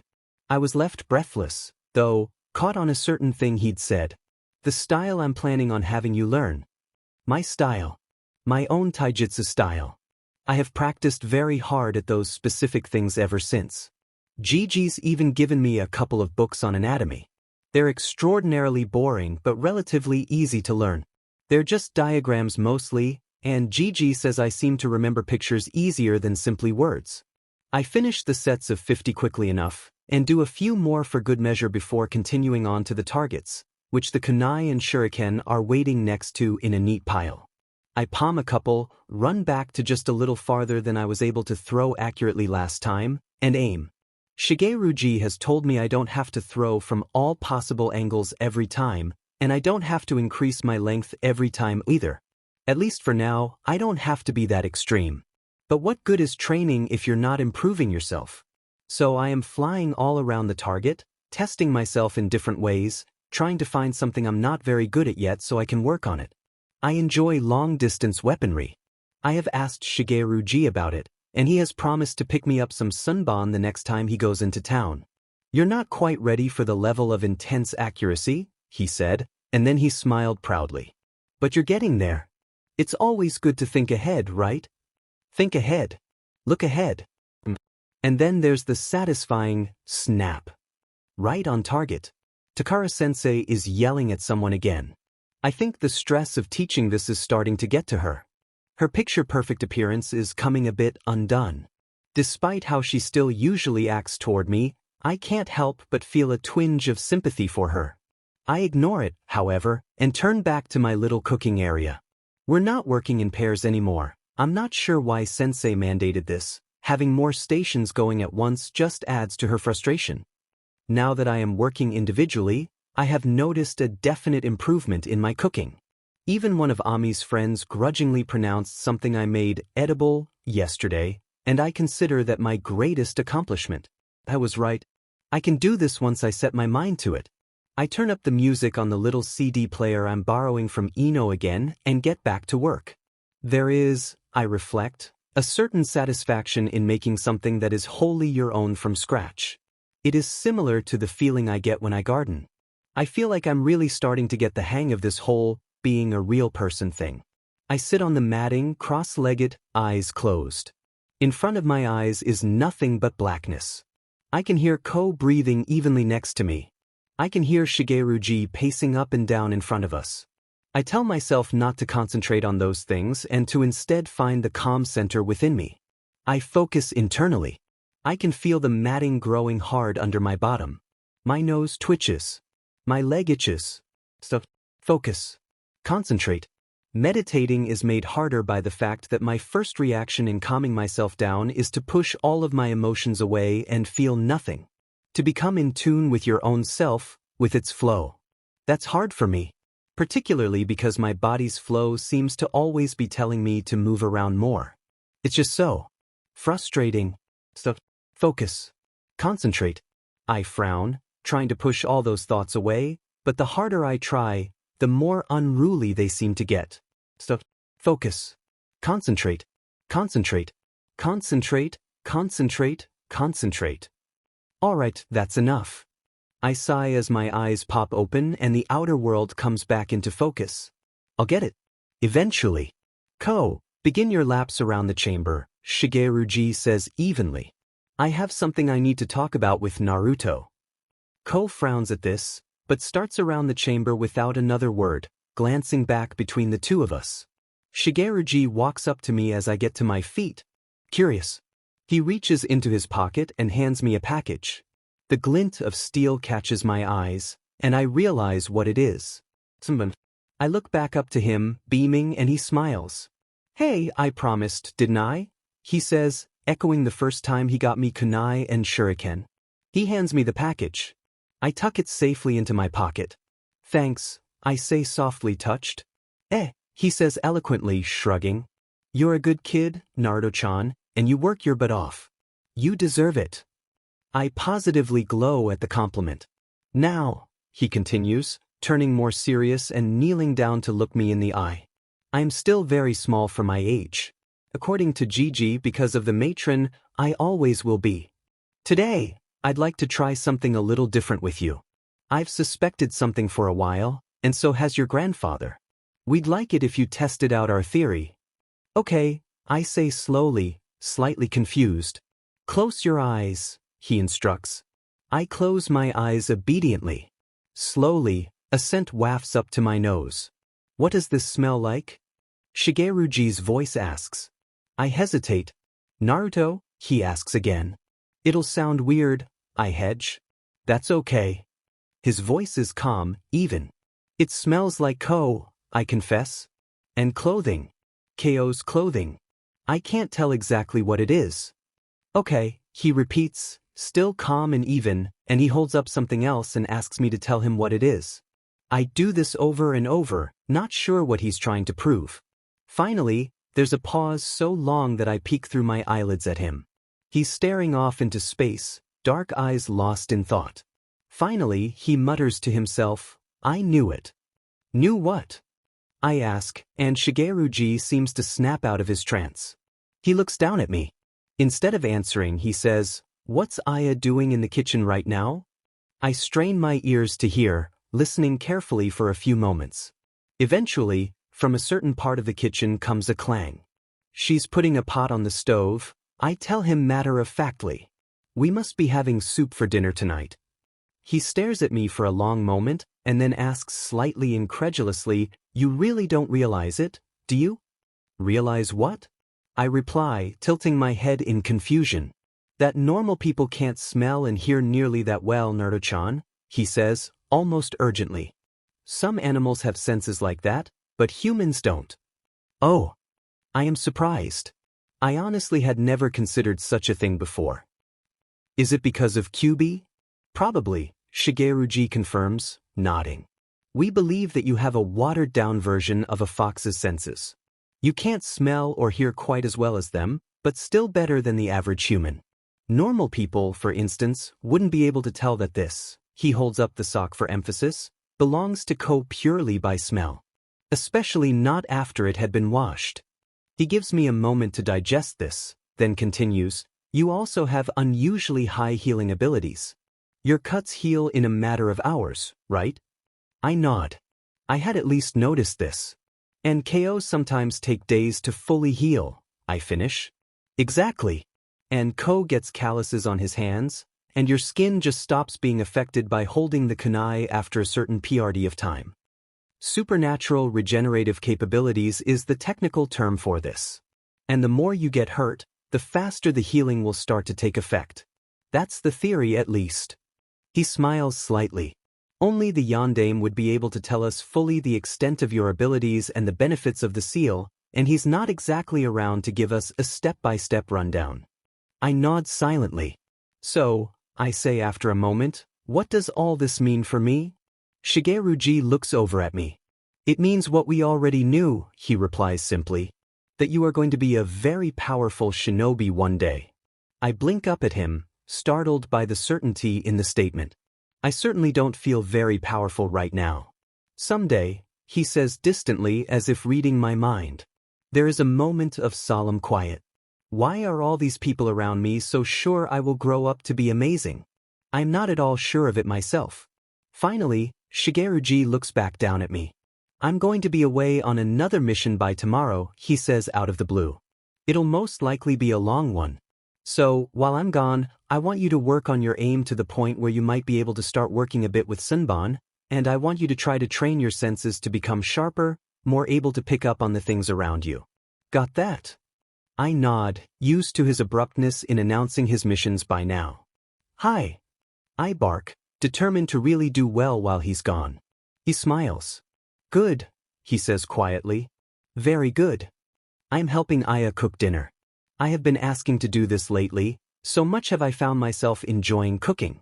Aya is so pleased that I've finally found something normal and ladylike, that I enjoy. She lets me help whenever I ask. My day has been very busy. I went to my lessons with Sakura and Ino and Ami and Takara-sensei, then was brought home by Kat and tended to the ivy and flowers on my bedroom trellis, then spent an hour in my room meditating and extending my senses. I have found that doing my sensory training at the same time as my meditation actually improves my concentration, then spent 2 more hours training in the underground chamber with Ko. With Shigeruji not there, we just race each other through all our usual exercises and taijutsu moves and aiming drills. He promised to start teaching us the basics of chakra training after he got back from his mission. We are both very excited, although Ko is grumpy over the fact that he's not old enough to start actually working with his chakra yet. He has to wait for his chakra coils to develop further. Now Aya and I are making dinner. Ko is lounging around at the kitchen table, watching us idly from underneath his long, scruffy brown bangs, chattering amicably to fill the quiet. Gigi will be home from work soon, and Sanken will come in for dinner too if lured properly. In other words, by food and company and my brother and I. Shigeruji isn't here, but he should be soon. It's been a few days since he left. He'll be tired and weary at first, with dark circles under his eyes, as he always is after the long, high-class missions. But then he'll have a rest and some of Aya's food, and he'll sit with us in the kitchen or in Ko's playroom or in his study, and we'll talk about what's been happening while he was gone. Slowly, he'll start to relax, and the darkness will leave his eyes. That's the way it always works. For a long time, I smile and talk with Ko, Aya idly throwing in bits here and there. I am comfortable in my world. I am at peace. This is my place. These are my experiences. This is my life. Then everyone grows quiet as the front door creaks open. Gigi and Sanka always knock and wait to be let in. It can't be them. An intruder? Gigi and G always say no one could ever make it through the Sarutobi mansion's defenses absolutely undetected, but I tense up. I am suddenly very nervous and unsure of my abilities, but I try not to let that show on the outside. G always says that in a fight, fear is one thing you never show, even if you feel it. Never let fear dominate, Gigi tells me. So instead, I let myself go numb. Strange. I have never thought of that ability as an asset before. Ko is frozen in his chair. Aya has gone still and carefully blank-faced. Footsteps fall toward the kitchen door. We stare at the door, waiting. Suddenly, I realize the footsteps sound a lot like Gigi's. I restrain myself from shouting out at this, straining my ears to make sure. Yes, soft and steady, just like Gigi's feet. The same rhythm, the same weight hitting the floor. Then the door swings open and there he is. But he doesn't look anything like Gigi normally does. His shoulders are slumped. His face is lined and tired. His eyes are red and bloodshot. Gigi is usually so confident and assured. I have never thought of him as old before. The thought stuns me and fills me with a deep sense of foreboding. He walks slowly over to the kitchen table and lowers himself into it, silent. He makes no apology for startling us. He gives no explanation for his strange behavior. For a long time he just sits there. We watch him, strangely even more tense than we were when we thought he was an intruder. What could make a powerful man like Gigi look so broken? I don't have to wait long to find out. Herzna, Aya finally says, her voice uncommonly soft. What's wrong? Gigi lets out a long, tired sigh, breaking his silence. When he speaks, the words sound forced, pained. Shigeru is dead. For the second time in my life, my world shatters. The following days are filled with confusion. Gigi is much quieter than usual, even though he's home more often. He mostly stays shut up in his library, only coming out to direct the workers trooping through the mansion about where to pack and where to clean. Sometimes he comes out to greet visitors, if they're especially important, but mostly he just lets them leave their condolence gifts in the entrance hall and go. The civilian workers who are handling Shigeru's things are the only ones who always command his full attention. Shigeru's things must all be put away in storage somewhere out of the village. The whole mansion must be cleaned and scrubbed down. Preparations must be made for a funeral. There won't be any body, but a grave will be put up in a private cemetery anyway. He was on an A-class mission. He took a hit for a comrade. It was a Katon Jutsu, a powerful one. There was nothing left afterward. Gigi explained it to me. I am sorry you have to experience this, Naruto, he said tiredly. He always sounds tired now. But glad as well in a way. This is a part of shinobi life. Every shinobi goes out on every mission knowing it could kill them. You know the risks, and so does the enemy. Shigeru knew the risks, and he took them. And he took them for a friend. I am prouder of him than I can say. It is the most I have heard him speak at any one time since the news came. I consider his words as I watch the men in worn civilian clothes troop up and down the stairs, carrying G's things to the wagon that will take them out of Konoha. They seem uncomfortable at my presence, and even more so at my blank stare. None will meet my eye. Normally, I would have to force myself not to care about this. Now, I am already numb. I should be crying all the time like Aya is. I should be grim and silent, like Sanken is. I should be tired like Gigi is. I should be angry and defensive, asking everyone what's going on and when Shigeru's coming back, like Ko is. I should not be numb. I should feel something. But it just doesn't seem real to me. I understand what is going on, unlike Ko, but I am just as confused as he is. I keep waiting for Shigeru to come back. I keep waiting for him to show me how to throw my Sunban and summon my chakra. I keep waiting to show him how hard I've been training while he was gone and how good at cooking I'm becoming. I keep walking into his study and expecting his things to still be there, meticulously neat as always. I keep waiting to hear one of his little sarcastic comments from the kitchen, or a distant shout of complaint as Aya slaps him over the back of the head for cursing in the house again. I walk into my room and I can't help but remember the day he helped me paint it, his warm hands helping my tiny ones hold the brush. I can't help but remember his small, special smile and the strength in his eyes when he talks of shinobi and the way there doesn't always need to be any words between us for there to be understanding. How can someone like that just be gone? For the first time in almost 2 years, I am that naked little creature sitting in her room, watching the outside world from a hole in her wall. I am nothing, waiting for something to come along and change me. Sakura and Ino come eventually, knocking softly on my bedroom door and walking in and hugging me and crying like I still can't bring myself to. I couldn't say how long it took them to come. Time seems to matter less around the mansion now. It slips away in the silence. They tell me how sorry they are and they ask me how I'm doing. I don't know how to answer them. I don't even know what to feel anymore. I'm still waiting for Shigeru to come home. When they don't get any response, they eventually leave, glancing back at my blank face in worry the entire way. Lethargic, I wander down the stairs until I find myself in front of Ko's playroom. He has shut himself in his place now that he's realized that no one can answer his questions, much like Shigeru sometimes does. Used to do. I shy away from the thought. Something about it frightens me. Instead, I walk in to see Ko sitting there in the middle of his carpet, arms curled around his bent knees, glaring at a far wall.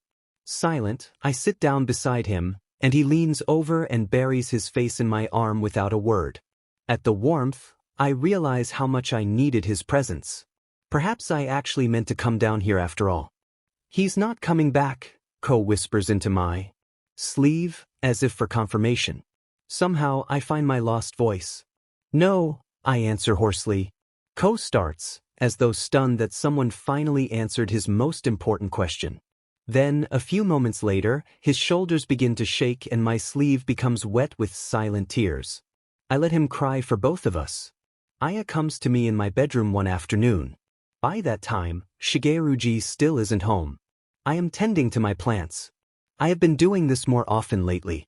It is soothing, and it's something to focus on that doesn't have anything to do with death. Rather, it is the birth of new life. Aya stands in the doorway and watches me for a long time. She understands what I'm doing, I think. She has been cleaning harder than ever lately. I think that's how she reminds herself that she's still here. We've all done something like that in the past few days. Aya cleans. Ko trains like mad in the underground chamber. Gigi reads. San-ken and I garden. Finally, I turn to her. Yes. I say softly. Everyone speaks softly here, even the dignified noble visitors offering their sorrow to the elite third Hokage for his loss, and the civilian washers and workers who have been trooping in and out constantly. It's as if the quiet is so heavy, no one feels strong enough to break it. Aya takes a shuddering breath and looks away suddenly. She's been doing that a lot lately too. Your etiquette teacher is holding a special lesson tomorrow in your honor. She will be going over kimono wearing. Funeral kimono, in particular, will be covered. Your grandfather would like you to attend. Funeral. That's all anyone ever says anymore. I'm getting sick of the word. Burning emotion boils up within me for a moment, and then the numbness, ever vigilant, squashes it back down. I look away too. Okay, I say simply. There is a long silence, and then I hear Aya's footsteps fading away down the hall. She looks just like she did when I first met her, and that can't be a good sign. It's particularly eerie to see because I forgot what Naruto looks like with no emotion, no strength to her. Normally, Naruto's face is animated and vivid with life. Her eyes dart around, shining, taking in everything at once. They never lost that tendency. Even when she walks, she does it with a sort of repressed energy and enthusiasm, and a bit of a natural grace. To see her blank-faced and hollow-eyed again. It's disturbing, but not entirely unexpected. She's holding out better than some. I wasn't close to Sarutobi Shigeru, but I know that everyone in the village has been affected by the death of the Sandame's son in some way. Especially because it was so sudden. Now that they know many of the details about the last year of her life, some in the village are whispering that it's Naruto's fault for making him go on leave all that time. That's ridiculous, of course. Sarutobi Shigeru went on leave months before Naruto came along, and anyway, any shinobi who lets a small term of leave weaken them that severely is not truly a competent shinobi. I hold out my back to Naruto in the early morning sunlight as she shuffles out of the mansion. Ready? I ask, something I don't normally do. But well, she doesn't seem ready. Did she really have a choice about going to this lesson this morning? She just climbs onto my back without a word. As we take to the trees leading out of the forest, I feel her curl further into herself at my back. Her usual chatter and questions and excitement are not present. For a long time, there's silence. I don't think I've heard her this quiet since the first day we met either. Cat, she finally inquires. Yes. You're coming to the funeral, right? The question startles me. Why would she want her bodyguard at her uncle's funeral? Unless you do realize I would only be allowed to come as a person and not as a masked Anbu, I reply uncertainly. It's a matter of honor.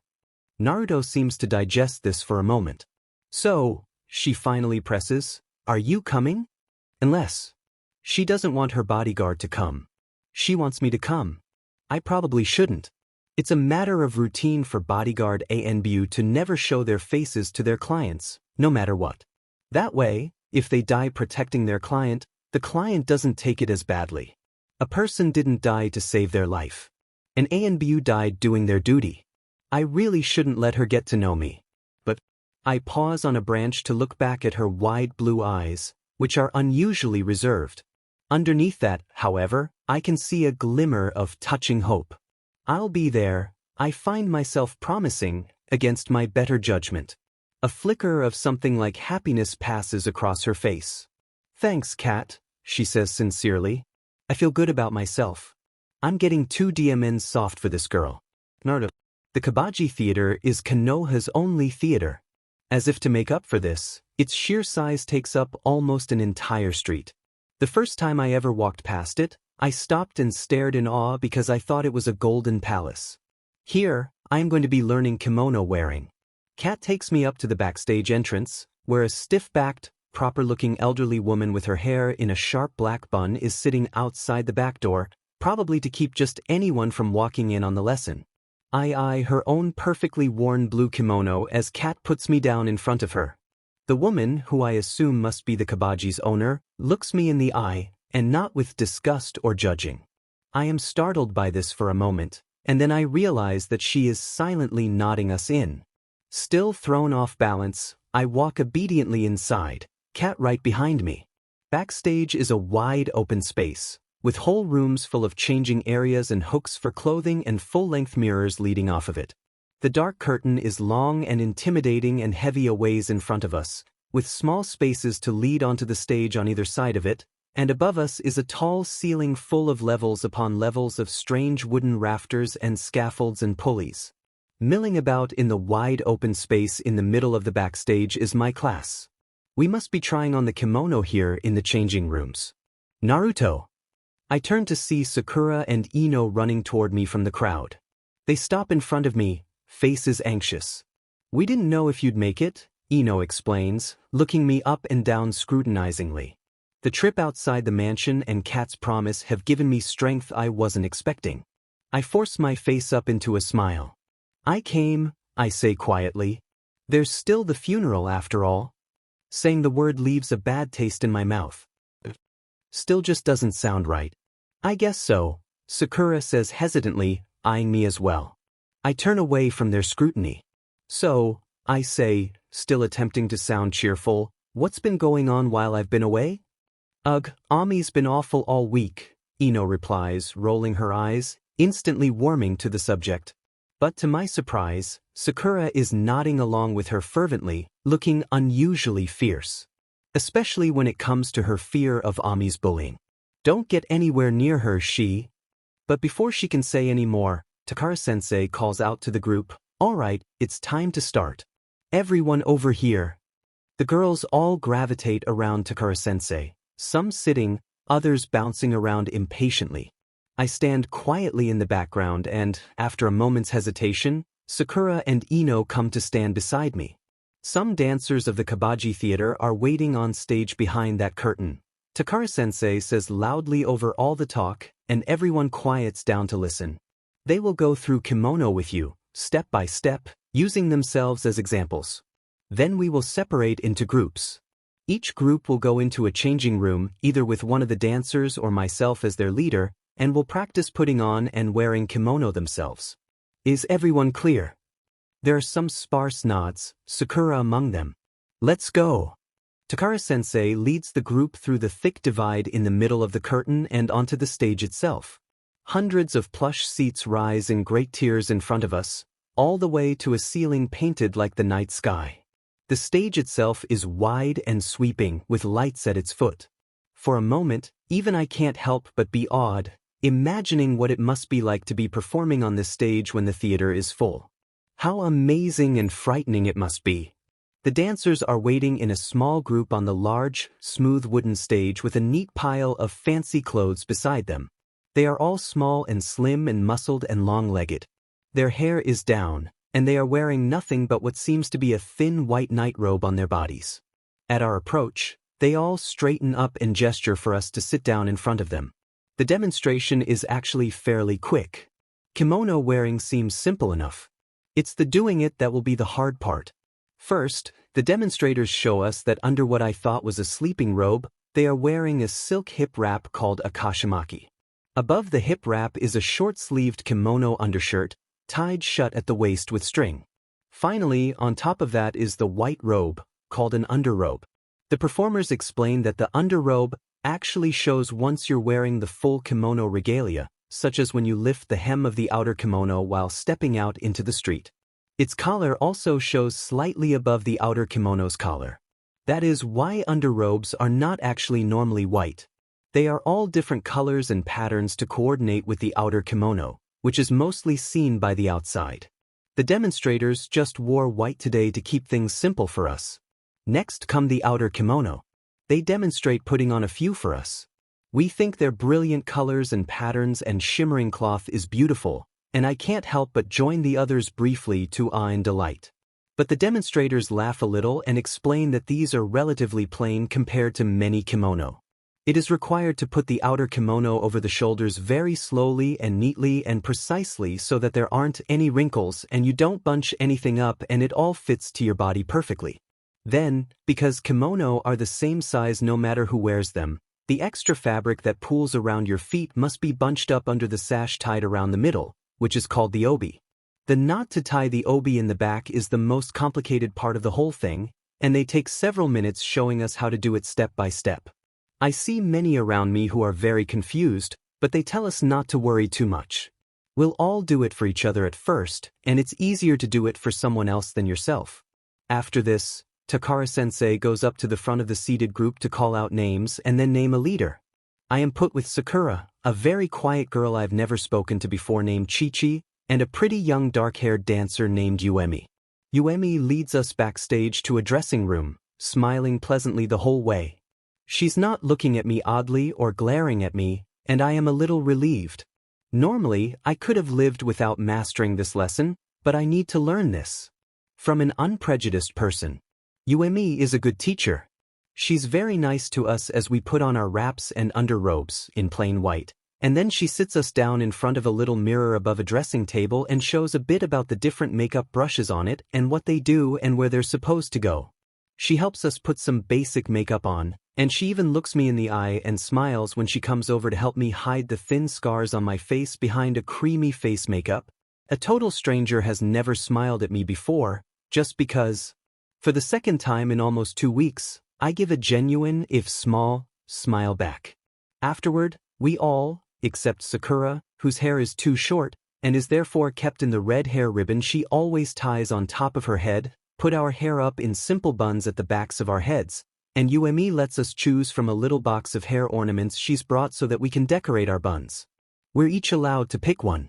Chi-Chi uses 2 long, thin polished wooden sticks decorated with butterflies to twist into her bun.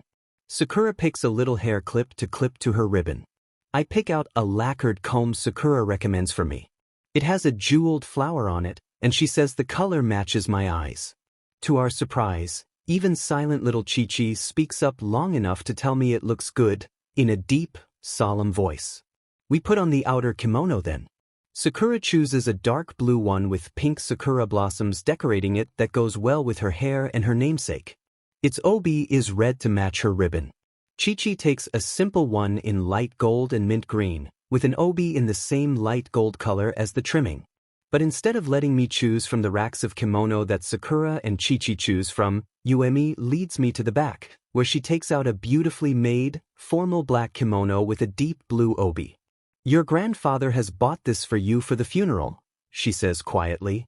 Her face is serious. "Yet, that it be brought here so that you can try it on beforehand, and to pick out a hair ornament to take home with you." I am startled. Gigi said nothing to me of this. But then, Gigi hasn't said much in the past weeks. The thought brings me back down from wherever I've been in the past hour. "All right," I say quietly, nodding. She helps me dress, pointing out small differences between funeral kimono and regular kimono in a calm voice as we go. All I know in the end is that it's very heavy and stiff and I don't think I will ever get used to it. I restrain myself from snapping this at her when she asks me how I like it.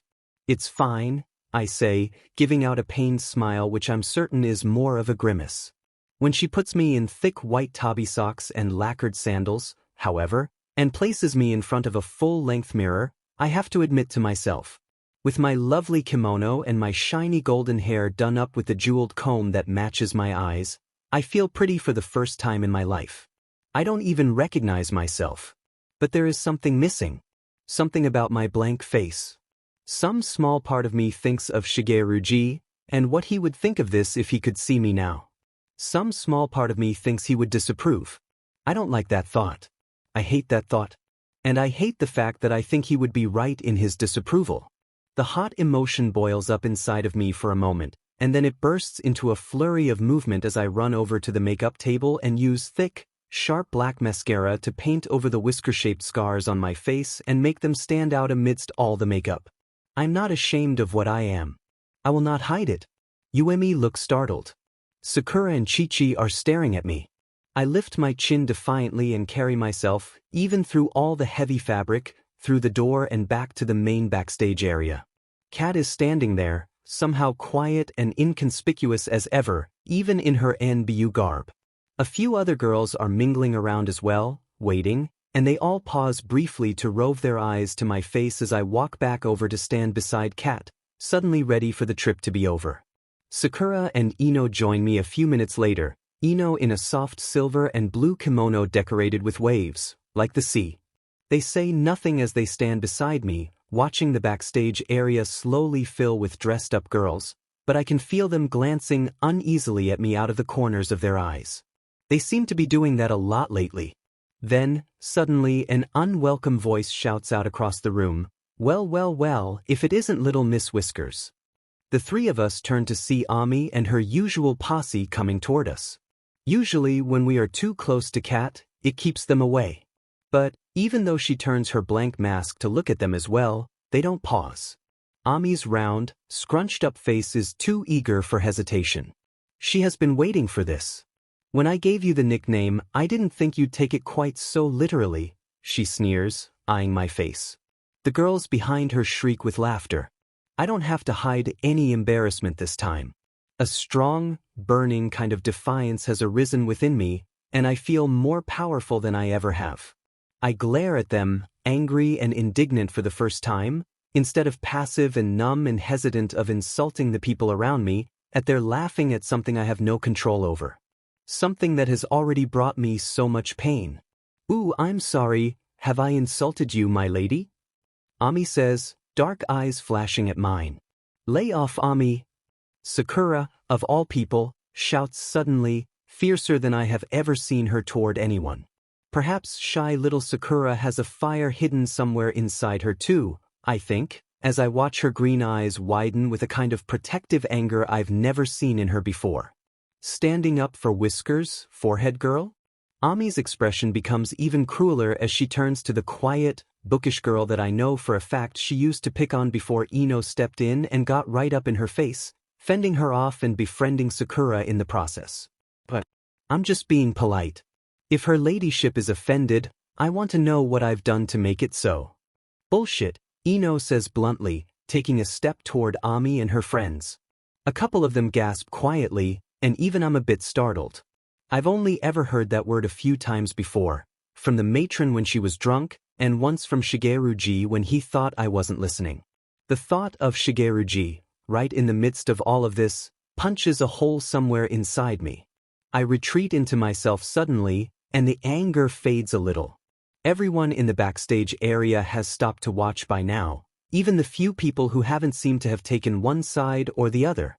The adults are off helping one of the groups, except for Kat, who is watching us all inscrutably. No one is around to stop us. But I would never say such a horrible word. Ami says shrilly, wrinkling her nose. I'm a proper lady. That's because you're your daddy's little girl. Ino's icy blue eyes gleam as her pointed face twists into a smirk. And I'm mine. There is a moment of silence in which Ami's eyes widen. Ino is threatening Ami, I realize. With the head of a major founding ninja clan against a mere merchant, however wealthy, there is no contest as to who would win. No matter how much she might say to the contrary, Ami has to know this. She has to have been taught something about her place in the world by her father already. No matter how mean Ami is to me, I feel uncomfortable at the idea of something so huge happening simply because I was angry at something someone had said. Ino, I begin tiredly, just let it go. How kind of you, my lady, Ami suddenly bites out, cornered and vicious. But no matter how kind you try to be, my mother says it will never erase the shame the Sandame's son had to die with for having to look after someone like you. Something inside of me that I didn't even know was strained suddenly snaps. The burning emotion hidden somewhere behind the numbness for all these days boils over and washes over me in a wave, like lava pouring onto my body. Before I can even think about it, I am lunging at her so fast, she doesn't even raise her arms to protect herself. I remember her wide black eyes, shocked and frightened, just before I was on top of her, punching everything under me as hard as I could. The grief and the frustration and the sadness and the desperation and the shame and the anger and the realization of he's gone and he's never coming back all come up at once, and everything blurs together as I scream and I hit everything, and there is blood under my fists. Naruto! Kat's voice is harder, sharper than I've ever heard it, so rock hard that it breaks through everything and stops me right where I am, on top of Ami, fist raised. Her face is covered in blood and she's screaming. My vision is still blurred and my eyes are burning. I'm crying, I realize. As my insides feel like they are collapsing, being torn apart, Kat lifts me up in her arms, slides my sandals back on my feet, and walks out the back door of the theater without even speaking to anyone. I am so caught up in myself that I don't notice anything around me as the door slams shut behind us. Well, I'd be lying to myself if I tried to pretend I didn't suspect that something like this might happen. Kat has just left after informing me of what went on in Naruto's lesson today. I'm not sure how to feel. On one hand, Kagaya Ami hinted at more about Naruto than she was ever supposed to suspect, and I'll be having words with her father. She's also obviously a jealous, juvenile, and tactless child. On the other hand, Naruto is fully aware of her place in the village as my granddaughter, and is also aware of how most people see her. This display today helped neither case. She must try to control her temper, if she truly is growing into one. She most likely is. Her mother always had problems with her temper as well. If she has inherited the infamous Uzumaki anger, God help us all. I come to a standstill in front of her bedroom door and knock. Naruto. There is a slight pause. Then, come in. She sounds calm. She should be. I gave her a few minutes to cool off before coming to see her. I walk into the room. A decorated blue hair comb is sitting on top of her dresser, looking strange amidst all the ninja equipment and equipment care appliances. The kimono, obi, and assorted garments are laid out at the foot of her bed. She is in her flannel pajamas, sitting cross-legged on her bed, probably fresh from meditation. Well, she's gotten that down at least. There are still faint smudges on her face from where her makeup smeared with tear tracks. The sight makes me falter for a moment. I have to forcefully gain back the resolve to say what I'm about to say. I heard about what happened at lessons today. She continues to look me right in the eye, not ashamed in the least. I sigh. Naruto, you must remember your place at the forefront of the village. You do realize that the only reason her father can't persecute our family for this assault is because Ami has unwittingly revealed that her parents have been hinting at things concerning your prisoner that they shouldn't have been hinting at to a child, do you not? Her eyes widen at this, and then she looks away. So she hadn't realized. Just went in there, rash and quick-tempered and prideful, so much like her mother. I feel an exasperation mixed with fondness, and control my face to remain grave as I continue on. Naruto, you must try to control your temper.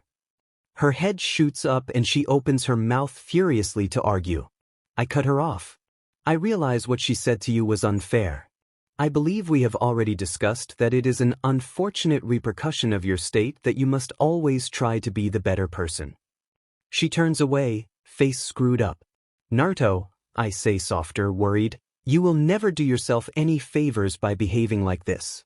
Your image will forever remain skewed. I will have to issue a public statement saying you were provoked, and then there's no guaranteeing how many people will believe me. Many who simply do not want to listen will see a girl in your class attacked by you, and fill in the blanks with their own conclusions. There is a moment of silence, and then her shoulders hunch up. Her back, facing me, begins to tremble. It's just not fair. She sobs out after a moment in a harsh whisper. None of it. It's not fair. The girl has a talent for understatement. I feel guilty for making her feel this way, even though it had to be said. We are just all going through too much right now. I walk over to sit down on the bed and hug her from behind, tucking her under my chin. I know, I say quietly. I know it's not fair. Her whole life is not fair, from beginning to end. And yet she's always so happy, so cheerful. It is this strength which will make Naruto amazing one day. Never lose that fire, I whisper to her as she sobs into my shoulder. Channel it carefully, but never lose that strength inside of you. We sit like that for a long time. Then, abruptly, the silence is shattered by a patter of little feet running up to Naruto's bedroom doorway. Gigi ne-chan. Ko bursts in wide-eyed. There's this weird guy who says he's my uncle at the front door. He pauses, taking stock of the situation. Sorry, he says sheepishly. Was I interrupting something? Naruto lets out a watery laugh, and I can't help but chuckle myself. No, I reply, letting go of Naruto to heave myself to my feet. Let's go see this weird guy. I walk out of the room, hearing Naruto and Ko follow behind me. What's wrong? Ko whispers, concerned. Nothing. I hear Naruto attempt to reassure him, but my grandson is formidably intelligent for his age. It was that mean girl again, wasn't it? He suddenly asks cannily, sounding furious. Sort of. But don't worry. I beat her face in. Despite everything, she still sounds proud of herself. Really? Ko sounds disturbingly excited. Finally. Told you that'd solve everything, he adds sagely. This is followed by quiet giggling. My grandchildren are quite terrifying. They might just take over the world someday. My lips twitch despite themselves at the thought. My suspicions were correct. I realize as we reach the last staircase to the bottom floor. There he is, standing in the entrance hall with his duffel bag, looking distinctly awkward, Aya giving him one of her thin-lipped glares from off to the side. He has grown more broad-shouldered and tanner, and he has the beginnings of a beard now, but he is still instantly recognizable. Asuma. Naruto. Asuma is nothing like his brother. Whereas Shigeruji was. My heart hurts at the word. Small and lithe and graceful, Asuma is large and broad-shouldered, almost brawny. Shigeruji had black hair and dark eyes like Gigi's, and Asuma's hair and eyes are brown. Shigeruji was clean-shaven, and Asuma has a beard. Shigeruji was a widower, and Aya and even Sangan keep making hidden little jibes at Asuma about glittery, flighty girls. Shigeruji was a Konoha ninja, and Asuma has spent the last few years guarding the Fire Lord at the capital. Shigeruji used to like spending time with his family, and Asuma has rented an apartment out in the village for his stay. I don't think he was sure how to react to me when he learned I'm living with the Sarutobis. He looked over at me and his eyes widened when Gigi introduced us. He recovered quickly enough and said hello, but I could tell he was thrown off. I wonder why he didn't know about me before. I've been here well over a year. Did his family never write to him? Maybe not. Shigeruji never spoke of him, and Gigi is a bit formal toward him. Aya calls him the irresponsible one. Ko likes him with his deep voice and his broad shoulders, and his new uncle distracts him from the darkness in the rest of the family. I am not as easily distracted. Whenever I see Asuma, I can't help but think of Shigeruji. Luckily, he is not around all that often, mostly because he seems rather guilty and awkward whenever he is. Everything hurts so much, it's like walking around with a hole punched through me. I keep busy thinking about things, like the cooking we've continued in etiquette classes and the flowers in my room and keeping up with my shinobi training regimen and the books I read with Gigi at night, or else I feel I would lose myself to the swell of emotions inside me. It's hard to sleep at night, because that's when I'm most free to think and the memories always come flooding back. Gigi has let me take a few books I like, a couple of fiction and a couple about history, from the library and into my room, and whenever I think too much at night, I take them from the bookcase and read them by the moonlight coming in through the window. I feel like I'm running away. I hate running away. But I hate what happens when my grief catches up to me even more.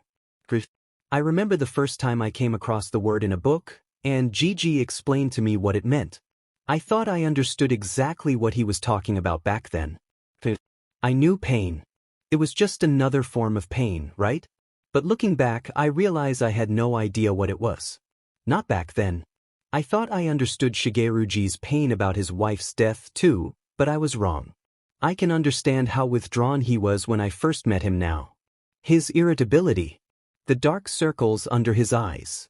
I have those too now. What I don't understand is how it seemed to get better for him as time went on. How it seemed to get easier to handle. It doesn't feel like it will ever get easier for me. It feels like a part of me has been ripped away, and the hole the rip made is too wide to be sewn up. I have lost all control of my own emotions, and they stay down and dark, fluctuating between furious, irrational anger at the world for taking Shigeruji away from me after making me go through 6 years of pain under the matron, and the heavy feeling that life will never get better. I prefer the anger. The anger I can channel by going down and beating the training dummies and pretending to use katas on invisible enemies until I feel better. The anger is what carries me through the streets to my lessons each day, through all the whispering and staring people who watch me more than ever now. The anger is what tells me that they don't understand me, so they have no right to judge, and I wasn't wrong, Ami was. The anger makes me feel strong, and snaps out to defend me when something hurts too much. The anger is what is keeping Ami, face bruised and scratched, and her friends from getting anywhere near me during lessons anymore. It is what keeps them as far away as possible, glancing at me fearfully and whispering among themselves. The heavy hopelessness is worse. It is impossible to get rid of, impossible to release. It churns inside of me like a caged animal, a dark cloud that hangs over all my thoughts and slows down my movements. Nothing is beautiful anymore. All the color has been esigidi out of everything, because what's the point of beauty if it's so fleeting and so quickly and easily destroyed? I don't want to live in a world like that. And the darkness spills over and makes my throat burn and tears come to my eyes. This heaviness can come anytime, and it is the only emotion I have ever seen completely overpower the numbness. It is impossible to not feel when it decides to overtake me. To combat this, Ino takes her CD player to lessons every day now, and gives it to me to listen to music with during the PRD. It keeps us from having to say anything to each other. I don't know what to say, and I don't think they do either. I let the music pound through me and keep to myself. It is soothing in an odd sort of way. The music doesn't make the pain go away. Instead, it supports it, giving it a natural flow through the body. It makes me feel in sync with something vital, like some part of the music understands some part of me. Ino and Sakura always sit beside me to talk, but I am not a part of it. Instead, I float along the music, accessing a piece of myself that they cannot yet access inside their own souls. It is a painful awakening. I hope they do not have to experience it for a long time. It is raining. The rain is light and silvery gray, pattering along the ground from the heavy sky, just a light sprinkle to do the grass around our feet. I normally enjoy the sweet, heavy smell of rain, but today I have enjoyed nothing. I can see through the shimmering, gauze curtain of rain. There in front of me is a headstone. In front of the headstone is a closed wooden casket, being lowered slowly into a hole in the ground. I have discovered that I hate funeral directors. Ours seems so pretentious as he rattles on about someone he didn't even know in his gravelly voice. As we stand here before him, the guests standing respectfully in the main section of the plot, while we, the family, are cordoned off in our own separate place on the side. I want to scream at him and beat my fists and tell him that no one cares how great he thinks Shigeruji probably was, because he didn't know him, and anyway, Shigeruji is dead. How can anyone even speak when they know Shigeruji is dead, and we won't even be able to tell because that casket is empty? Thick, heavy, choking tears have been spilling down my face all day as I stand here, trying not to pay attention to the funeral all around me. To Sakura and Ino standing close to the front with their families, their faces heavy with sadness.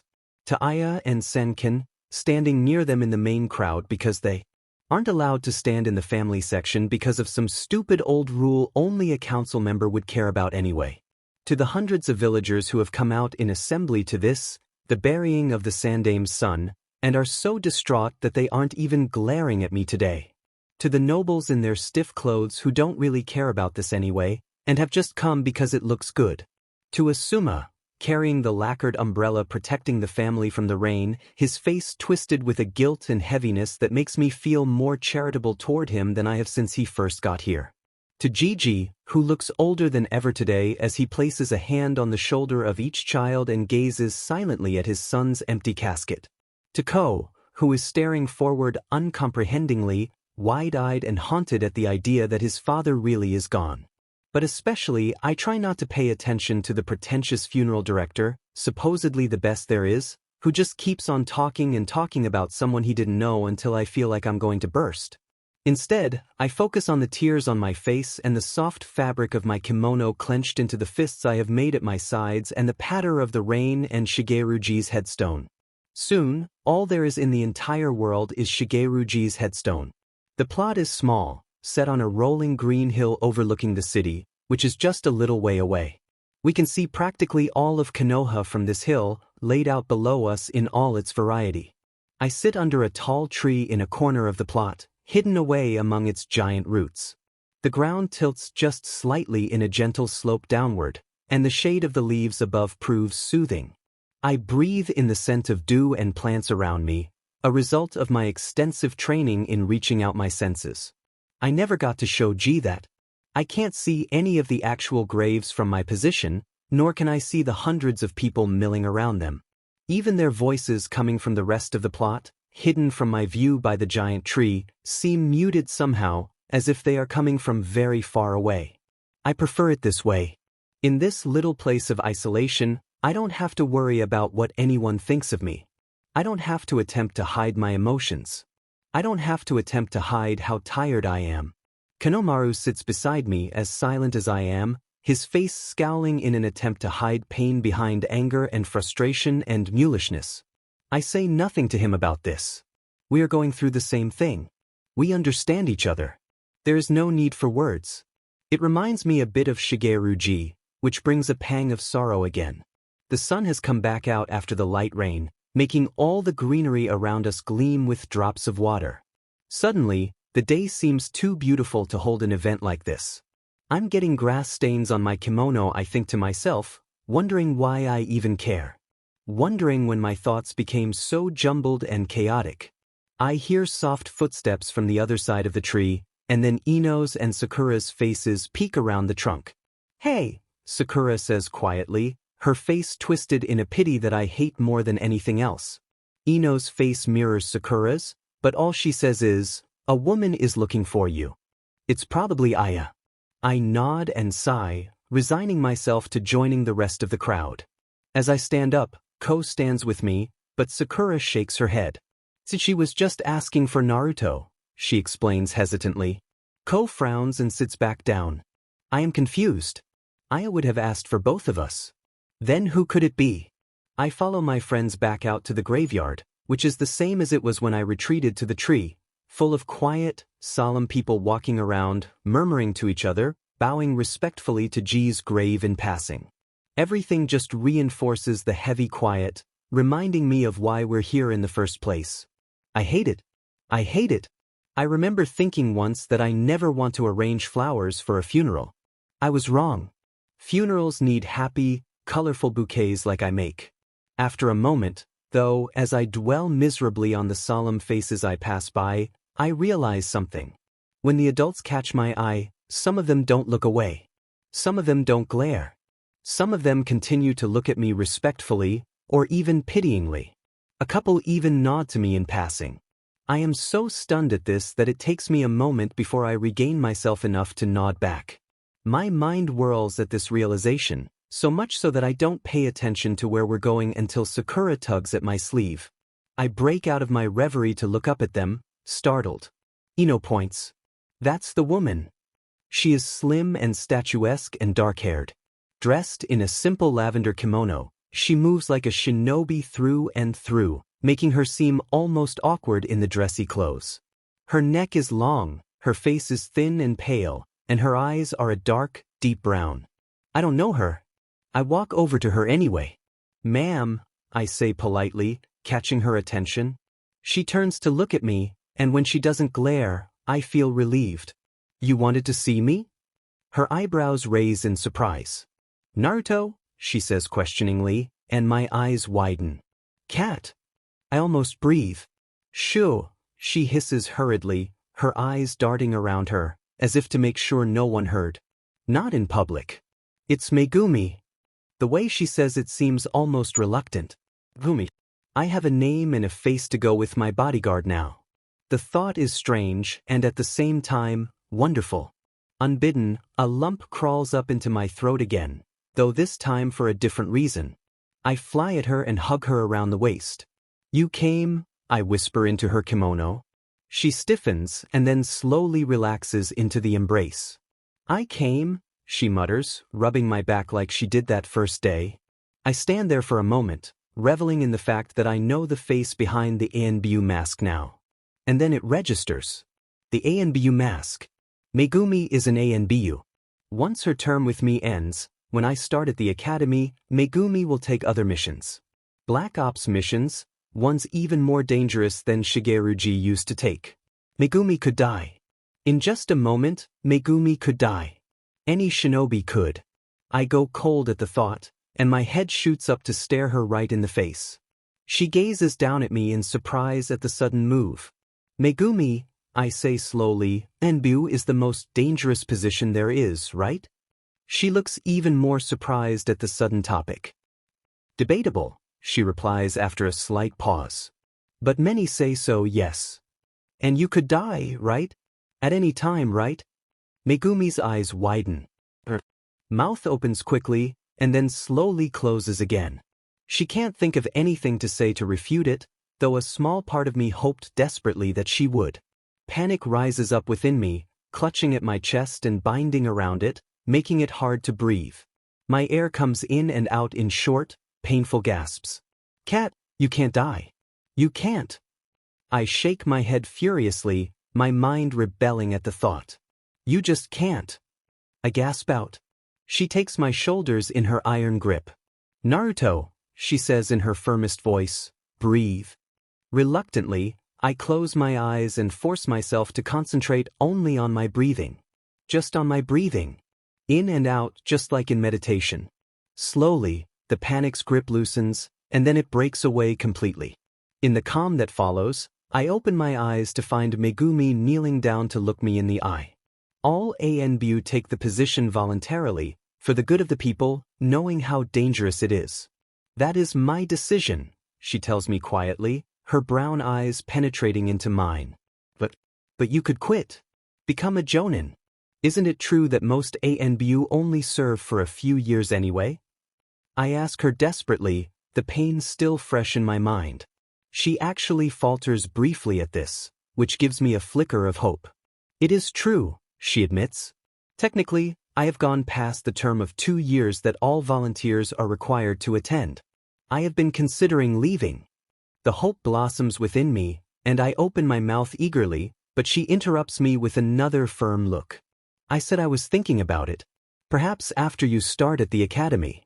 The hope fades again, though it doesn't disappear. Catching my downcast expression, Megumi adds, Naruto, this is shinobi life. We live and we die, usually quicker than others. This is something you have to learn to accept. You can't save everyone, no matter how much you might want to. I frown, frustrated, defiant tears stinging my eyes. I don't like that idea. But I can save as many as possible, right? I shoot back. I can become stronger than anyone and save as many people as I possibly can, right? I can always fight to do better. I can always try harder. I can always give everything I have to everyone to try and make everything all right, can't I? Can't I? I demand, not even caring when my voice breaks. Megumi gives me an unreadable look for a long moment. Then, for the first time, she smiles. Her smile stretches across her face in a spirited, almost tomboyish grin, surprising in a woman I've always known as a serious Emmy. Yeah, she says softly, a strange look in her eye as she watches me. Yeah, I guess you can, can't you? Something in my chest eases up at those words. I was right. I just have to work hard. Fight as hard as I possibly can, and never give up. Save people. It makes a strange, natural, fundamental kind of sense. Caught up in this sudden strength amidst all the pain, I turn away from Megumi, gazing out at the graveyard full of people and the beauty of Konoha beyond it. A breeze blows gently into my face, stirring countless raindrops, as I look into each individual face, the ones I know and the ones I don't, pondering life and strength and shinobi. The faces remind me of another question I had. See, Megumi. Some of the adults like me now. She turns back to me from her own view of the graveyard, raising a questioning eyebrow. Some of them seem almost respectful. I am still thrown off balance at the thought. Why is that? A thoughtful look comes over her face. Well, she eventually replies, between your living with the family of the professor himself and not bringing them any harm, and you're spending time with a lot of other little girls and not giving them harm until recently and then under provocation, and your obvious sense of loss today at the Sandame's son's death. Perhaps they're just starting to see you as human. I give a small start and then turn back to stare at the people in front of me. Even when I'm looking for it, I can't see quite as much animosity as I used to. Music pounds into my ears and through my body, making my heart beat in time to it and my head spin. I watch the faces around me as I walk through the city, still getting used to the respectful faces amid all the hateful ones. Sakura and Ino are beside me and Kat Megumi is behind me. Tara-sensei leads the group from the front, as usual. It has been almost 2 weeks since Shigeruji's funeral. Everyone still misses him terribly, but perhaps the most terrible part of all is the feeling that despite ourselves, we're starting to move forward. Leave him behind as a memory. Yesterday, for example, Gigi announced at dinner that we would be having a new trainer in the shinobi arts starting next week. He is a special jonin from out in the village. When Ko protested, Gigi said firmly that we could not sit around and let this loss control our lives forever. We are to treat our new teacher with respect. In turn, he is supposed to do the same for us. Ko was still angry and sulking, but I explained to him after dinner that no matter how much it hurt, we had to do this. We had to work hard and get stronger. Shigeruji would have wanted that. Ko's face finally relaxed a bit, and some of the scowl left his face. He sighed shakily and nodded and gave me a hug. Perko. Yes, we are starting to leave G behind. But we haven't yet. It still hurts too much. I recognize Asuma's new apartment building as we pass it by. He has decided to stay in Konoha for now.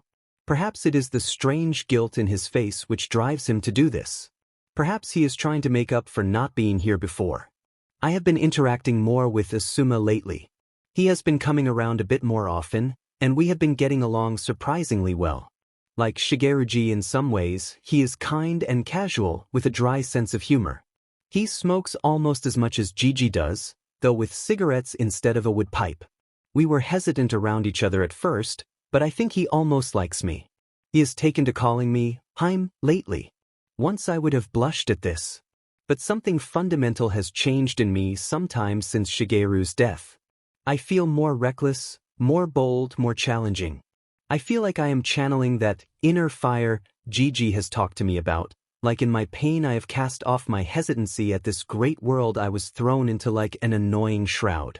It feels I don't know if I should be feeling good at a time like this, but I feel free. Once I would have blushed. Now I break into a wide, mischievous smile and tell him boldly that he's lucky to be Naruto-Haim's Asumaji. He just laughs at this, something I don't hear from him all that often. Minx, he calls me, and then Ko runs over and grabs him around the neck from behind, demanding a piggyback ride with a glint in his eyes that is luckily becoming a bit more common again lately. For a moment, in those times, Asuma feels like a real part of the family. But he still lives out in the village instead of at home. I'm not sure why. I break out of my thoughts when Sakura taps me on the shoulder. She and Ino point forward to what looks like a simple dance studio which we stop in front of. I take off my headphones to listen as Tara-sensei turns to the group, milling about, and begins to speak. This is our final unit. She begins with great ceremony, and then, to our amazement, she gives a small, genuine smile. The art of dance. Dancing, I discover, really is just like doing taijutsu katas. The movements must be swift and precise and go in exactly the right order. They must be timed and graceful, and you must anticipate them before you do them. There can be no halts in the flow of movement, no offhand JRKs or sudden spurts or pauses in the sequence of moves. There can be no obvious holes or openings in any stances, although the consequences are not nearly so deadly if there are. And there are several basic stances and individual moves that must all flow together into one great picture, one long river. Shigeruji was right. The thought brings another pang deep inside my chest. I forcibly shake off the pain and focus on Takara-sensei, who is, to our surprise, teaching this unit herself. I thought perhaps Uemi and the other dancers might come back to work with us again, but instead Takara-sensei has rented out a room at the dance studio to use for 2 hours 3 times a week. She is lining us up in rows on the polish-scented wooden floor and then standing up at the front, right near the long mirror, to show us how to do the different moves. Her movements are very rigidly sequenced, not entirely natural, but her smooth experience with them cannot be denied. Her method is simple. She shows us how to do the moves, and then we try to repeat them after her.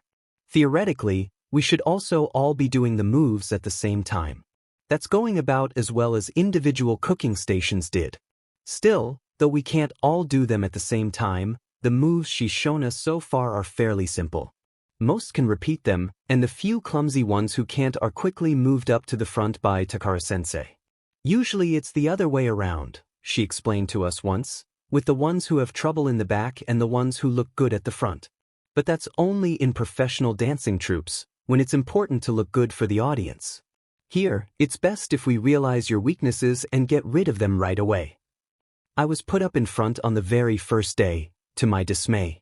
I wasn't entirely surprised, since it was Takara-sensei, but I didn't like the way she silently assumed that I would be one of those doing worst. I set out immediately to prove her wrong. After my training in basic taijutsu, of course, picking up on the moves and stances and making them flow together in the correct order was not that hard. Within the first few sessions, Takara-sensei had quietly moved me to the middle row, right next to Sakura and Ino.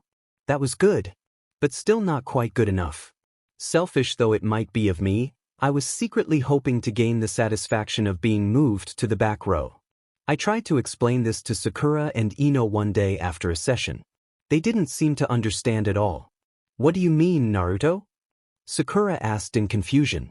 "You're doing great.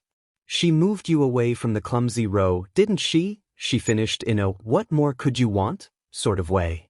"Yeah," Ino agreed. "Look at you. Ami Beach won't even look at you anymore. You've shown Takara-sense that she shouldn't care about your parents or whatever, because you're still talented yourself. You're really good at this. Why so hung up on one more row?" I felt almost betrayed. I thought at least the louder, more passionate Ino might understand. I frowned, trying to find the words to explain what I was feeling. "But I mean," I said slowly, "haven't you ever wanted to do something just to prove you can? Haven't you ever wanted to be able to show someone who doubted it just how strong you really are?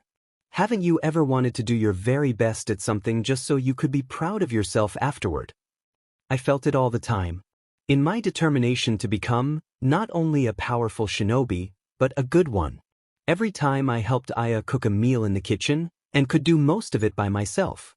Whenever I passed by a neutral or vaguely respectful villager in the streets, and we nodded to each other like normal people. Whenever I determinedly ignored a cold, glaring villager. They just raised their eyebrows at me, obviously startled by my passion. There was no answering fire, no similar connection in their eyes. They didn't understand, I realized. Ino had started her shinobi training, I knew from talking to her. Occasionally she'd ask me for tips on how to do something, so I knew how far along she was. Her father hadn't started her regimen nearly to the extent Shigeruji and Gigi had to mine. I was much farther along than her. All of the exercises she did were fairly basic and relatively easy. She got good grades at the public school she and Sakura went to, but she was mostly a B student. She didn't really strain herself to do absolutely perfect in a civilian school that she knew was only going to be a stepping stone anyway. She was the only child of 2 very loving parents, she had good friends everywhere because of her confident attitude, and she was usually very comfortable with herself. Sakura had no real exercises to do outside of school. Her parents were civilian merchants who, by her own admission, treated her like a China doll. I wasn't even sure if she was going to apply for the Konoha Ninja Academy.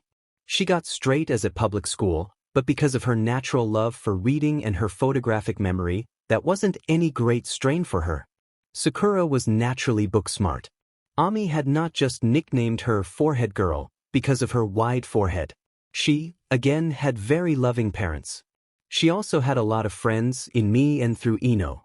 She didn't used to have friends, and she was picked on by Ami, but from what I knew, she had never tried to defend herself against Ami's bullying until Ino came along and gave her a bit more self-confidence. Neither of them had ever really had to try for anything. As I left with Kat Megumi that afternoon, I reflected to myself that this was another thing that separated me from my friends.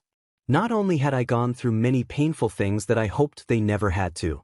I knew what it was to want something so badly in the face of people telling you that you couldn't have it. The thought made me feel lonely. Strange moments like this, flashes of depression or dark thoughts or loneliness, are always quickly suppressed, but they still happen somewhat frequently. The smallest thing can touch off a memory or a dark reflection and send my emotions spiraling downward rapidly. I didn't know what to do about this or my dancing problem until one day, right in the middle of a dance class. I was doing a certain move right beside Sakura and Ino as I normally was. I happened to glance over at them during the move, and suddenly they seemed so far away from me. It seemed like there was an entire wide gulf of experiences and emotions separating not only me and them, but me and all the children around me. This sudden, overarching despair, which I would normally have suppressed with meditation or reading or listening to Ino's CD player or gardening or training with Ko, or even cooking with Aya, I could do nothing about in the middle of a dance class. The darkness welled up within me, fierce and cloistering and consuming. And then I pushed all of it into one great, flowing move. I'm not sure how to explain how the emotions suddenly became a part of the dance, being released through the movement of my body. Suddenly, I could feel my dance taking on an entirely new energy and dimension, flowing with the great tidal wave of inner sensation I was swept up in. That was when I realized it. It was one thing to defend yourself against an enemy in a taijutsu kata. It was an entirely different thing to make a beautiful, perfect dance that expressed the very pinnacle of emotion itself without saying a word. I could release my emotions through my dancing, let them become a part of my song. I was moved to the back row not very long after that realization. Dancing has become a release I look forward to every day. Konohamaru and I are waiting for our new special Jonin sensei to arrive at the underground training chambers. We are nervous, but for different reasons. Konohamaru is nervous because this will be his first encounter with a teacher who is not his father, or occasionally his grandfather. I am nervous because I know from my reading with Gigi what a big deal it is to be taught by a Jonin, even just the lower rank of special Jonin. Besides, though Gigi promised that the man would treat us with respect, I can't help but wonder. Will he have a problem with me being a Jinchuriki? So to distract ourselves, I am giving Ko tips on how to throw his kunai better. He can't throw nearly as far as I can. He is just a few months short of 5, after all. But I kneel down behind him and help him hold the kunai better, teaching him how to aim and how to throw. He takes up another kunai and rears his arm back, and I hold his hand to adjust it slightly. Suddenly, a male voice rings out across the room. That is not perfect technique. We both start and look up to see a man with a hitate on his forehead standing across the room, his arms folded. Not even I heard him coming. Then again, he is a special Jonin. He is of medium height and slim build, with a pale, pointed face and dark-shaded glasses partially hiding his eyes. He is dressed in deep, navy blue pants and shirt. Tied around his head is a dark kerchief, which has his hitate symbol sewn into its front. There is lithe muscle under his tight clothes, and even standing still, he carries himself like a shinobi. Ko frowns at him. "What do you mean, it's not perfect?" he shouts, almost antagonistically. A smug look comes over the man's face and he reaches up to push his glasses farther up his nose. "That is imperfect technique. It is not correct. That is not the proper way to throw a kunai." I stand up beside Ko. "I can use it and hit the targets too. I say, confused. That is irrelevant, the man says in a dismissive way, not even looking away from Ko to glance at me. It is not the proper way to throw a kunai. I frown as well, not liking being ignored. What do you mean by proper? It works, doesn't it? As long as it can hit the target, isn't that considered a proper shinobi technique? The man finally looks away from Ko to stare at me. The cast of his face seems irritated. There are certain textbook, if I may, ways to do things. Certain tried and true techniques approved by the top shinobi of our esteemed village. Certain shortcuts to achieve the best possible techniques at the best possible speed. Certain tested and experimented training methods designed to increase one's capacity on the field. These are techniques and ways that every Konoha shinobi or future Konoha shinobi should be using. He finishes his speech as if he's reciting memorized rote. Ko is scowling. He probably has no idea what any of that means, but doesn't wish to show it. I understand it though, and it irritates me. How do you think those techniques were come by? I can't help but argue. At some point, every one of those techniques was a new idea or way of doing things that had to be given a chance. You think you know better than shinobi on the level of your grandfather in such matters? He sounds condescending now, and I hate that even more. I think it would be stupid to dismiss a technique or way of doing things just because it's new, especially if it works, I reply heatedly, glaring up at him. It doesn't matter how proper this way of throwing kunai is if it can aim the kunai well enough to hit the target. He glares back at me fully for a long moment. Ko is staring between us. Nonetheless, the man replies after a moment, I am your teacher and I don't want you throwing kunai that way. Our last teacher did. And your last teacher would have wanted you to listen to the orders of your superiors, the man says, drawing himself up to tower over me. That, as you will learn, is one of the shinobi creeds. Another of the shinobi creeds is that a subordinate should be on the lookout for superior orders that seem completely illogical or detrimental to the mission, for the superior may be a traitor or not of sound mind, I shoot back. He stares at me. And I know what the shinobi creeds are, I can't help. But I was taught how to read by the Sandaime Hokage of Kanahagakure. His face twists in anger and he opens his mouth, but then there is a slight pause. Then his mouth snaps shut again and his face abruptly closes itself. A teacher can only teach the student, he says, as if to himself. It is up to the student to follow the teacher. If you choose not to follow my instructions, I cannot help you. Throw the kunai the wrong way if you must. By the end of the speech, the condescension is back. Okay, I tell him, forcing myself to shrug nonchalantly. Yeah. Ko adds, standing beside me to glare at him too.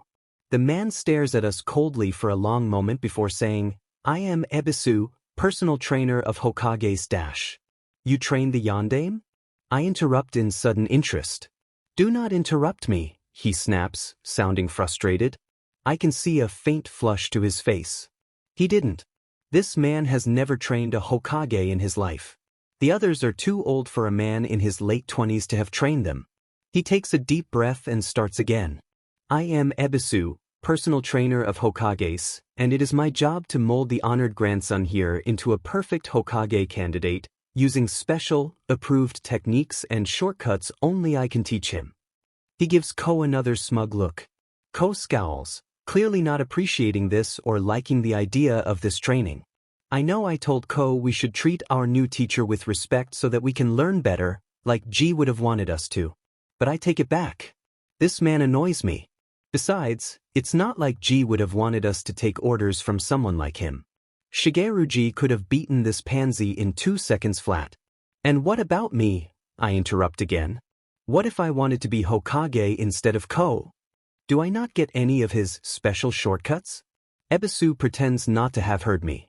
Now, I want you to go through each of the exercises you go through during a typical, full-length training day, in the order you do them in. We stand there, glaring at him for a moment. Go, he orders, and we reluctantly rush off to complete the exercises. He doesn't seriously critique anything else we do. I still miss Shigeru-ji. Naruto, you're being immature. No, I'm not. I shout, frustrated. It's dinner time. I tried to calm myself after our session with Ebisu by helping Aya cook the meal, but it didn't do much. Gigi finally got home, and Ko and I immediately beset him, complaining to him about all the things Ebisu had said. I thought this would fix everything, but to my surprise, Gigi is completely unsympathetic. Really, he scolds me, I expected such immaturity of Ko. He's younger. But from you. He sounds disappointed. The thought stings. I'm the one who told Ko we should give him a chance. I insist, trying to push my emotions back behind the numbness and explain. But he's horrible. He completely ignores me. He's a smug egomaniac, and he doesn't think we can do anything right. Not to mention, he keeps talking about shortcuts and textbook techniques. Shigeruji always told us the only way to truly get better was through hard work, and that as long as something worked, it didn't matter how weird it was. I finish my entreaty, looking up at him pleadingly. He's this, Ko adds from my side, the pout obvious in his voice. He fell into a scowling, sulky silence the moment Gigi first said he wasn't changing our teacher. Ko has been doing that a lot lately. Gigi sighs and kneels down to look us in the eyes. You have to stop comparing him to Shigeru, he says gently. It won't do either of you any good. The matter-of-fact tone to his voice makes me pause. Ko is suddenly silent beside me. Ebisu is not Shigeru. You must accept this. And trust me when I say that I know he's obnoxious about it, but he is a very good teacher and those textbook techniques do work. He is also anything but lazy, despite all his talk of shortcuts. Just give him another chance. I have talked to him about you, and he knows that he must treat you fairly. He gives me a significant glance, and I realize he expects me to come to a different understanding of what he's saying than Ko. Tell me if he purposefully excludes you from anything or tells you something that doesn't make sense. Tell me if you feel his techniques aren't working for you. I will also be keeping a close eye on him. But until something like that occurs, I have no grounds for firing him from the position, and it would be wrong of me to do so. By the end of the speech, even Ko looks deflated. What about Uzumaki? He's had shinobi training, right? He could train us, I say in a desperate, last-ditch effort to avoid having to see Ebisu again. Gigi gives me one of his looks. Asuma is not even an active-duty ninja, he reminds me. I sigh. I still don't like him, I grumble, giving in. For now. Gigi smiles a little. You don't have to. Trust me when I say that you won't like every teacher you'll ever have, Naruto-chan. That goes for both of you, he adds, looking over at Ko, who lifts his head up reluctantly. But that doesn't mean you can't learn from them. Let's just give it another shot, okay? Keep in mind, he hasn't even done anything yet. He pauses to let us digest that for a moment. Now, he finally finishes, standing up, why don't you two go get Sankan for dinner? Ebisu stands over us primly the next day, his face blankly composed. Now, he says, I have reviewed your previous teacher's training with you, and while I feel we should continue your training plans the same way for now, he says, nodding to Ko, you are old enough to be doing a little something more. He nods to me. He is actually looking me in the eye today. I have to wonder if Gigi said something to him. So, you will stop doing the swimming, balancing, and strength-building exercises. You will still stretch and meditate with the honored grandson before each session, as I feel it's a good habit to get into. But your body has been trained in the basic ways of swimming, balancing, and exercise endurance to a sufficient extent already, and based on your performance yesterday, I don't feel you can get much more from the exercises.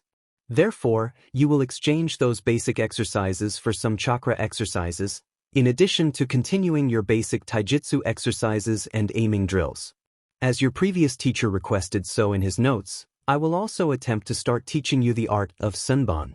An actual taijutsu style will be postponed until you start at the academy.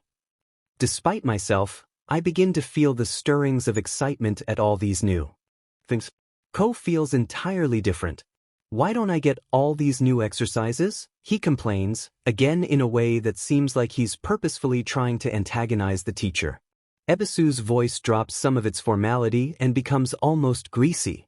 Your body is still a bit underdeveloped yet, honored grandson. If you work hard and follow all my instructions, however, you might even start chakra training sooner than the honored granddaughter.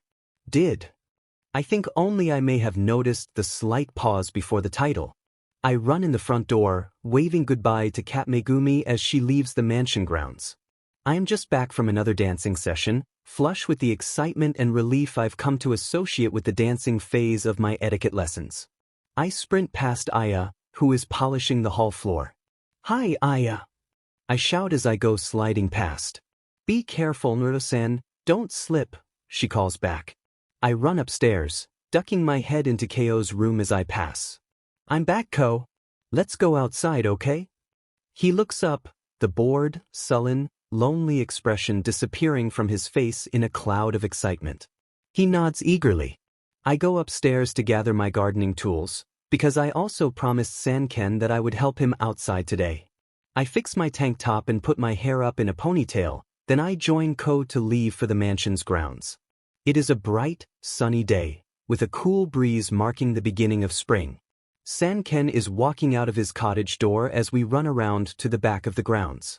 "Flower season," I call out to him, my voice carrying along on the wind. "More work for me," Sanken calls back, but his expression is pleased as he gazes out over the grounds in anticipation of the beauty to come.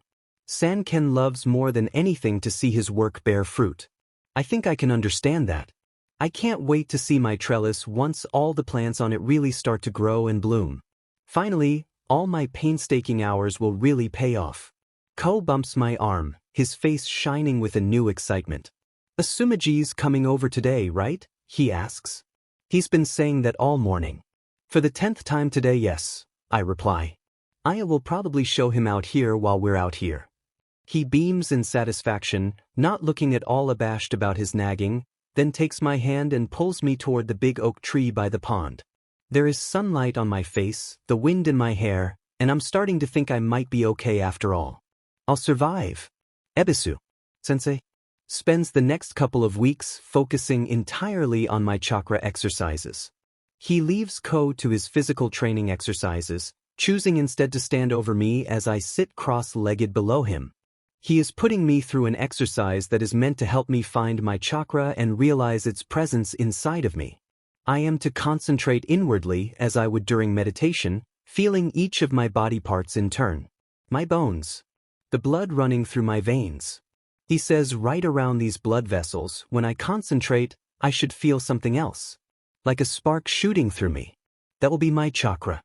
Anyone with any amount of natural chakra talent, he tells me from high above, should be able to do this. He looks down his nose at me as if to say he doesn't think I will. Determined to prove him wrong, I spend much time reaching inside myself to feel my chakra, but for a long time I don't find anything. After the first few days, I feel worried enough to mention it to Gigi. My taijutsu katas are all right, I tell him. My aim with kunai and shuriken is getting very good. I can do the physical exercises fine. But I can't feel my chakra, even though I know from reading right where it's supposed to be. My voice is frustrated. He gives me his patient smile. It's not a matter of knowledge, Naruto-chan. It's a matter of instinct. So I don't have any instincts? I ask despairingly. Not yet. Not all instincts are natural.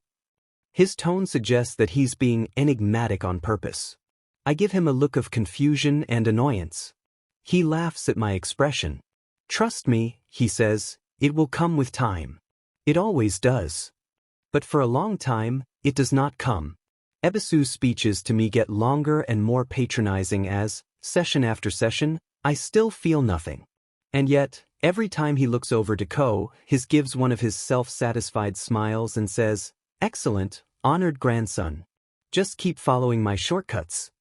Which is ironic, because he didn't actually teach Ko most of it. Ko usually blows Ebisu a raspberry whenever he says something like this. It's important to always respect your elders, honored grandson. Ko's second raspberry is even louder. But for almost a week, nothing good is said to me. I make no progress, and Ebisu doesn't seem willing to teach me anything else until he's satisfied that I can feel my chakra. Finally, one afternoon, it happens. I reach inside myself at the beginning of one session, going through the same procedures as always, feeling each part of my body in turn from my head down. I go past skin, bone, blood. And then there should be chakra. But there's nothing. An empty space, a black hole, a zero. Deep and impenetrable, just as it always is. I'm never going to get this. Frustration and despair make my emotions swell inside me, push me onward desperately. I'm going to get this, I am. I need it. I need it to be strong. I need it to do everything I want to do. I will be strong. How strong? The strongest. And then, suddenly, something inside me just clicks. Abruptly, incredibly, I can feel everything. All of the incredible, high-powered electricity shooting through my body at speeds I'd never even thought possible. Pounding through me, pumping my body with life and nourishment and power, and there's so much of it. It's like I've found a hidden sea, an ocean, deep inside me, and its force is so strong. So much stronger than I am, I realize. The thought is humbling. And then it's too strong. It's a hurricane, a gale-force wind, a giant whirlpool pushing up through me and skiing up everything in its path. It's pushing past my defenses, pushing up through me and I can't stop it, and then it's entered my mind and I feel like I'm on fire and underneath it all. It's exhilarating. Intoxicating. I will never be able to unfeel this. I don't want to. Nothing can compare to it. When I open my eyes again, I am lying on my back, staring at the training chamber ceiling. I am lightheaded and dizzy.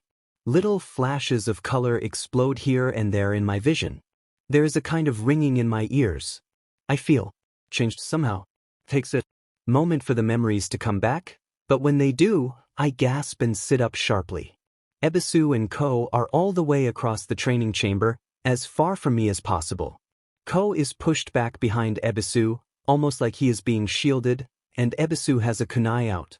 He stares at me guardedly from across the room, not relaxing his stance. There is hesitation in his face, but the fear in Ko's eyes, peeking out at me from behind Ebisu's body, shakes me more. What happened? I ask, confused and afraid for reasons I could never have explained. Blue chakra exploded out around you, Ebisu tells me after a moment, still carefully guarded and solemn. All self-satisfaction is gone. But then the chakra turned red and became heavy and volatile for a moment. It was Sekidi back into your body, but I was not sure if you would be yourself. His stiff, stilted explanation bewilders me for a moment, and then I realize what he's really saying. I feel like I've been punched in the gut. Kyubi's chakra. It has to be red. Nei-chan. Ko's voice is unusually small and timid. Nei-chan, what was that? What happened to you?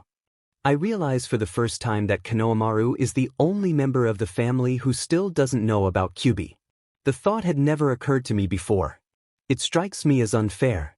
Scared, but determined, still riding on the coast of exhilaration from a few moments earlier, I look him in the eye and say, I have a monster inside me. A monster that I have to keep locked away. Honored granddaughter. Ebisu begins frantically, looking across between panicked and outraged. I must insist that the honored grandson not hear such. He's my brother, I interrupt firmly, looking him right in the eye. Do you really think he doesn't deserve to know?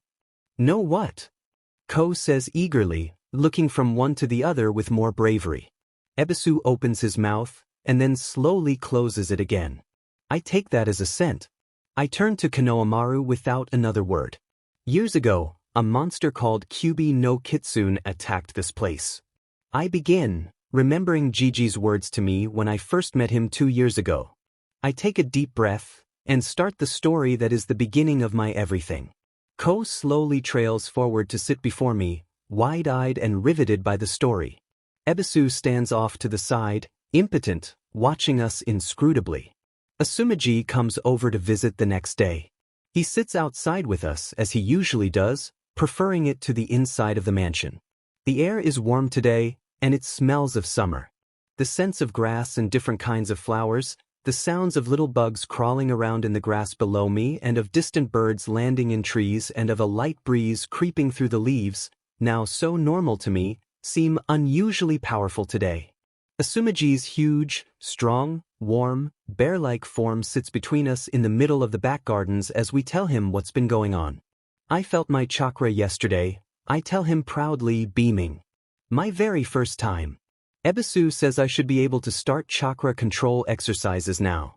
He says he's going to let me try the tree climbing or wall climbing exercise. He showed me that it lets you walk up the wall and onto the ceiling, and it looks so cool. I'm starting it on Monday. I am glad to finally be moving on to something else. Hey, nice job, Haim, he says immediately, lunging in for a big hug. His beard tickles my chin and I can smell the remnants of cigarette smoke on his breath. So you got it, huh? That's a big step. Not many can make it before the academy. But I can, I say with satisfaction, feeling very good about myself. Yeah, he says, dark eyes glinting with amusement. I just bet you can. Ko bumps into his other side, vying for attention. And guess what? What? Asumaji imitates, drawling. I learned about the... I give him a warning look over Asumaji's shoulder, a reminder of what I told him. He lowers his voice to a whisper that he seems to feel is quiet, childish face screwing up conspiratorially. The really cool, scary thing Nei-chan has inside her that no one's supposed to talk about. Asumaji raises an idle, curious eyebrow for a moment, and then his eyes slowly widen in realization. His face turns serious, and his head whips around to look at me. You told him about the... He begins, unusually grave. Yes, I cut him off. And Gigi said it was okay, so don't worry about it. Gigi was panicked too when he first found out, but when he realized Ko just seemed to think it was cool that his sister had an all-powerful demon inside of her, he relaxed and admitted reluctantly that it was my choice who to tell and who not to. That didn't stop the lecture on the merits of caution afterward. But that's totally beside the point. The point is he said it was okay in the end. Besides, Ko knows not to tell anyone. Right, Ko? I give him a look. Ko gulps at my expression and nods frantically. Zip the lips, he repeats enthusiastically, mimicking what I said to him before. No matter. I start and wait for him to finish. No matter how cool it is, he sighs, rolling his eyes. I can't help but smile at his pouting expression. I reach over and flick his ponytail, and he gives me a dirty look. He sticks his hand out to flick mine back, but I duck my head out of the way before he can. Nei-chan, he complains. Well, be faster next time. I grin and stick my tongue out at him. He growls and shoots his hand out at me, but I just duck again. Still faster than you. I say teasingly. Someday, he shouts, giving my head one last desperate, futile swipe. Asumaji is laughing at us. You two are a trip, he says, shaking his head languidly. Up the stairs, we return in chorus. So, I change the subject, shifting around to look at him. What's going on with you? Well, he glances up at the blue sky hanging above the gardens. I've been thinking about rejoining Konoha's shinobi corps. There is a brief moment of silence. And then an explosion of noise. Really? I shout excitedly, sitting up straighter. You're staying? You have to, you have to, you have to. Ko shouts, jumping up excitedly to pull at his arm. Asumaji laughs again. Well, I couldn't just leave you two alone with all these stiff necks, could I? He says gruffly, rubbing at the back of his neck. I beam at him. Then a sudden thought occurs to me. Does Gigi know about this? Ko quiets down to hear too. No way, he chuckles fervently. And I'd like to keep it that way. I frown at his tone. I still don't get why Asumaji and Gigi don't get along. Look, he sighs, catching my expression. Let's just keep it a surprise, okay? I want to see the look on his face when I suddenly show up and register out of the blue. Ko gasps, eyes shining excitedly again. So it's like a surprise party. I smile too, liking that idea. Yeah, Asuma shrugs, like a surprise party. I feel more anticipation at this. I like surprises. I gaze down at my kimono, smoothing the lovely silk out under my hands, as I wait with Gigi in the entrance hall. We are holding another dinner party for the Fire Lord and his wife, along with many assorted dignitaries and nobles that they have brought with them for the start of another summer's stay in Konoha. Gigi has explained to me that even if they had wanted to call on us before this, they could not have. It is not considered polite to call on a person or request that they host an event unless they specifically invite you to one, for a certain number of months after the death of a close member of their family. Now, however, that grace period is up for us, and just in time for the fire court's annual summer trip to Konoha. They have a huge, magnificent building with an excellent set of richly furnished and well-staffed rooms that takes up almost an entire block of the official guests district all to themselves, reserved specifically for members of the fire court. I have not been inside it, of course, for it is closed down when no one of the fire court is using it. I have only heard of it when Gigi talks about it in our nightly lessons, or when Ino and Sakura occasionally sigh dreamily over how incredible it must be to stay there. Naturally, they expect great treatment when they come over here too, so all the usual preparations must be made. The dining room is set, the grounds and entrance hall have been cleaned, the sitting room has been dusted, and we are waiting in the entrance hall for the guests to arrive. Aya is standing right by the front doors in preparation. I am now initiated in wearing kimono, and must always wear it to formal events from now on. A new kimono was bought for me for this event, as apparently, a funeral kimono shouldn't be worn to a dinner party. I don't understand why I can't wear it as long as it's a pretty kimono, but Gigi and Aya insist that it can't be done, so I guess it can't be done. My new kimono is made in beautiful blues and greens, with little colorful sea stars and seashells and sea flowers embroidered in a pattern all over it. The obi is silvery white. I think this new kimono is gorgeous, and am glad I didn't protest too much over the wearing of another one. In fact, I am finding that I like kimono much more than I like frilly Western dresses. Kimono are so much easier to move in, so natural and smooth and satiny over a body. They seem to bring out all the right lines in the human figure, and have an innate kind of grace to them. Once their heaviness is gotten used to, they really are very comfortable to wear. If I'd had my way, I would have learned about kimono long before this. My hair I am satisfied with as well. I am always very careful with my hair. I could wear jeans all the days of my life, my clothes could all be casual and ragged and grass-stained, my hands could be rough and calloused, I could own not a single piece of makeup. What would I care? But I love my hair. I could not stand a life with short hair, or hair that lacked the proper care. So I am very careful to brush it to gleaming perfection this evening, and then to pin it up in just the right way, with my special blue, jeweled flower comb, tying it all up in the complex twist that Yumi showed me at the back of my head. Aya helped me put on little touches of makeup at the end, nothing too obvious, and slipped a pair of soft silk slippers onto my feet. In the end, even she was satisfied with my appearance. My head shoots up as a knock resounds on the thick, heavy oak doors. Aya pulls the doors open to let in the crowd of guests, bowing and saying all the right words. My eyes widen in surprise. There are more people than I'd thought there would be, and even a few children among them. All, of course, are dressed in rich and beautiful kimono like mine and Gigi's, only many of theirs seem almost gaudy. The colors are overly bright, the fashions oddly cut, the fabrics overly shiny. I prefer the more reserved, tasteful kimono that Gigi and I are wearing, and I prefer my simpler headdress and makeup to the slathered makeup and huge, bejeweled bodies of many of the women and girls. Bowing, Aya takes the guests' shoes where they slip them off in the entrance hall and provides them with more soft silk slippers, which are kept in the linen closets for such occasions. They never even glance at her as she speaks, continuing on through the entrance hall to Gigi with great pomp and dignity. And a lot of what Shigeruji would have called head meat but arrogance. I have to force my serious face not to break at this thought. They come over to stand before Gigi in groups. He and the group leader bow ever so slightly to each other, and then the leader of the group introduces themselves and all the other members of the group. The other members of the group bow deeper to Gigi. Gigi then gestures me forward and introduces me formally as the surrogate granddaughter of the Sandaime Hokage of Konohagakure. I say the official, formal greeting Gigi taught me. I bow straight at the waist just like he taught me to.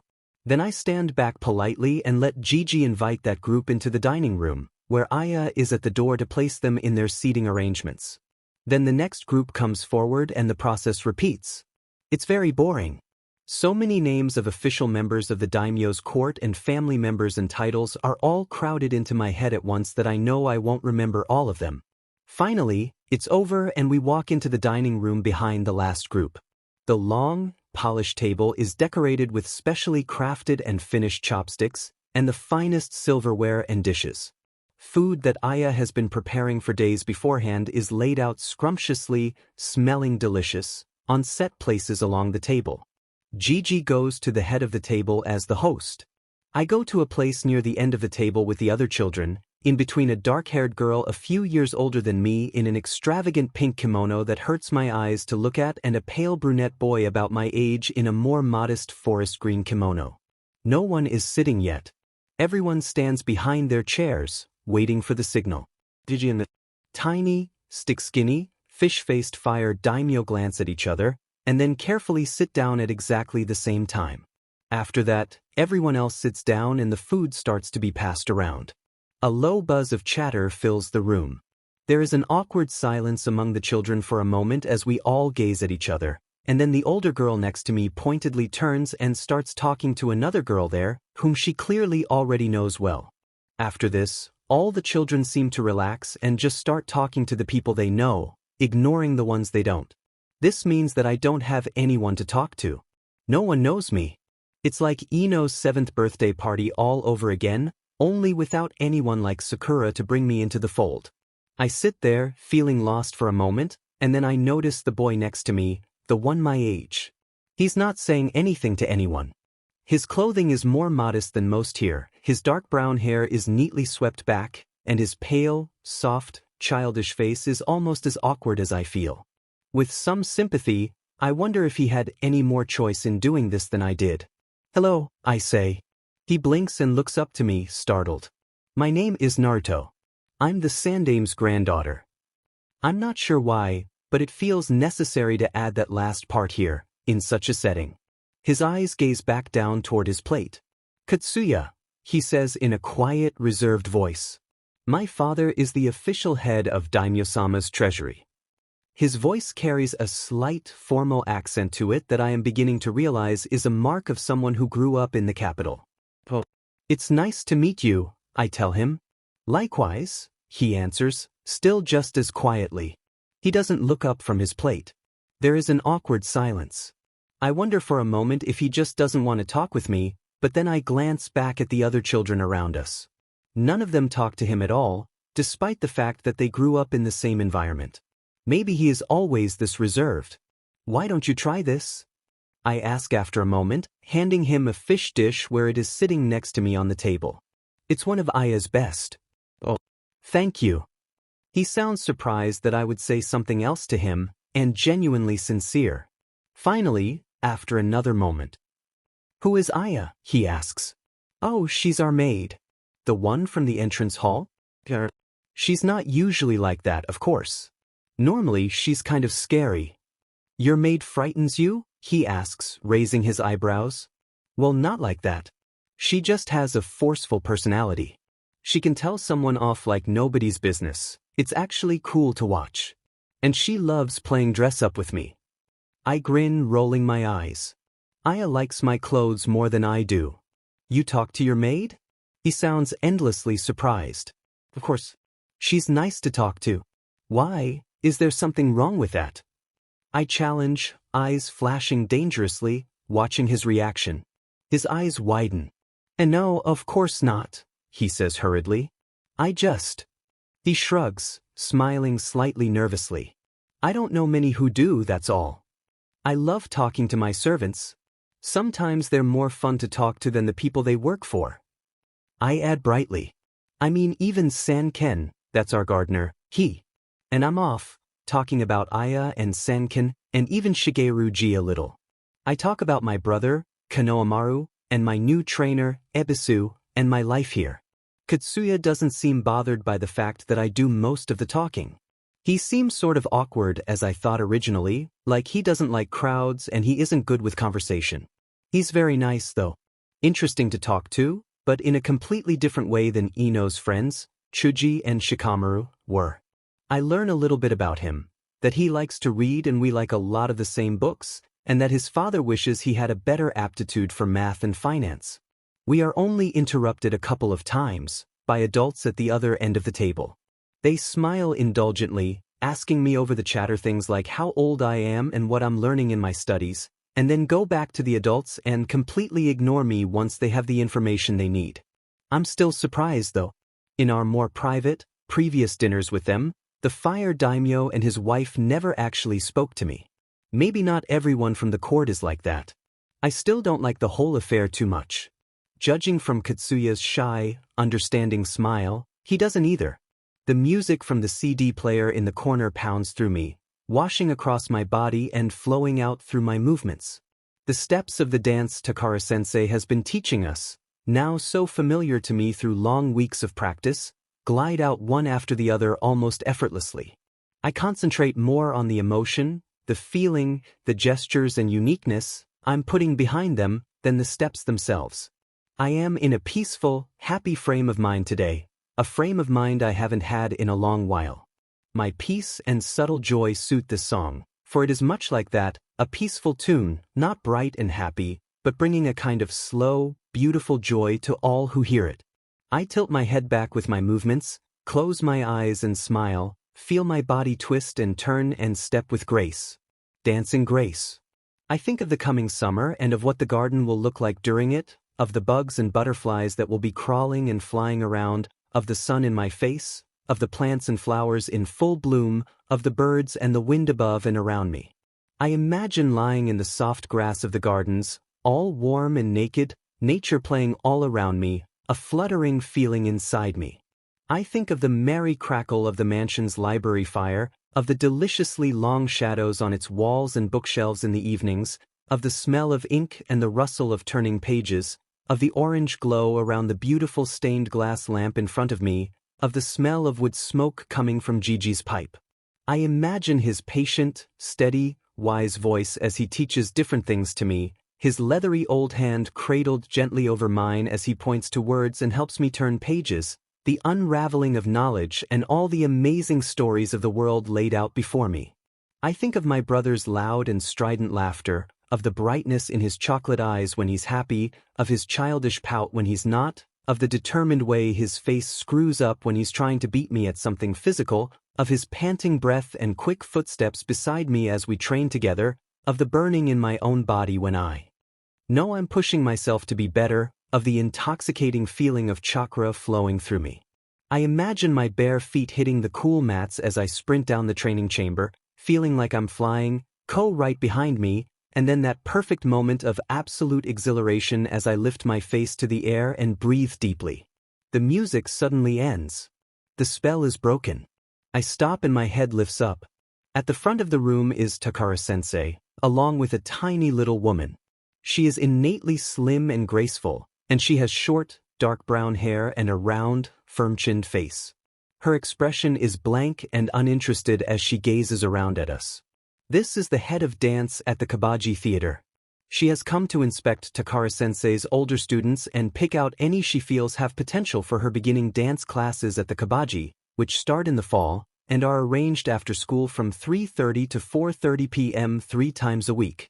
Many girls in class, including Sakura, were excited by this. Apparently, it is a well-known fact that all of the dance students of the Kabaji also dance in all the major festivals every year. It is a great honor to any girl to have the classes recommended to you. That would be cool, but I will admit I felt no huge amount of enthusiasm when I heard the idea. I am going to be a shinobi, after all, not a dancer. As an extra activity, dancing would be neat to try, but this sounds more serious than that.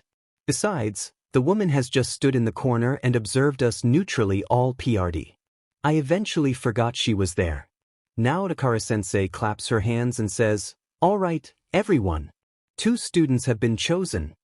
There is a low buzz of excitement throughout the room that is quickly silenced as the woman steps forward. Even Takara-sensei looks eager, leaning forward ever so slightly.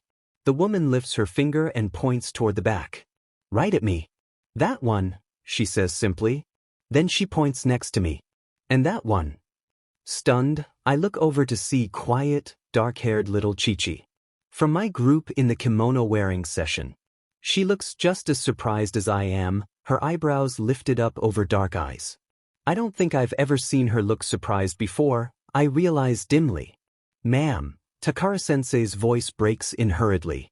I glance over to see that her face is suddenly frozen over. Blank. Ma'am, the blonde one is starting at the rigorous Shinobi Academy next semester. She is also the Sandame's granddaughter. The other will start at the academy next year, and is a member of the esteemed Aburame clan.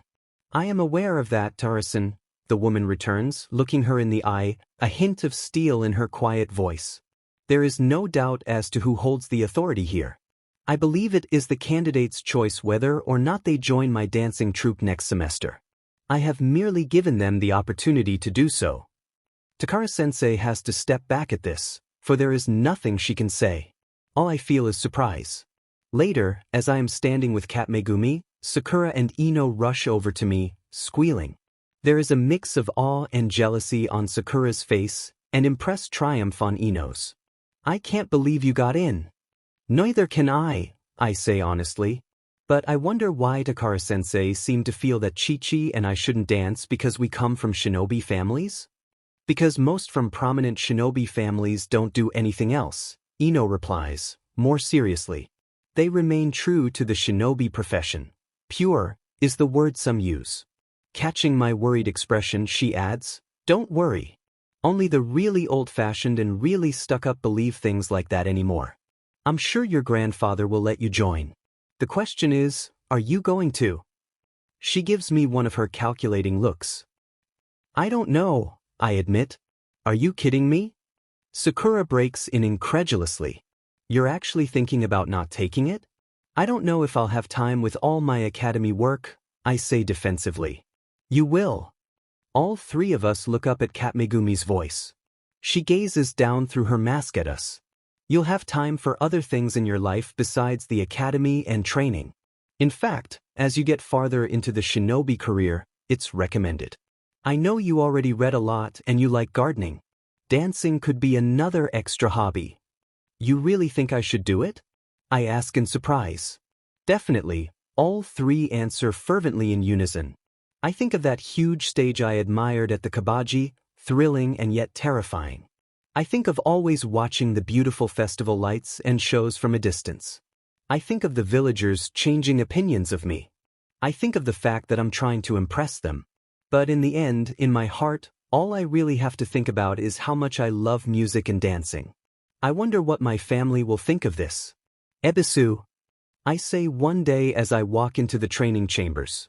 Sensei, he adds insistently as has become his habit. Ebisu-sensei, I emphasize, rolling my eyes. Ko snickers and Ebisu scowls at me. I was wondering when I was going to start training with Sinbon. He gives me a long, considering look. I wait for him to say something like, next year. Secretly, I think Ebisu might enjoy disappointing me. I wouldn't put it past him. When the academy begins, he finally replies, and my head shoots up to stare at him. Only a month? Really? He gives me a hard stare, as if daring me to accuse him of being reasonable with me. I duck my head instead to hide my excited grin. One more month. Lucky, Ko mutters next to me. I smile at him. I know, I answer back, and he pouts. Nachan, he whines, glaring at me. Enough, Ebisu commands, startling us both. Ko turns his glare to Ebisu instead. Ebisu is used to this by now, so he ignores it. I need you to demonstrate for me how far you have come in the wall climbing exercise, he says to me, standing back to observe. Obligingly, I take a couple of steps back, crouch down a little, and take a great running leap toward the wall. Chakra rushes toward my feet in a controlled, electrifying burst and I start climbing up the wall. I go up farther and farther, trying to regulate my breathing and my chakra at the same time. I haven't stopped running. I'm almost there. I'm not going to make it to the top. Yes, I am. I control the whirlpool inside me. Not the other way around. And someday, I'll be able to control my inner demon as well. I push myself up farther, farther than I thought I could go. And my feet just hit the ridge between wall and ceiling. Immediately, I jump away and land neatly. Back on the ground, my feet tingling, my breathing short and exhilarated. Ko whoops and start clapping, and even Ebisu doesn't look dissatisfied. That's a rare thing for him. You have great willpower, he finally says, and we both turn to stare at him. It's the first compliment he's ever paid me, and he even sounded honest when he said it. Now, he tells me imperiously, you are ready for the academy. This is the end of our time together this year, Takara-sensei says with grandeur as she stands in front of the entire girls' class. And for many of you, it is the end of our time together for good. Her eyes slide over Ami and her friends, over me and Sakura and Ino. You have all learned much during your time with me and come far. I hope and trust you will all continue to grow into fine young ladies. She smiles. For the final time. You are dismissed. All the girls erupt into unladylike cheers and charge, very gracefully, toward the door. Takara-sensei watches in resigned amusement, and I think that in the end, she might not have turned out too badly herself after all. As I head toward the door with Sakura and Ino, I hear her voice call out, Aburame Chichi. Uzumaki Naruto. It must have something to do with dancing the coming year. I'll meet you outside, I tell my friends, and head back towards Sensei up at the front. Chichi is already standing there quietly. She nods to me in greeting as I walk up, and I nod back. Here are your certificates of acceptance into the Kabaji School of Dance, Takara-sensei says, handing us 2 certificates with beautiful, ornate lettering on them. She tells us the date of the first lesson, shortly after the school term comes in, and congratulates us. As we leave, Chichi turns to me and bows formally. As the only 2 from our graduating class to continue on into the next tier, it only makes sense that we assist each other in any way possible. I hope that we can continue to work together and benefit from each other under a successful partnership, she says in her solemn voice. I wonder briefly if that's Chi-Chi's way of saying she wants to be friends. Of course. I reply, smiling cheerfully and giving a brief bow myself. Then I run over and hug her. Let's be friends. Chi-Chi stiffens up for a moment, looking stunned. Then she slowly relaxes and hugs me back. Very well, she says slowly, friends. We break apart, and I smile and wave at her as I leave. She stares after me like she's never seen anything quite like me before. I wonder why. All I did was hug her. Hasn't she ever had a proper friend? I stand around and talk with Sakura and Ino after class is over, Kat Megumi standing a respectful distance away. I can't believe it's over, I confess. It seems like it went by fast. I'm glad it's over, Sakura says, looking genuinely relieved. All that worrying over whether I'd be any better at the next unit than I was last year. Well, I'm glad it's over because it means I'm moving on to the academy. Ino declares, tossing her hair behind her. I grin, feeling excitement myself at this. It's going to be amazing, I agree. Yeah, Sakura pipes up to our surprise, it is. She beams at our stunned expressions. I've been wishing I could tell you for weeks, but I wanted to surprise you. She tells us excitedly.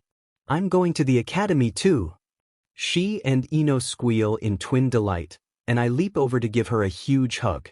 Congratulations. I say, genuinely happy. Both of my friends will be going on to the academy with me. Then a thought occurs to me. What did your parents think? I know how protective Sakura's parents are. Her smile fades a little. They refused, but then I pulled the "you're ruining my dreams before I even get to try them" card. They signed me up after that, but now they think they're just indulging a phase. She gives us a small smile. But I don't mind.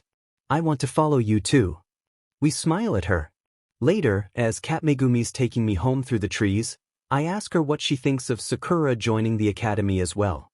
What do you mean? She asks, not pausing in her strides. I've read that some are of the opinion that only children raised by shinobi should join the shinobi corps. Do you think that? I ask, genuinely curious. That Sakura will never be as good a kunoichi because she was raised by small-time civilian merchants instead of shinobi? It's a while before Kat Megumi replies. I believe, she finally says, that shinobi talent is all a matter of willpower. I am startled. Her words reminds me of Ebisu's compliment to me a couple of days ago. If Sakura wants to be a talented kunoichi bad enough, and is willing to work hard enough for it, she will be. But, Kat Megumi adds, she will never have enough determination to be great if she is merely following someone else. A true shinobi forges their own path. I think about this all the way back to the mansion. The first time I ever go shopping, fittingly, perhaps, Aya is the one who takes me. We walk through the crowded city streets of Konoha Center, taking in all the glares and all the neutral looks, but purposefully not acknowledging any of them. Kat Megumi has been hired out specially for today, and she follows at a distance behind us, quietly conspicuous. I have never been in any clothing or equipment stores before, but Aya seems to know her own way, her short, businesslike strides and determined face giving me confidence. Aya, I say as I walk quicker to keep up, how do we know all the store owners we visit will let me in? I have been worried about this for a while. You are the Hokage's granddaughter, she says firmly, fixing her purse primly over one shoulder. They may not want to, but I'd like to see them try to sell you anything less than the best. Then she suddenly smiles wickedly. But I've done better. I've scoped out all the store owners who would actually appreciate having you in their shops. There's a surprising number of them. We're going to visit them all as a gesture of goodwill. I feel tired already, I think forebodingly. Sure enough, we visit about 20 stores in all, and we pick out something to buy from each one. I get shinobi outfits from 7 different stores, shinobi equipment from 5, and regular school supplies from 8. In each individual store, we meet the owner personally, and I bow and smile at them and answer all their questions nicely, no matter how tired or cranky I might inwardly feel. On one hand, I'm very happy they're all so friendly to me. On the other hand, it's so boring. As far as outfits go, end up getting mostly shinobi sandals, dark shirts, and tough dark pants. There are a lot of kunoichi dresses and skirts I'm directed to, but who would really want to do taijutsu in a skirt? It sounds like a recipe for embarrassment or disaster to me. I actually like the bright colors the kunoichi dresses offer, but Kat Megumi recommends to me quietly that darker colors are usually better for a shinobi, and that I should get used to working out in them now since they're typically warmer than bright colors. To make up for it, I also get a few normal shirts and skirts in very bright colors and unique designs. In addition to shuriken, kunai, and a few more packages of senbon, I also get a lot of storage scrolls so I can store all my equipment in the many baggy pockets my pants carry with little difficulty. I can't wait to learn how to use those. Another thing I can't wait to learn how to use are something I find called explosive tags. I slip them in with the rest of my stuff when Aya isn't looking, and I can practically feel Kat giving me a knowing look through her mask. A few spools of ninja wire to top it all off, and I'm definitely done in equipment too. Compared with that, the rest of the trip is actually pretty dull. I get a black book bag along with a lot of pens, pencils, and paper of all kinds, and 6 different binders and 6 different textbooks for my mental academy subjects. I find out from Kat Megumi that in addition to hand-to-hand combat, basic long-distance weaponry, and basic chakra training, I'm going to be learning history, geography, anatomy, basic maths, strategy and team management, and shinobi law and etiquette. That's 9 subjects, Aya says in amazement. Kat Megumi nods. They have to do a rotational schedule to teach the students everything they need to learn in 4 years. It's quite rigorous. That's ridiculous, Aya replies, doing her typical exasperated eye roll. Not really, I say thoughtfully after a moment. Some of the classes sound easy, like they just have to make sure all the students know the basics, but you wouldn't really have to study too much for them. I already know a lot of anatomy and shinobi law and etiquette. I have the basics of history, and I already know basic maths and calculation. Geography doesn't sound too hard either. Not all children have the benefits that you do, Aya says simply. Most of them haven't been taught by the professor, she uses Gigi's shinobi title, and most of them don't have a special jonin tutor to help them with their physical subjects. It's not going to be that easy for a lot of children, Naru-chan. As we walk up to the cash register, I wonder if that's why civilian children typically don't do as well at the Shinobi Academy. Because children like me have an unfair advantage. The thought bothers me. The sun shines brightly over the Konoha Shinobi Academy as I gaze at it for the first time. It doesn't look anything like I expected it to. A neat white picket fence wraps around the entire front part of the property. Green grass and ferns and trees are scattered all around the front courtyard. I can see a rope swing hanging from one of the trees right by the picket fence. A neat, paved walkway leads right up to the red double front doors of the building. The building itself is a sprawling, two-story complex painted white, with a flat, open roof. It looks just like a normal school. There in front of the red doors is a long table set up for registration, with a few green-vested chunin instructors sitting at it. A long line of parents with their new students stands, waiting for one of the instructors to be free. I glance up at Gigi, and he gives me a reassuring smile as he walks through the front gate and toward the table. I follow quickly behind him.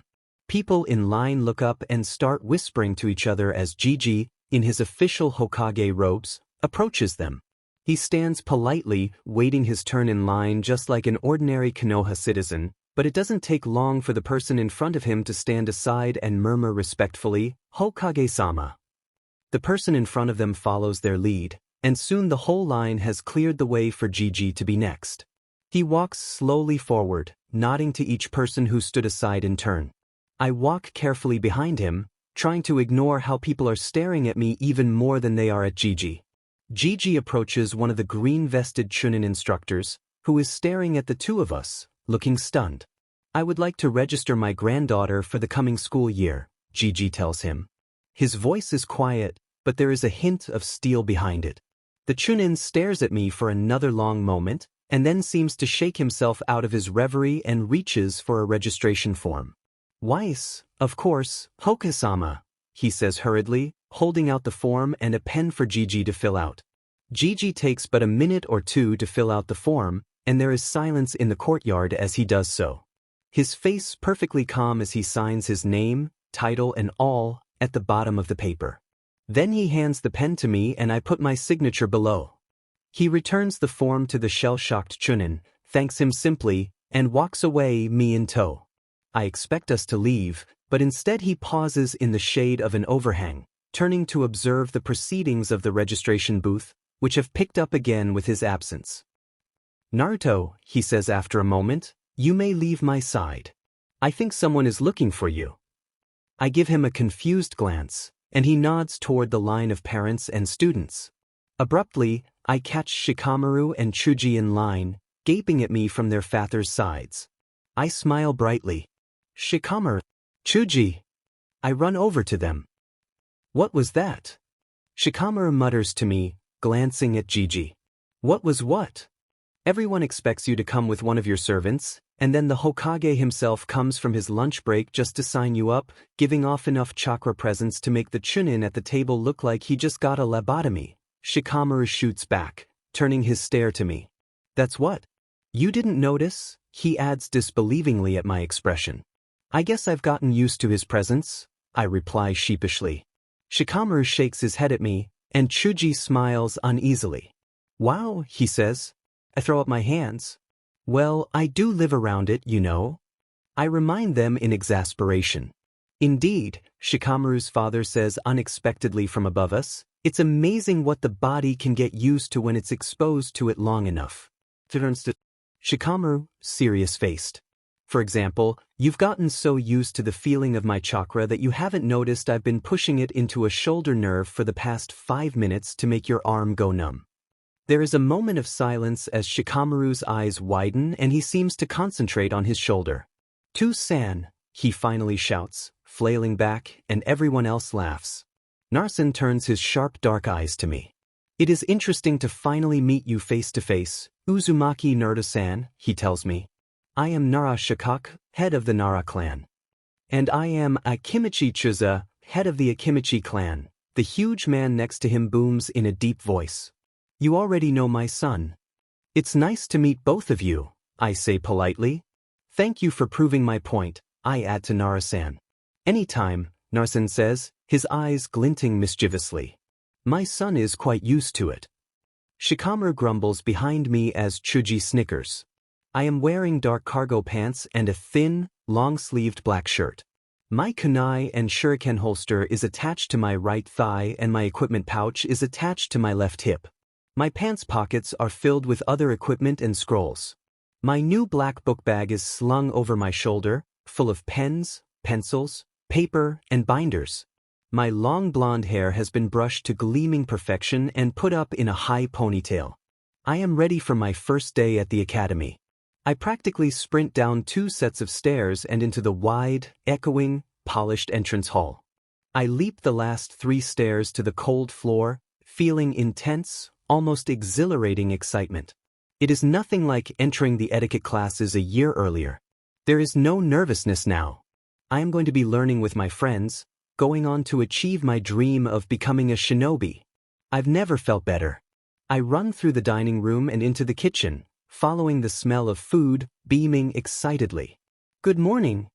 Ko looks up, tousle-haired and sleepy-eyed, from where Aya is setting his oatmeal down in front of him.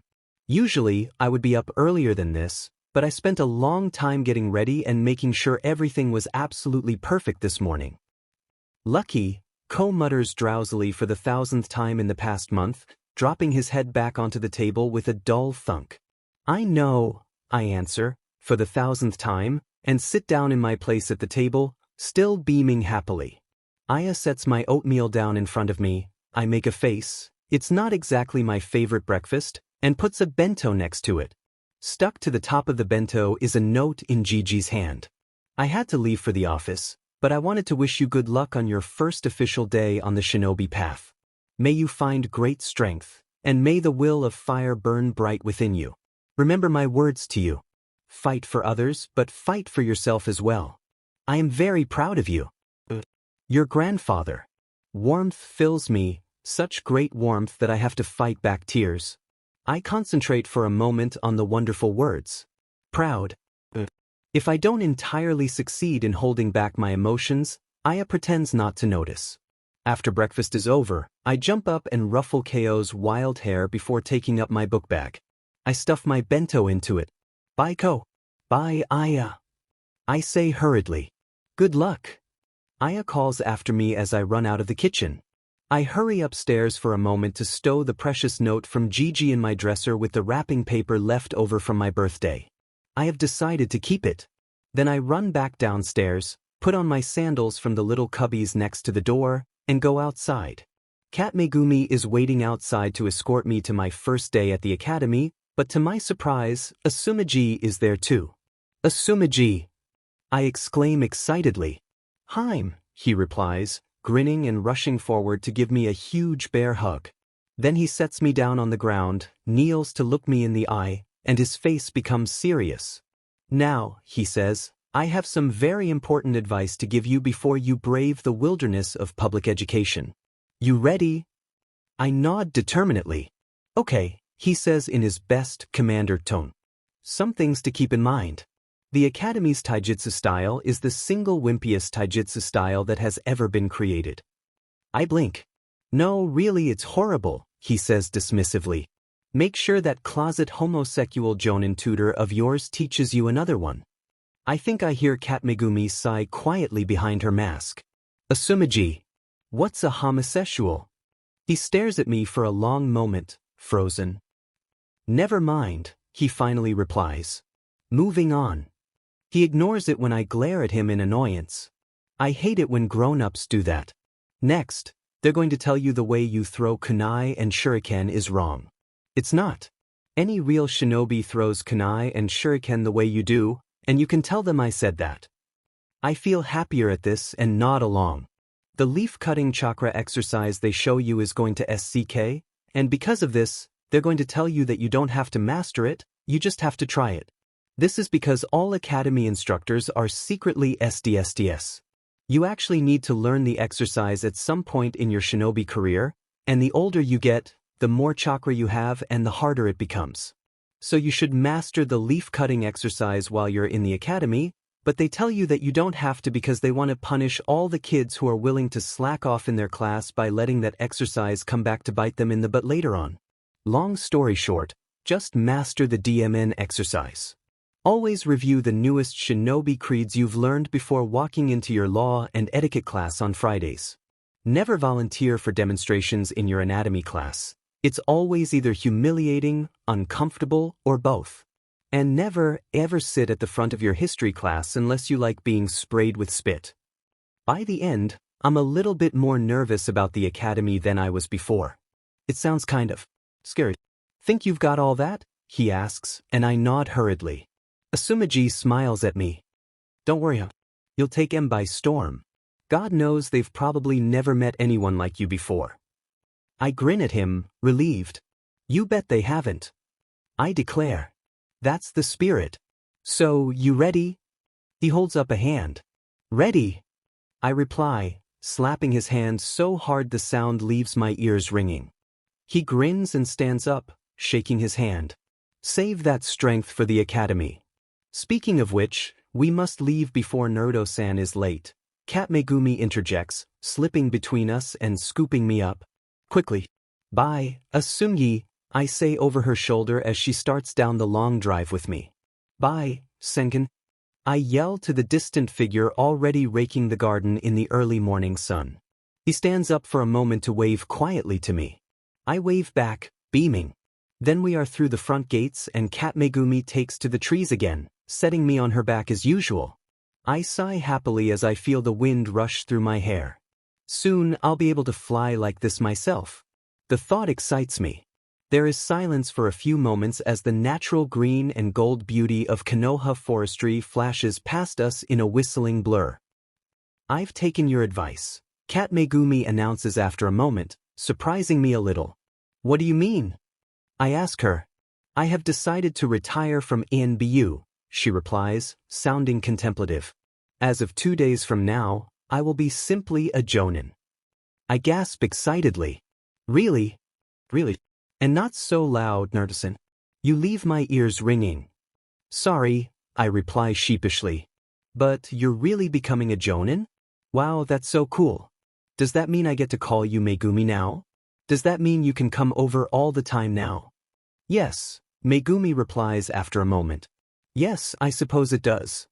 I squirm happily. This day is turning out to be the best one I've had in a long time. And it's only morning.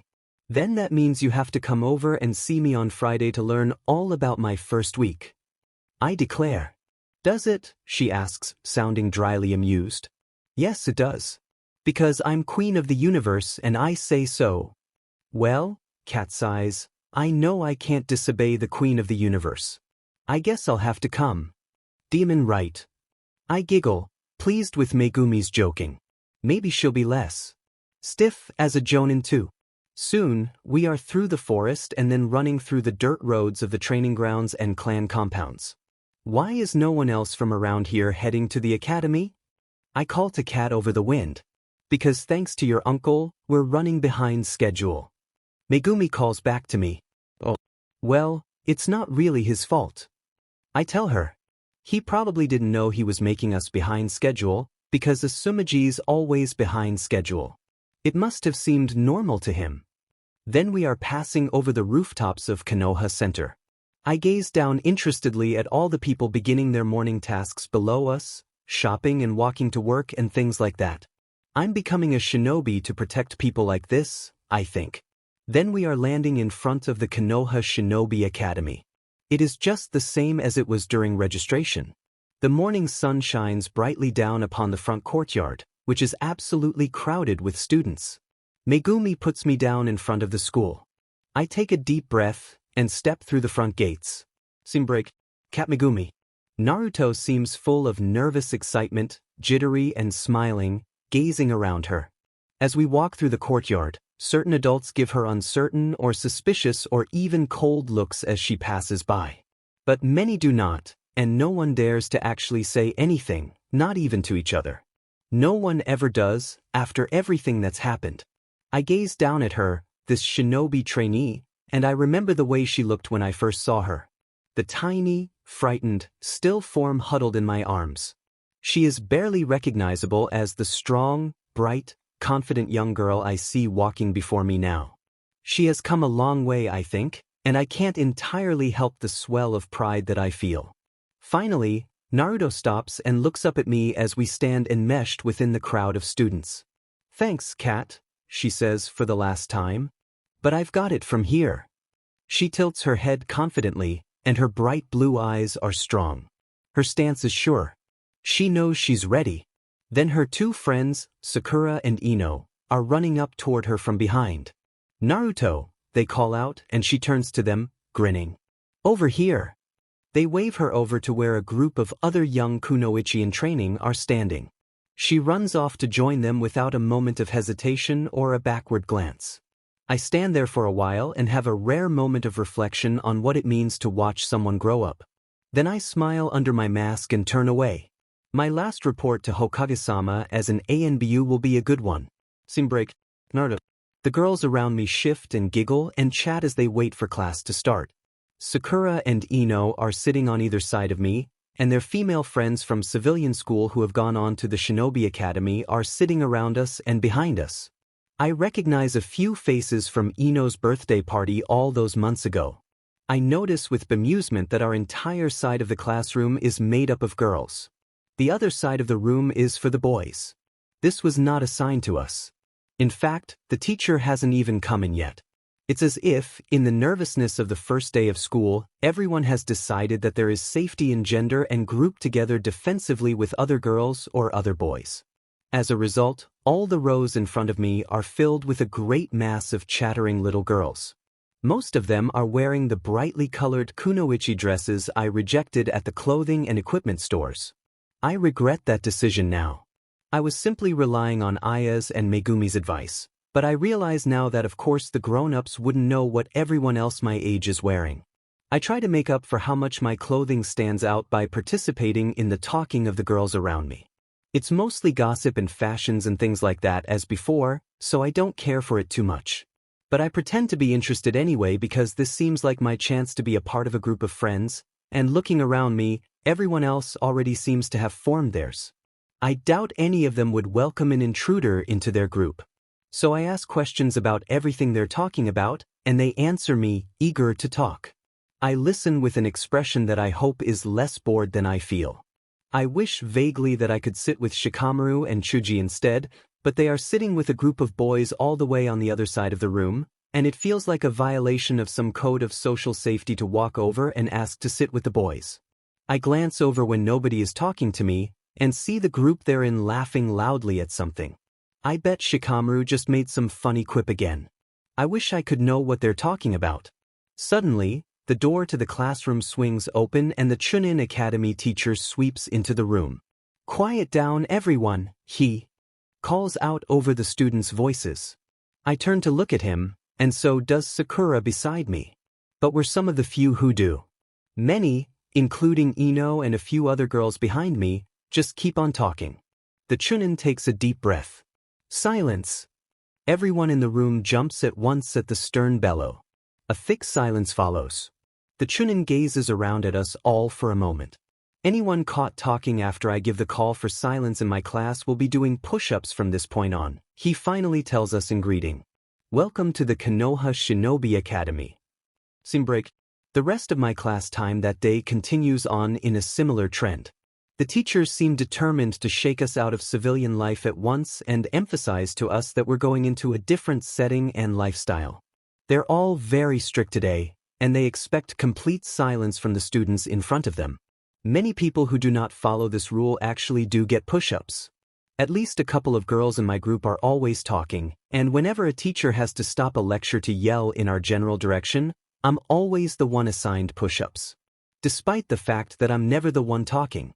So I get assigned push-ups a lot during my first few PRDS, which isn't horrible so much as it is annoying and frustrating.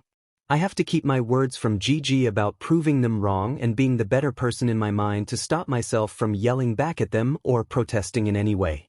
Especially when I know they looked over and could tell who was talking and who was not. A few of them even give me those cold looks as they snap at me.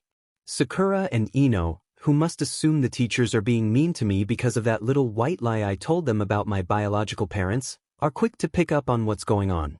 To my grateful relief, they soon learn to shush everyone else in our corner whenever the teacher starts talking. I shush them too, just to add emphasis. Other than this brief stumbling block, the morning goes fairly well. The PRDS are short because of the high number of classes and the fact that they all have to be introduced in one day, so none of us ever stay in one class for very long. Obviously, I can't stay with both Sakura and Ino through all the PRDS, because we're assigned to different classes at different points throughout the day. but I have most of my classes with at least one or the other, and a couple of different classes I have with both. The one or two PRDS that I don't have with either Sakura or Ino, I end up having with a few different girls from their general group, and we all stay together because we already know each other. My 5 morning classes are history, strategy and team management, basic maths, weapons accuracy, and geography. I don't learn anything about any of the classes because most of the PRDS are spent handing out syllabuses and going over class rules. In only one class does a teacher purposefully skip over me and not give me a syllabus as he's handing them out. It's my maths teacher, and I pointedly raise my hand and keep it raised until he walks back up to the front of the room. I know he's already seen my raised hand and is ignoring it, but I want to see if he'll continue to ignore me now that he can't use the excuse of not seeing me. He looks around at everyone. Does anyone have any questions? He asks. I am the only one with a raised hand. He looks around at everyone carefully, his eyes passing right over me like I'm not even there. I feel a flash of hot anger at this. Anyone? He asks again quietly. Ino has this class with me. She sighs sharply beside me, and then she shouts out, Sensei, Naruto has a question. She waves wildly at me and her eyes widen in a duh sort of way. Everyone else giggles. Sensei flushes in embarrassment at being made a fool of. Silence, he snaps at everyone, and the class quiets down. Then he turns to me, his face pointedly blank. Yes? He says in a restrained voice, his jaw clenched and his eyes staring at me with intense dislike. This man makes Ebisu look like an exemplary role model and a kind teacher, and I've only been in his class for 5 minutes. I didn't get a syllabus, I tell him, putting down my hand. His jaw clenches further, and then he takes a syllabus off his desk and has it passed down the aisle back to me. Scene break. Lunchtime is much better. Ino, Sakura, me, and the rest of the girls sit together under a huge tree off to the side of the front courtyard. Girls trade snacks and things from their bentos with each other. One is braiding another's hair. Ino is complaining loudly about the way the teachers are treating me, and Sakura is talking with me about what our new classes seem like as she pores over the syllabuses we've gotten so far. Suddenly, a loud shout from a crowd of boys in the middle of the courtyard makes me look up. They have set up a target for kunai and shuriken throwing on a tree in the center of the courtyard, and have all crowded around it. They seem to be watching someone perform, and it has to be a first year, because we're the only ones having lunch at this time. As I watch, there are more shouts of admiration from the crowd as the boy performing apparently does something incredible. Interested, I scan the crowd and, sure enough, see Shikamaru and Chuji standing somewhere near the front. Hey, I wonder what's going on over there, I say to Ino and Sakura. They both look over at the crowd too. Why don't we go check it out? Sakura is the one to suggest. Ino and I agree, so we walk over to the crowd of boys and push our way through until we get to Shikamaru and Chuji. Hey, lazy but big bones, Ino says bossily, putting her hands on her hips as she uses her nicknames for Shikamaru and Chuji. What's going on? See for yourself, Shikamaru replies, nodding toward the center of the crowd. Yeah, this guy's really talented, Chuji adds through a mouthful of food from the lunch he's carrying, staring with something close to awe at the boy in the center. Many other boys around me are doing the same. Most of their faces are tinged with jealousy. Curious now, I finally turn to the boy in the center of the crowd. Wow, I hear Sakura whisper beside me. A tall, pale, dark-haired boy is doing kunai tricks with the target. He flips the kunai around or throws them at odd angles or makes sure they look flashy as he throws them, and they still hit the target every time. The crowd claps or shouts or gasps every time he does something like this, no matter how many times he does it. Clearly, they think it's amazing that he's hitting the target at all. Soon, Ino and Sakura are gasping and clapping too, looking as starstruck as Chuji, but I personally don't see what's so great about what the boy is doing. He's taking so much time trying to look cool that his throwing speed is horrible. It's not like that will win him any points as a shinobi. I gaze around at the odd people surrounding me in confusion, and then turn to stare at the boy, who is smiling, looking quietly satisfied with himself at all the attention. I move around to Shikamaru, who I can at least trust to not gasp in awe. That's not really his style. I don't see what's so amazing about all this, I mutter to him. He turns to look at me and shrugs, but he seems like he silently agrees. I mean, I could do better than that. Whoa, hey, the boy standing on my other side suddenly shouts. I turn to stare at him, and I have just enough time to register a messy mop of brown hair and strange red face tattoos before he continues, even louder, Achi, this girl says she can do better than you. He grins unrepentantly as I glare at him. I feel mild discomfort as everyone goes quiet and turns to stare at me, including the boy. Uchiha, was it? Just my luck. Probably one of the only ones in my year from a major clan who doesn't already know me. Well, the Uchiha boy finally says, watching me carefully. I realize too late that his eyes are a deep, pupilless black, the mark of the Uchiha clan. Why don't you show me? His words are friendly, but there is a hint of challenge behind them. There is silence within the crowd as I am momentarily taken aback. I wasn't planning on actually proving my point. Then I see his expression start to take on a tone of slightly arrogant amusement. He assumes I'm just bluffing. He thinks I don't know anything. My eyes narrow. Well, I'll fix that. I raise my chin up and march firmly over to where he's standing, trying to ignore the nervousness created by the fact that everyone is watching me. The Uchiha boy's eyebrows raise slightly in surprise, and then he steps back smoothly and waves his hand toward the target in a go-ahead sort of gesture. It might be slightly mocking. Determined, I turn toward the target. There is only one kunai that hasn't been pulled out of the target yet, and it's set straight in the dead center. I take the stance, aim for a moment, and then my hands flash toward the kunai holster as fast as they can. They are nothing more than a blur as I whip the kunai toward the target. There is a gray blur, and then two kunai, one directly after the other, land on the target. One a centimeter above the Uchiha's kunai, the other a centimeter below it.